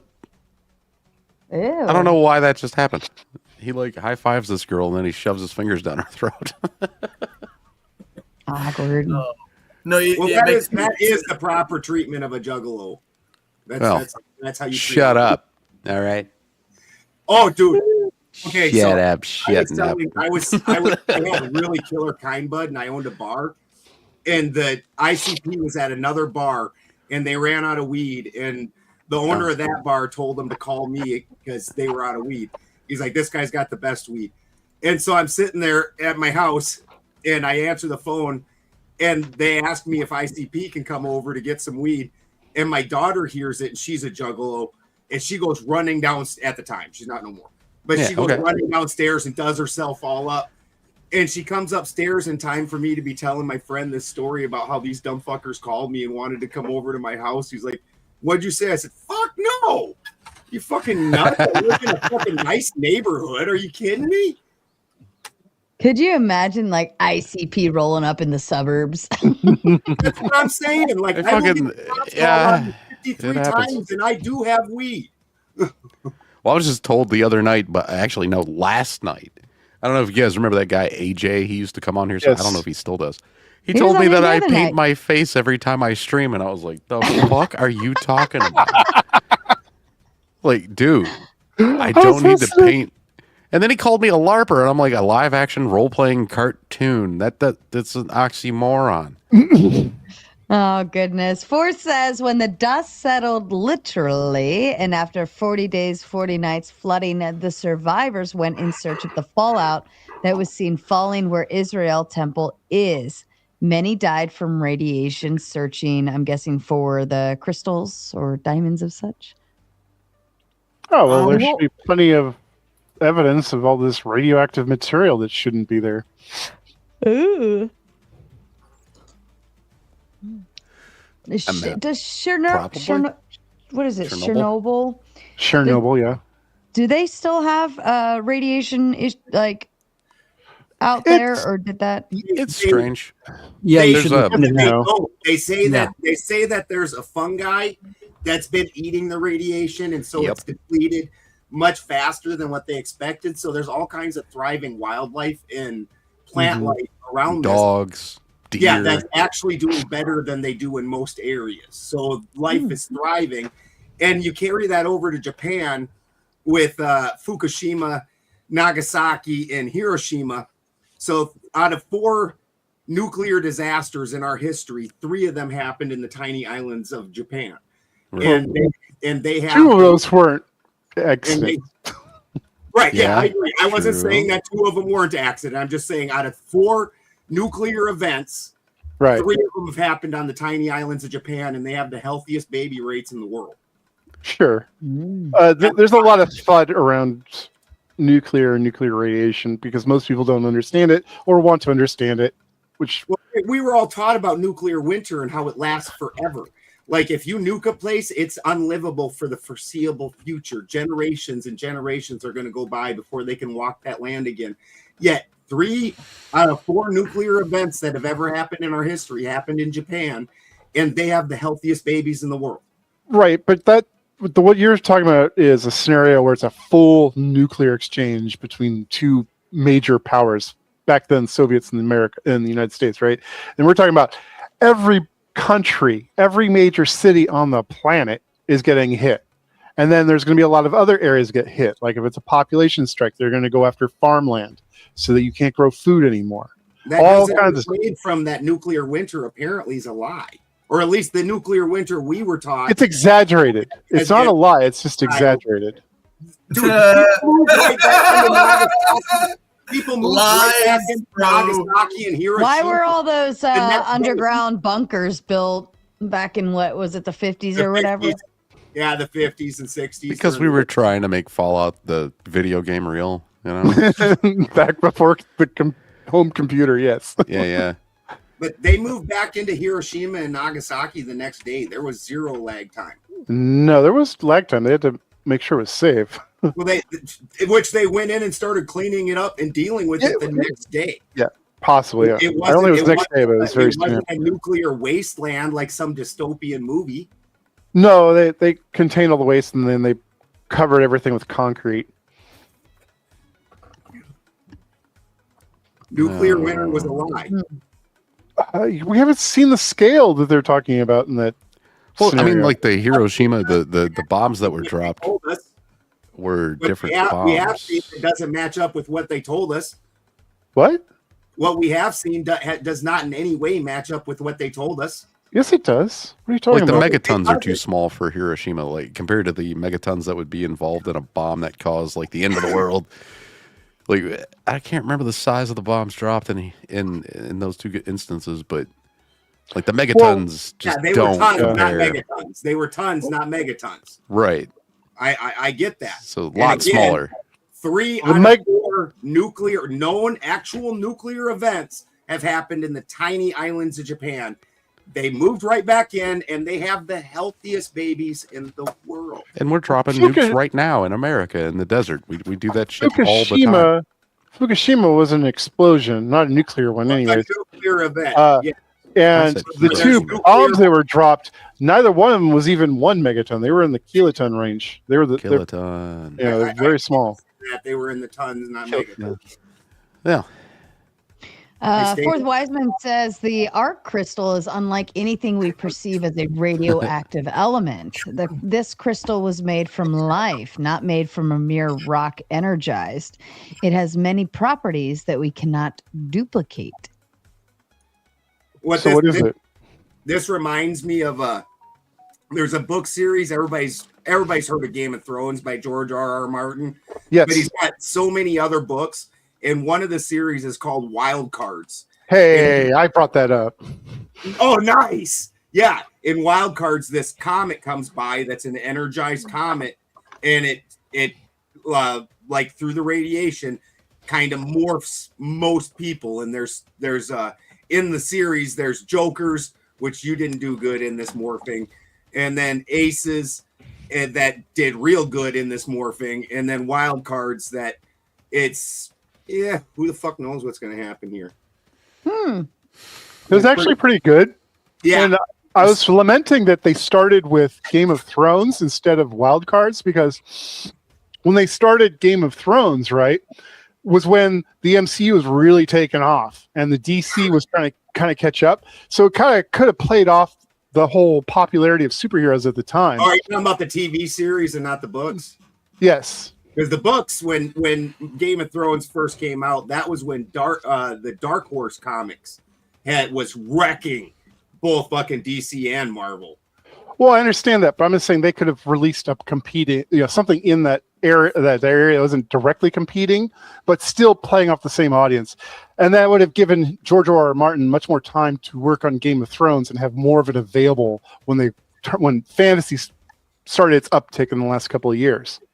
Oh, dude, you know what? In the last 10 years, and I'm a voracious reader, and in the last 10 years, all my pleasure books, which is typically in the fantasy genre, everyone had stopped writing, like across the board. Even fucking like Name of the Wind. Doors of Stone, that hasn't come out. Brandon Sanderson even has writer's block, and that dude was prolific like fucking Stephen King. I wonder if this is why they're just remaking videos like old movies. Like, does everybody have writer's block at this point? Because I feel like they're just redoing the same plots over and over again for movies. You know what was TV why shows, innovate? right? Sorry. Yeah, I know. 100%. But it's kind of like crazy that they like every time I see a redo, I'm like, why can't you make your own thing? Fourth Wiseman says the event arc hits so fast it captures all the souls of life it engulfed and has mixed them into astonishing element that has all the elementals compounded instantly into a minute pure essence. Yeah, and then Xenu picked up all the souls and he replaced our souls with alien souls, and then that's why Tom Cruise. I mean, this isn't far from the theory of hydrogen being God. Basically, it seems like it's one step above that. There's a theory out there that because, especially with our atomic element setup, it's based off of the number of protons element has, and then presumably it has an equal number of electrons if it's that stability. And so one is hydrogen. Everything above that is just one more proton. So then it's two of those is now helium, and it's a very interesting theory. But then presumably that the true essence of all of these different ones, because honestly, like when these guys earlier were talking about the decay chains, because they were talking about the uranium lead dating, what people don't realize, most people don't realize is uranium, it basically it's unstable. So it starts shedding off protons. And as it sheds off protons, then it becomes a different element. So it becomes like radon, blah, blah, blah. Actually, it's not stable at lead. They're using lead because specifically of the zircon crystals. and that they will hold uranium and it'll deplete to lead. Lead's not a stable position. I think it's bismuth is the stable position because lead actually grabs radiation, so it needs more protons, and that's part of why we use that as radiation protection. Where on the upper end of it, it's shedding it. So I think it's bismuth is where it actually has pretty good stability. I think you meant electrons. If it absorbed protons, it would turn into a different element. Yeah, that's. I did. Yeah, there's actually a misconception in the carbon dating as well, because carbon, I believe, turns into nitrogen, and then when it becomes carbon nitrogen, 14 decays to nitrogen 14. then when it becomes nitrogen, it can go back to carbon 14. I don't think that's correct. No, I'm pretty sure that's correct. Right? It's a that would be a cycle. closed loop. Goes It back wouldn't. and forth. No. Yeah. I'm gonna go get some coffee, and I need ice for my back. My back hurts really bad from sitting here. But you guys are fine. I mean, Ben's here. He can do everything. I'll be back. That's right. Help Sarah buy a vibrator for her back. I mean, what do they call those? A massager. And get her a shot massager. chair. Get her a shot. Get her one of them I was shot often, chairs. yeah, I was off in some completely different thought process before I tried. Yeah, to I be know. funny. I apologize. I put up the bumper. I made it clean. Doctor says she needs a Becchiotomy. Becchiotomy. Oh man, you even make me watch Half Baked again. Mm-hmm. I've seen that movie too many times. Yeah. But- So nitrogen 14 turns into carbon 14. Nitrogen 14 is stable. It doesn't decay into anything. It turns into carbon 14 in the Or upper does it? atmosphere when cosmic rays. I'm literally reading this, bro. When cosmic rays. Okay. collide So it's with atoms, acted creating upon by neutrons. something else and irradiated. Gotcha. See that you're talking about how it's affected by ionizing radiation. You were saying that it doesn't happen. Not on the Well, surface he of meant the planet. It doesn't. naturally just on its own, and Yeah, he so- wasn't thinking about well, space. You should always so- think about space. It is that not natural? It's as natural as decay. But that's not how carbon Well, was it dating put works. up there specifically to be observed? That's not how carbon dating works, but that is how nitrogen 14 turns into carbon 14. But it's got nothing to Okay. do with carbon 14 dating, which is what you were starting to It talk absolutely does. about. So No, it if, doesn't. no, it absolutely does, Right? because carbon No, it doesn't. 14. If nitrogen 14 can turn into carbon 14, then you Not in the don't thing that's actually being know. sampled. It can't. No, It's traveling 'cause up you into don't- the upper atmosphere. Just interrupt because you don't want people to hear that part, right? So Because, no, I carbon don't want. 14 I don't want to hear your no, nonsense. legit, No, that's please go really on, what it Clay. is. If you Tell like us to your. interrupt, I've seen it time stupidity. and time again, Ant. Right? Cry People more. like to interrupt when they are about to get found out that they were wrong. I'm not wrong. This is just something I that happens choose across not to accept your new information. It's not new. It's just Reject your wrong. reality and substitute my own. I think what Ant was trying to say is how are these particles becoming ionized when they're in the Earth as compared to when you're talking about when they're being ionized, they're in the upper atmosphere. So why would, because carbon dating includes measurement of the carbon in the plant material and whatnot, or the Organic material. Yeah. Organic, yes, material around the item. How would that become ionized?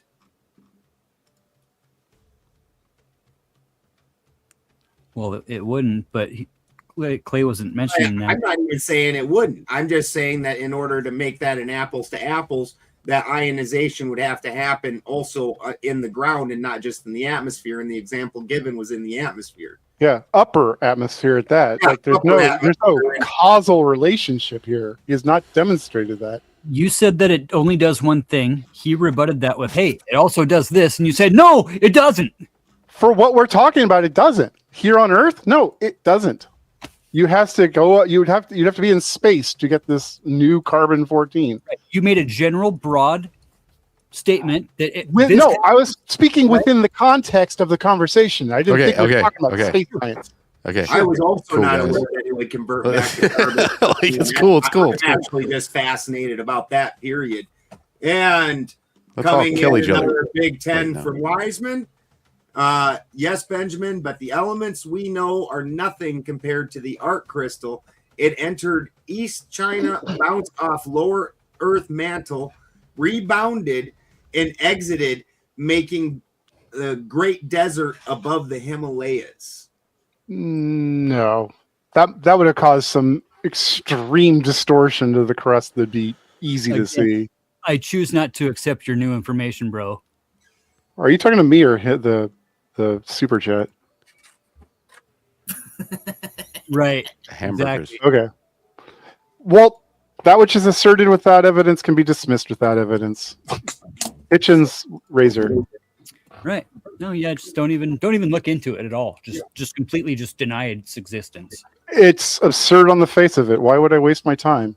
I don't know. Why would you? Well, like talking about a particle bouncing all the way into space and back home. Right? It's kind of weird. Completely fucking retarded to learn new stuff, right? It just sounds extreme to get to the end goal. Like you're jumping through a lot of hoops to get to what you want. Brick. Like it can turn into it, but is it going to do that on its own on Earth? Okay, Or does it have to be exposed to I'll give you space a first? frequency about how often it happens on a smaller scale. Approximately 16,000 to 22,000 atoms of carbon-14 are formed every second for every square meter of the Earth's surface. Okay. But not On on Earth, the right? surface. Fun fact. I don't know. This is a weird conversation. Let's move on. And another Big Ten from Forth Wiseman. Edit. It exited as the molten crystal. Entry was an electric plasma. Go look at Google Earth China. Fascinating. Yeah. Mm-hmm. Kind of like old school Chinese lore and stuff, like, passed down traditional stories and stuff. That doesn't make it true. Oh, right. Kind of like Jesus. I don't believe in that either. Well, I mean, I'll accept he was probably a person who existed, but I absolutely do not accept that he had any kind of supernatural abilities, any sort of affiliation with any kind of deity or any of that nonsense. Yeah, like what if we fucked up a long time ago, right? And Jesus was just meant to be a comic book superhero. That's kind of an interesting, fun way to think about it. You know what I'm saying? Like we could do that right now, like or not right now, but if you jumped 2,000 years into the future and somebody discovered a Superman book, they'd be like, "Oh my God, those people, they pray to this guy." There's so many books. Sort of like Jesus Christ Superstar. Movies and everything. I don't know. Is that Dude, the I plot knew of that? you were getting a swing and a miss when you took that one. Ant's an atheist. That made me laugh right when you said it. I was like, oh. He's not thinking he's going to get me on God, does he? Yeah, that guy last night also like, Jesus said, is fake too. Ant's like, fuck yes, he is. like the guy who said that I was a LARPing cartoon who painted his face every time he went live. He was like, "Yeah, and you were part of the Crucible," and I was like, "What the fuck have you? What are you smoking over there?" AJ's wild, man. Like what? Oh, you AJ? know, like I was so dumbfounded. You know what the funniest part about it was? Like AJ goes, "I can prove that Trippy said sorry to Speakeasy." So he sends in this video with a timestamp, and we're watching it for like 3 straight minutes, and everybody goes, "When is it supposed to be Trippy saying sorry to Speakeasy?" Like, what the hell, man?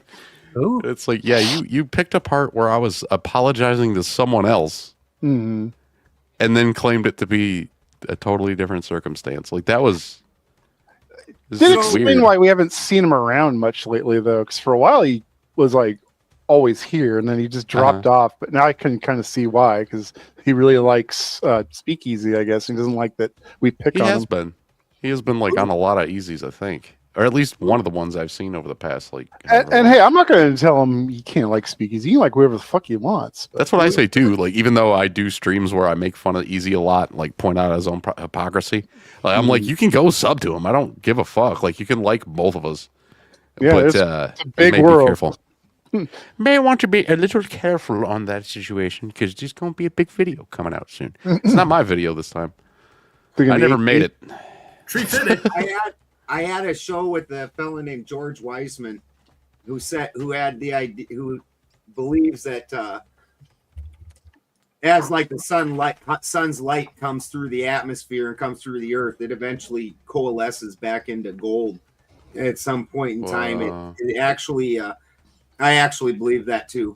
Alchemy. Like that's what we need to do. We need to figure it out. That's So we actually can do not it. alchemy at all. I need a philosopher's stone to cure my diabetes. That's not alchemy at all. That's just basic. Like when you look at like a basic incandescent light, when you turn on the light, you know why it's emitting light? Because those particles start moving super fucking fast. It's still metal particles as it comes apart. It's also how food heats in the microwave. Still metal particles, and they'll slow down eventually. And so, anyways, and you understand even chromatography talks. That's how they talk about it's reading the light out of the stars and whatnot. That's how they can figure out they're made of different metals and things. It's the same concept. So as the light comes through the atmosphere, which given space is supposed to be, they say not an actual vacuum, but an extraordinarily low, basically no particles in it. So it's coming through free with nothing to actually interact with and slow it down. As soon as it hits the Earth's atmosphere, it starts having to slow down. And if it tries to go through the Earth itself, in certain points, they're going to coagulate, and you're going to eventually get larger particles.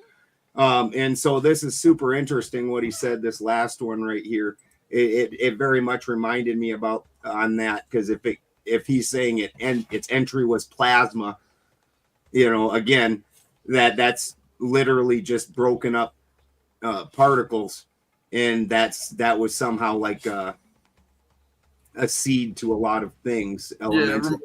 Reminds me of like quantum level type stuff, where it's like actually interference subatomic level.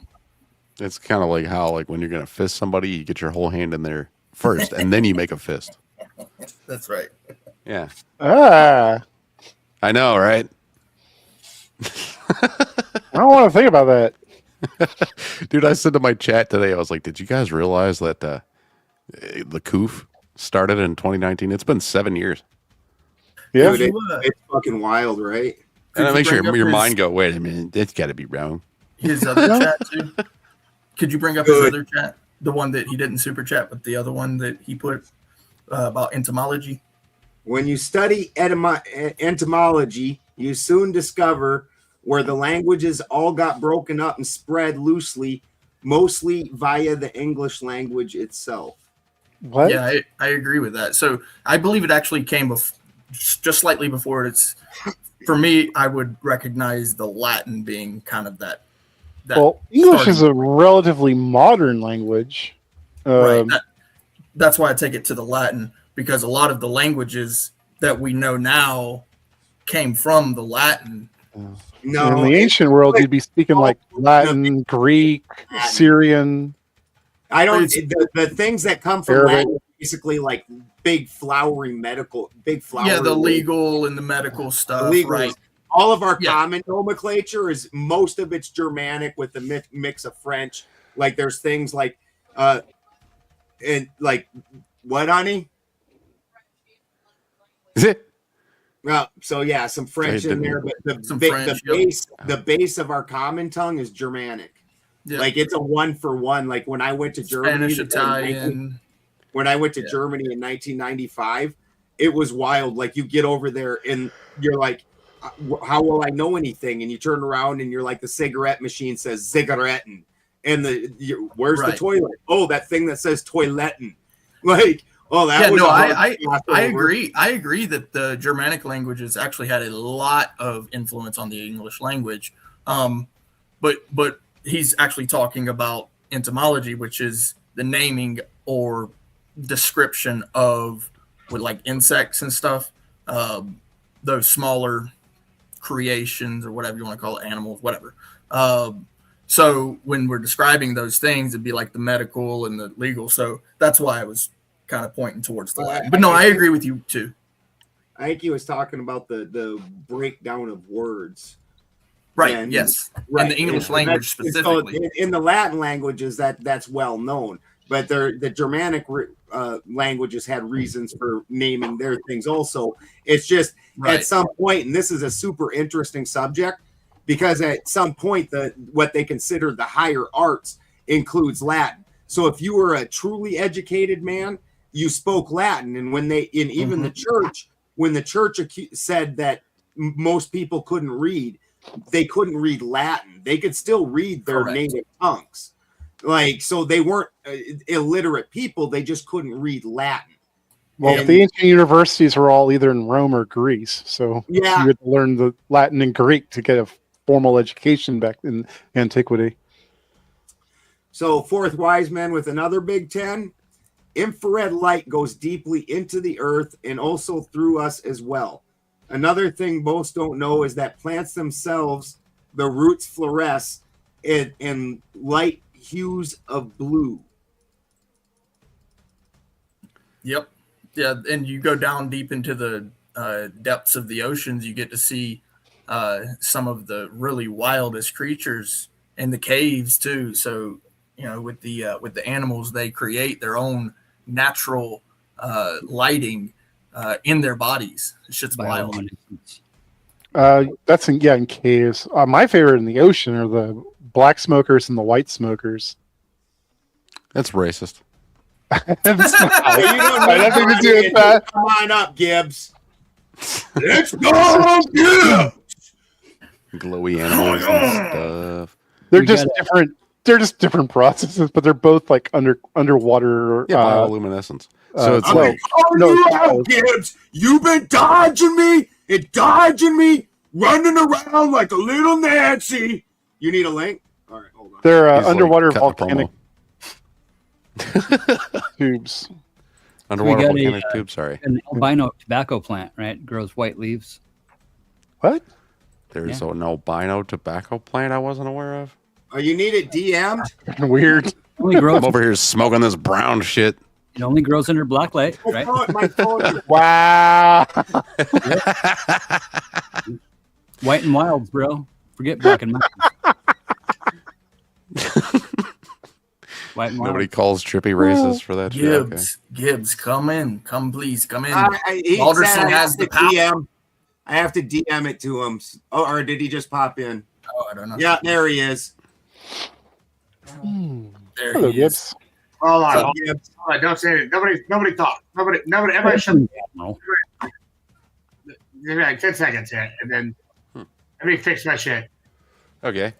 Fix your shit You already. need toilet paper? I'm seeing Nah. a news thingy on my on my Oh, Instagram. Yeah, y'all failed me real hard. Rubber baby buggy bumpers. Does that help? Baby, listen, more like baby Billy these Bible bunkers. But I'm seeing news on my Instagram feed that says Jesus OF Christ. star Hold on. Just Bonnie give me a Blue. 10 second. Can everybody shut up for 5 seconds? You came in here to just like bring the stream down to nothing. What the fuck? Bonnie Blue's No. testing 400 guys to see who the Hold dad on. of her, Listen, let me her tell you baby something. is. All he hold needs on. is Bonnie 5 Blue- seconds. I got it. Thank you. Bonnie Blue is testing 0 guys. I am all 500 of them. It says she's testing 400 guys to see who the dad is. All that is man. That's I know it's Brick. Brick is the father of Bonnie Blue's babies. Brick is the father of Bupkis. Yeah, because he has standards. And Clay did it. He didn't even have to be there. He just sent her a sample. Hey, you're saying a lot of things, a lot of words, and I don't understand none of them because I don't speak English. Confusing Gibbs. Gibbs angry when confused. Yeah, Gibbs is angry. Gibbs' natural state is angry. Y'all never seen me angry. I always come in here with not angry. And today, Papa Gibbs has been toxic as fuck. And hold on, let me get my stream live so I can share. What do you my think about stream this how then, toxic I've Gibbs? been. I found a guy. Listen, hold on, I'm going to ask you a question before you ask me a question. All right, Okay. ready, Chippy? All right. If you ask me a question and it's not like a level 10 Toxico question, I'm going to reach my hand through the screen and I'm going to bitch slap you. All right. So now I ask don't me know the what question. that is. Toxico? Yeah, well, it better. Yeah, Wow. Toxico way. I can't believe. I'm armed. I just have to say, I cannot believe that you guys are still cooking up here. The only reason I went and made more coffee and got a bag of ice for my back is because of Fourth Wiseman, because he kept That's a lie. donating. He That's a hit lie. the goal. Oh, dude, he's been donating And the then- whole time you were gone. Fourth I Wiseman saw actually that. called me. I was Fourth listening. I was Wiseman still called listening. me and said, "I'm buying your 8-ball, Gibbs. Get in here right now." And Well- Sarah's, I'm tired of Sarah's bullshit. She's on But some you baby know back what, though? bullshit. Get in here. I Yeah, wanted and to I'm give in a and out. compliment. I wanted to give a compliment to the panel because, like, these are the trust. I mean, tied up obviously is like probably like passed out tied on the up. floor or something. He's He got still tied here, up. but He get keeps tied the up, panel, baby. he keeps the pictures filled, so it works. But like, I love that I could walk away, right? I know Ben's got the stuff on lockdown, but he didn't really have to do anything with you guys, right? Like, you know, it just makes me feel so good knowing the puppy had explosive diarrhea upstairs. So when I went upstairs to go make a cup of coffee, I like That's in my there's, biography. dog shit all over the kitchen floor, and I'm like, oh well, that's no good. But I felt calm, right? Not worried about my panel, and knowing that, like, listening and knowing that you guys are still running it good and solid. And cheers to you, Fourth Wiseman, and hello, Gibbs. Welcome. Wow. I didn't have to yell one at a time, one time At all. You didn't have to do it I'm at gonna all. change my name. I was gonna bring go up- to the 3 little dots on your face, and it says That didn't edit help me. name. Okay, let's try this again. There's Your little picture at the bottom. okay. Tech support. All right, I'm Live gonna on the do it Sarah right now. stream. So I found a dude on Instagram, Sarah, that thinks that if you drink water from uranium glass, it'll give you energy. That I know is Balderson wanted and to. the other guy, I don't know, Balderson and Ant were talking about, like, you know, nuclear material and stuff. But yeah, this dude really thinks that people that were using uranium glass back in the past were onto something, and that it's like the cure for shit. And I'm like, okay, yeah, you do that, man. I found, Hold on. there was a video the fact from him. that Gibbs had to go out and jump back in just so he could adjust his name, like that. Hey, aren't you like conservative, like host woman? Right? Yeah. Hey, in the I'm still words of gonna make Andrew fun Wilson, of you for being a retard. yeah, that's fine. on Pack. I am a retard, and like all these people think I'm smart, even with my 2 degrees, my 2 doctors. And I got 2 words for you. Shut up. It's going to take me a while. I don't really know if you're smart That's yet. one word, sir. I would have never Hey. accused you of being smart. Me neither. That's good. You're right. And I don't know you, though. Really never heard anybody say Retard. that. I love you, Gibbs. Yeah, Don't that's get me good. wrong. Yeah, that's fine. Someone told me the other night I was on a panel and they were roasting me, and I was like, yeah, they're like, Gibbs, you need to go back to rehab. You do too much cocaine and all this other shit. And I was like, yeah, you're right. Here's the crazy part about that. You asked me to come on your panel for $500, and I burned $500 in front of you. If I am retarded and I am too fucking coke addict, then I need to go to rehab, and I can still burn $500 that you don't have. Maybe you should fucking take some notes. I will happily burn. I will happily burn $500 for you at the grocery store. There's heaps What do you call more it, to fat? go. That's a fat joke. No, She's that's buying you saying food. I need to go grocery shopping tomorrow, and I will happily burn your $500 versus mine, yeah. because Oh, of when course you I will. like going to the grocery store hurts. It fucking hurts. I hate does. it. I hate going to the grocery store, not only because I hate going to stores and shopping of any sort, but I hate spending money. And it's like the grocery store is one where I'm like, fuck me. Why? Yeah, later. You want to smash at the grocery store? That's crazy. First of all, the grocery store only hurts if you go to a bad one and you're poor. At least there's still groceries. Dude, anywhere near me, a bell Don't pepper let her lie to you, at the guys. grocery store I go to, $4 fucking for one bell pepper. That's He said, insanity. I gotta be wanna honest with you, smash- Papa. That's shittier than 2 gay dicks. And from what I understand, that's real shitty.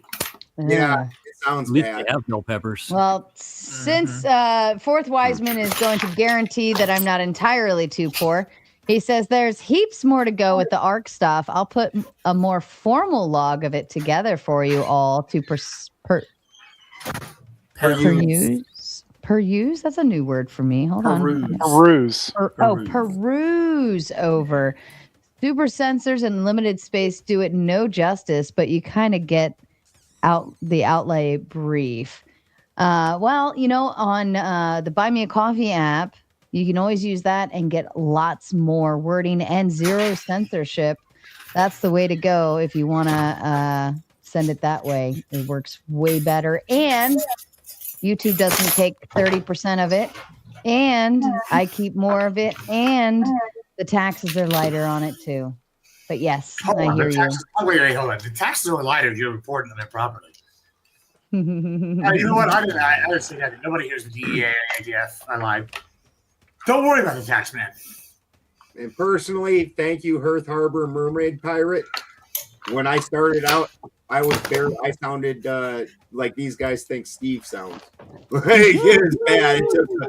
It took a while, and that's been part of the panel verse for me, is learning how to talk to people that once you become a good speaker in your niche, then it's getting people outside of that to understand what you're saying that becomes more important, because your niche just becomes a smaller and smaller pool over time, and it doesn't work out. You know, how did you find me, Balderson? I had decided that I wanted to start debating, and I started out watching more college level and things like that debates. That's how come when Namfam, that's why I knew what his name was, because he's the world champion debater. I'd watched quite a few. Namfam is. Yeah, not the kid that's on the panels. He's actually an Asian guy, like a full blood. Oh, thank God. Bro, I was going to slap people. I was like, Namfam is my bitch. I fucking brought him. No. He named himself after the world champion debater. Like, so. Okay, damn. You're making more sense now that you told us that. And I knew there was a reason I wasn't on his side when he came up on this panel before. And then I started looking at panels you could actually get in and debate on, and I had found yours, and I immediately wanted to clash with the Ortho Bros. And at the time, you were just starting to build up to that. Actually, if you go back and look, there's a couple shows that I was on a long time ago. I bet you didn't even remember me or put it together to the more recent. And one of them actually, this was the first time I'd met Powder Dusty also. And he called me out. He said something, and I disagreed with him, and it was about prison. And he's like, dude, you ever even done time? And I was like, did 8 years in prison, dude. And you laughed your ass off. And said, I'm gonna Allegedly. And, no, I actually did 8 years in prison. That was not alleged. Wait, so I definitely had that weed. Actually. I definitely had that weed that they accused me of having, but I was not I'm telling you, I was smoking all that shit to the head. Yeah. That was my fucking weed. So those distribution charges were bogus. But I wanted to. You're start like, I just debating. smoke a lot. He's just blowing down. Dude, back when I was still smoking a lot, I would have got so popped for distribution because I like to like collect the baggies for some reason. Stupid idea, you know. Dude, never got popped though. In South Dakota, anything over I didn't carry 'em with 2 me. ounces is considered intent to distribute. And I used to get paid every 2 weeks. I was an electrician. Yeah. Every 2 weeks I got paid. I'd go buy a quarter pound of weed because that's what I could afford every 2 weeks. What? And that would give me 2 weeks. Ghetto. That's what I want to do. Wow. I Uncle can get- Fatty, how did you find this wonderful, amazing, awesome channel? Probably like OGs, like first couple of weeks from like speakeasies and I've wondered this the whole time. I'm like, I know I've known Fourth Wiseman for years now, and I've only been going on here for. I'm like, I've wondered this the whole time. That's what I thought. I thought Fourth Wiseman came from your channel. Yeah. So, if Uncle Fatty, you said speakeasy, OG. probably from Verbal Combat and shit. Nice. Oh. Were you around, Uncle Fatty? Were you watching? For like the D leagues for like debates. You chose correctly, sir. The D Were you leagues, watching Verbal YouTube Combat. back in the IBS days, the Internet Blood Sport / Kumite days? What is that day? What are those? It was years ago. Was it back like in, like, was it 2016. So not doing That's not like the Fight Clinton, not doing the Clinton 1717 days. Nah, more like the grandfathers at this point of the current modern day debate sphere is like that. That would be like the Kumite and the IBS Yeah, and all that. Wait, hold on. Who are you calling the grandfathers? I'm very interested because I come from a different world, so I'm very Hey, interested. What do you? calm down. You might be on the At wrong this side. point, I could be one. 2020 was when I became the biggest, and it's I'm very also when calm. I got just axed. Like I was Did Clay just say, "I'm gonna come"?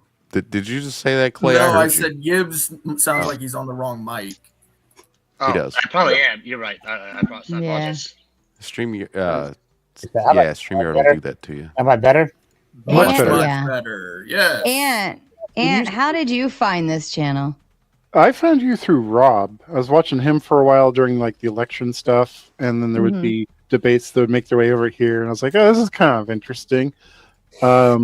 And then when the shit went down in October, I couldn't stomach being over at Rob's anymore and stuck around here because I like it here. It's fun. Because we like you. Thank you. And we're nice to you. Usually. I found you through too much research into Horror Maxer. Yeah. He was too busy Jester Maxing.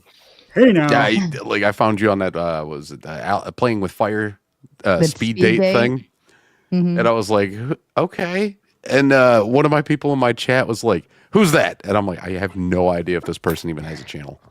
And then it was like months later, I think I came onto your stream, and I was like, "Wait a minute, you're that same person from that stream or that video." Well, and to be fair, when I first did that speed date with Hormaxer, I did not have a channel. So. Right. He was the one that named me my channel, The Raging Tomato. Didn't he come on over here like around December or January? Came on. He comes on a lot of things, bro. Yeah, he comes all over. I want to think he showed up recently, didn't he? Dude, Fourth Wiseman. I was literally just fucking showing my wife that comment because. Anyways, it was actually surprising. He was much different than I thought he was going to be. Sorry, he was talking. You just kind of jumped in there on him, like whoa. I think there was two conversations going at once. That's okay. Maybe. Sorry. That's okay. Look, this is. Do you see the ribbon at the bottom of the screen where it says "This is Fourth Wiseman's channel now, bitches"? Listen, there comes a point in time at night where Fourth Wiseman is the only one donating to keep the show going. All right, and so that's when we dubbed the show officially Fourth Wiseman's channel. He's on the other side of the planet. All right. He's awake in the afternoon. We're keeping him going during the day. And in return, Fourth Wiseman pays us to keep going. All right. And this is what it comes to show. Okay. Well, sorry. You say this, Sarah, and you talk about it being his daytime, right? But that's a lie because I have a pretty big Australian audience and they come over here and they're all degenerate alcoholics. And you know what they always say? We're drinking in the morning. And we're glad that Gibb is awake in the morning. And then I come over here and you're like, oh, yeah, it's fucking the afternoon for Fourth Wiseman is a degenerate like the rest of us. Don't let him lie to you. He's one of us. He's one of us degenerates. He all acts like he's all uppity and shit, but he knows. Probably more degenerate because he's into off-grid things and whatnot. That's where a lot off-grid things. Oh, I'm sorry. Yeah, self-sufficiency and living off-grid, but we like getting fucked up. Well, Fourth Wiseman, if I remember, also mentioned having an accountant and having to tell the accountant to shut the fuck up when it comes to looking at numbers. Wait, do you not have an accountant? I have a tax accountant. No, that's a lie. It's the notion. Who here has an account? Let's all raise their hands. I am a clowny That's accountant. what I mean. Uncle Fatty, hey, how you doing? My accountant took my cards away. I tried to write off the fucking motor in my hot rod. Oh shit! Well, you just didn't write it off properly. I wrote off multiple cars. It's a business expense, and I'm sure of it. Yeah, I think I like playing in Excel too much to have an accountant, but it works. You just like playing in something. Schedule C is a man's best friend. I have land and animals. It's not just knowing Excel; it's knowing the various local laws and regulations and how they apply. Yeah. Well, that's what my tax accountant guy. Well, I have a financial advisor that handles all of the other stuff. And the financial advisor and the tax accountant know each other, so it's joined efforts there. I like to put my own books before they get to see anything. So I'm a farmer. If I had a financial advisor, they'd hang themselves. I swear, Tied Up is making the best arguments that I've heard from him in a long time. I know, Tied Up, man. You're killing it tonight. Fourth Wiseman says, I'm on this side of the planet pushing it so it keeps spinning whilst you guys sit down. You're bloody heavy. My accountant love hates me because they gotta keep studying. Well, we are Americans. Keep pushing the envelope. Keep on pushing the envelope. I love it. I love it, Fourth Wiseman. Fourth Wiseman, we can consider this advertisement. If you have some type of business of some sort, we can consider this advertisement spots for the Fourth Wiseman business. Absolutely. LLC. Did you watch our show Saturday morning, Wiseman? You'll love it, dude. That shit was killer. 4.5 hours. Was that the one with the guy walking around? Mm-hmm. Oh, Yeah, it got was I part of this? When he walked No. inside, it went nuts. God. Where was he? Yeah, that's in Newport, Rhode Island. And he thinks and he has really good reasons to think that that's John D. And that tower was actually a device that would tell you that would set the time of year and the time of day for you both. Went through the camera obscura and how he worked that out inside the dome, and just absolutely fascinating. Like, you know, the camera where you put tiny. What do you mean by holes. set the time? What do you mean by set the time or whatever? It would set the time through the camera obscura, and that's or measure the time, tell you what time it is through the camera obscura, which you can build yourself. You set a dome and you put a pinhole in it, and you let the light in, and then you just record the time, the sun. And after 1 year, depending on the date, this is why the date part was also important. You would know what spot that should be in this grid that you've made that sits behind this point of light, and then for the timing. What's that? Obscura is the 40K name for marijuana. Now you know. So if you're talking about 40K and you're talking about doing obscura, you're smoking another reefer. Sorry. Nice. Gibbs, how did you find me? I was looking up hot single MILFs one day, and then you appeared like a whore on nickel night, and it was amazing. And then you were debating. No, I'll tell you how I actually found you. It was because people kept saying, "Gibbs, have you seen this person tomato? You like debates? They're doing all these debates." And I was like, "Hey, I'll tell you what I've seen. Bupkis. I don't fucking see shit." And they're like, "Make sure you go to this one." And then someone like challenged me, and it was Kel. It was like, I need someone to debate with me, but no one will debate with me. Right. And I was like, all right, I'll be the liberal. And so I went and did it. It was Admiral Libs. That's right. And I'll tell you what, you're lucky. And I talk about this girl all the time. It's CuteBot. If it wasn't for CuteBot, I wouldn't have done it. CuteBot was like, you should go do it. And you should do the opposite. And then at the end, you should be like, oh, yeah, by the way, I was lying the whole time, just like you did my channel. And I did. That's how I did. So you're welcome. Everybody go follow CuteBot right now. Anyway, sorry. Fair enough. And Mrs. Balderson. Yeah, but no, that's how I found you. Hi, Christy. Hello. She looks so cozy up here. I have been asleep, so now I'm awake. I love Aww. I'm surprised Ben's still up with us, actually. Normally, you guys have checked out by now. I think his brain's being exercised and he really likes it. Oh, Yeah, that'll give you energy. Like just thinking about some shit that you have been able to talk about. Back and forth with Weizmann and all that. Mm-hmm. Unfortunately, I'm here now, and so now we're gonna rot his brain.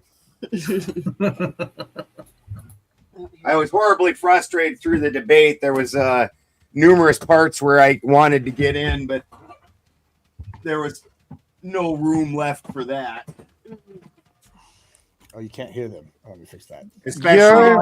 Wiseman shares the love. I also support 14 other channels on YouTube.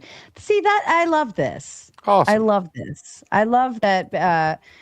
Dusty actually hosted a show the other day about, how to grift. But one thing that he brought up was like, you shouldn't be trying to worry about stealing other people's donors, right? Yeah. I love it. Right. When I go to another friendly channel and I see my normal donors over there sending somebody else support too. Right. That means I've done my job. Yeah, I've done several my of job. yours have come over and donated to me. That's friggin' awesome. You've done it too. Exactly. I need to. And I'll return the favor when I can. And that's the point, is that it's not that there's no favor that needs to be returned. It's the fact that the network like mission of this show is in full effect, and that's what I like to see, and that's what I love, is that we are we're the like headquarters of the spider web, and it goes outward, and I love to see it push outward.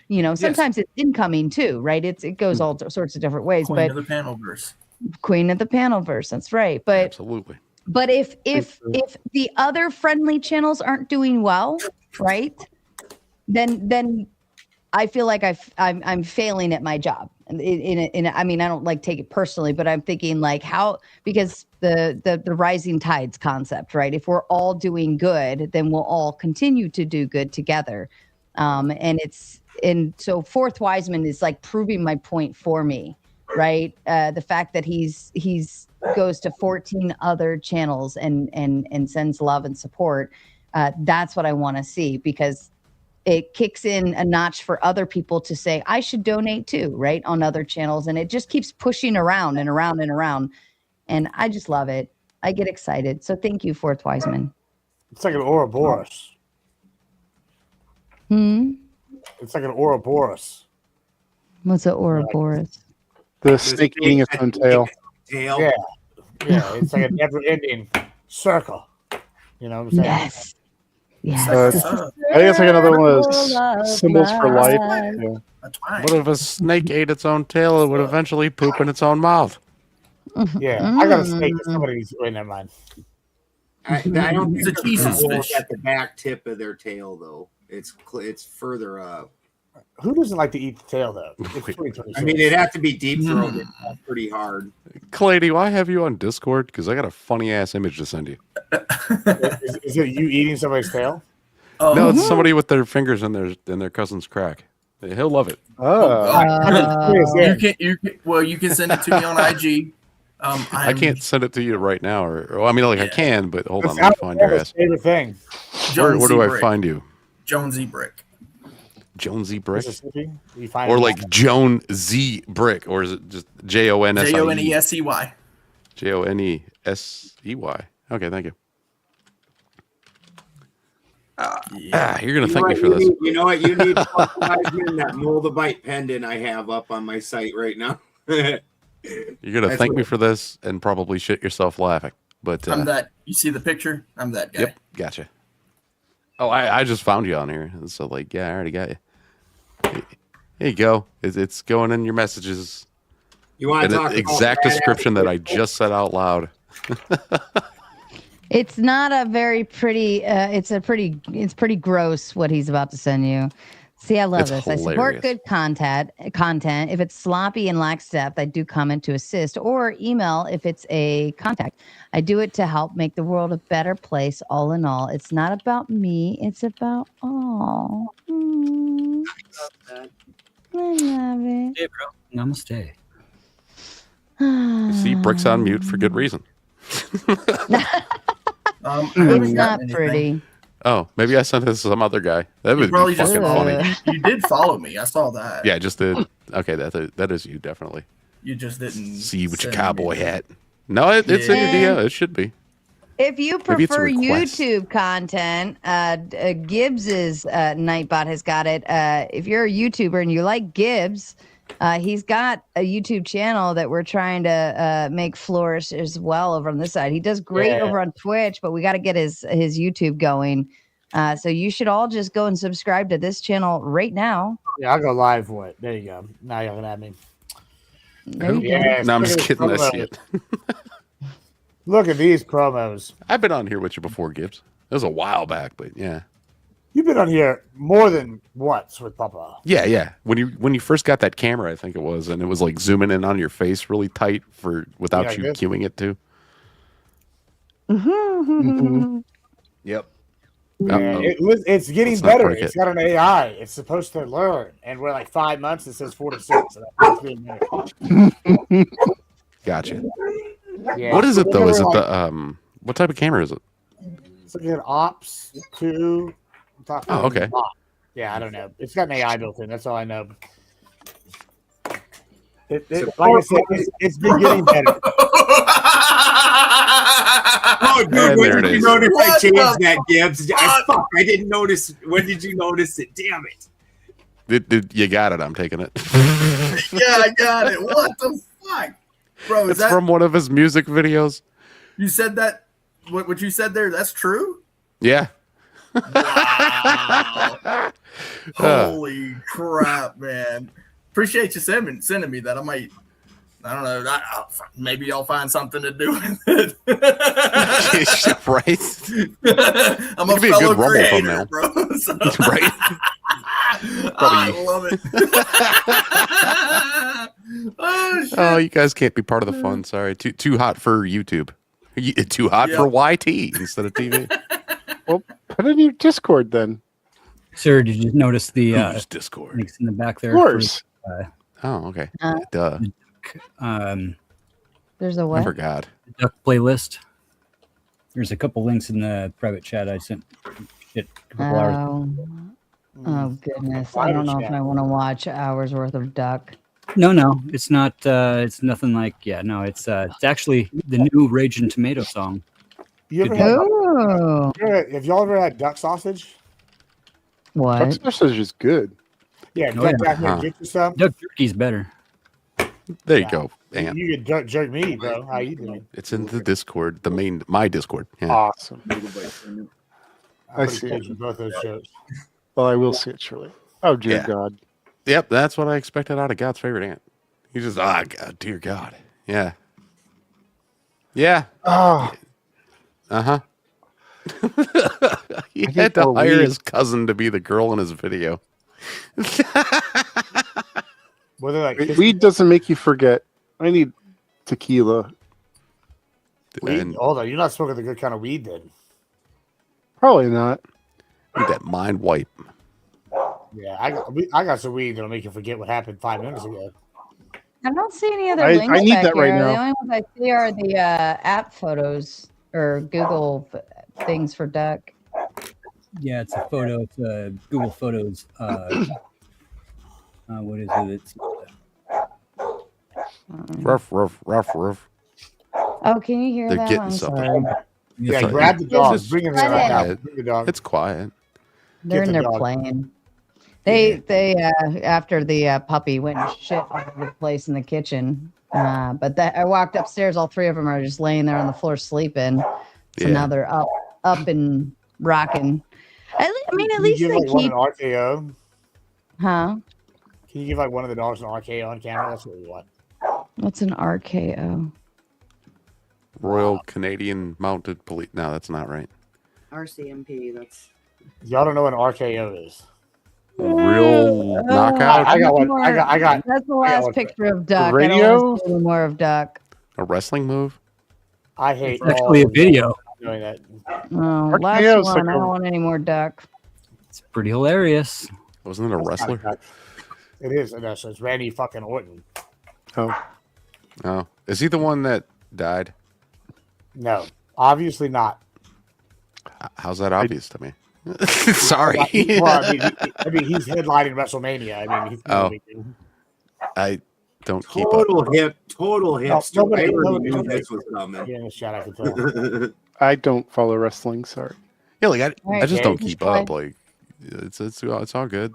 Greasy guys touching each other. I mean, like if that's what you want to spend, I'm just playing. glass, long stare, twisted curls, strawberry hair. She laughed, and the room tilts. Every ego breaks. No guilt. Little queen of the corner, cherry What's my name? lipstick, crooked halo. They lean in with their stories, her stare cuts clean through the payload. They call the raging tomato. Short and sweet, but she'll spin you like a yo-yo. Talk slick, She'll serve you on a platter. see you later. She's a raider.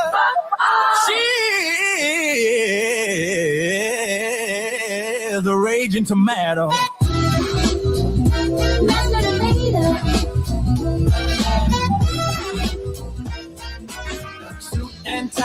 dissertation, he's talking big. Thinking case closed. She sips it slow, says, "Are You you?" just proved you don't know. One word, 2 words, he's stuttering. Turn red too. She winks. Silly boy, I grade on a curve. And this round, too bad for you. Click of her heels on the tile. Every step across exam. You brought a note to a trial. She brought the whole exam. She brought the whole exam. She brought the whole exam. Careful when you start with a tomato. They call her the raging tomato. Hot head, heart of gold in the shadows. She'll cut through a weak hello. Turn your pride into ripe red cargo. You can't face the raging tomato. Queen of the late night. I like that. Part one. Who made that? I like that I was referenced in it. I'm really happy about that. Of course you are. Of course. Tell me you're a narcissist without telling me you're a narcissist. Hold on. I'm definitely a narcissist. That was never a question. I don't know why that was. Hold on. But why does everybody think I'm a redhead? The lights, We're maybe. better. We're better than Aren't you? anybody else. Strawberry We are blonde. strawberry blonde. That's close enough. No, that's not redhead.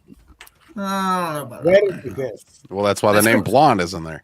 It's not ginger. You can make redheads. Sarah has a soul. Ginger. I can make some redheads break. Don't worry about that. I haven't got the cloner to work yet. Mm-hmm. Are we sharing videos? At this point, I don't give a fuck. I got some videos, but they're all TOS. No, my formula for my cloner is secret. It's almost working. But And I will spread the redheads out to the masses, and then we'll equal them out. And then it'd be like more redheads. I already got this system. Dude. You would I actually already kill got this system. I've got a small army of redheaded grandchildren. Yeah, if you think about it, that'd be really creepy. There's already 8 of those guys, and they're just Anderson keep saving the multiplying. non-souls one ginger at a time. Yeah. It's like everybody's girlfriend is all the same clone of the same woman. That'd just be super creepy. Well, it's not the same We're woman. not non-souls. We have souls. We just took them from other people.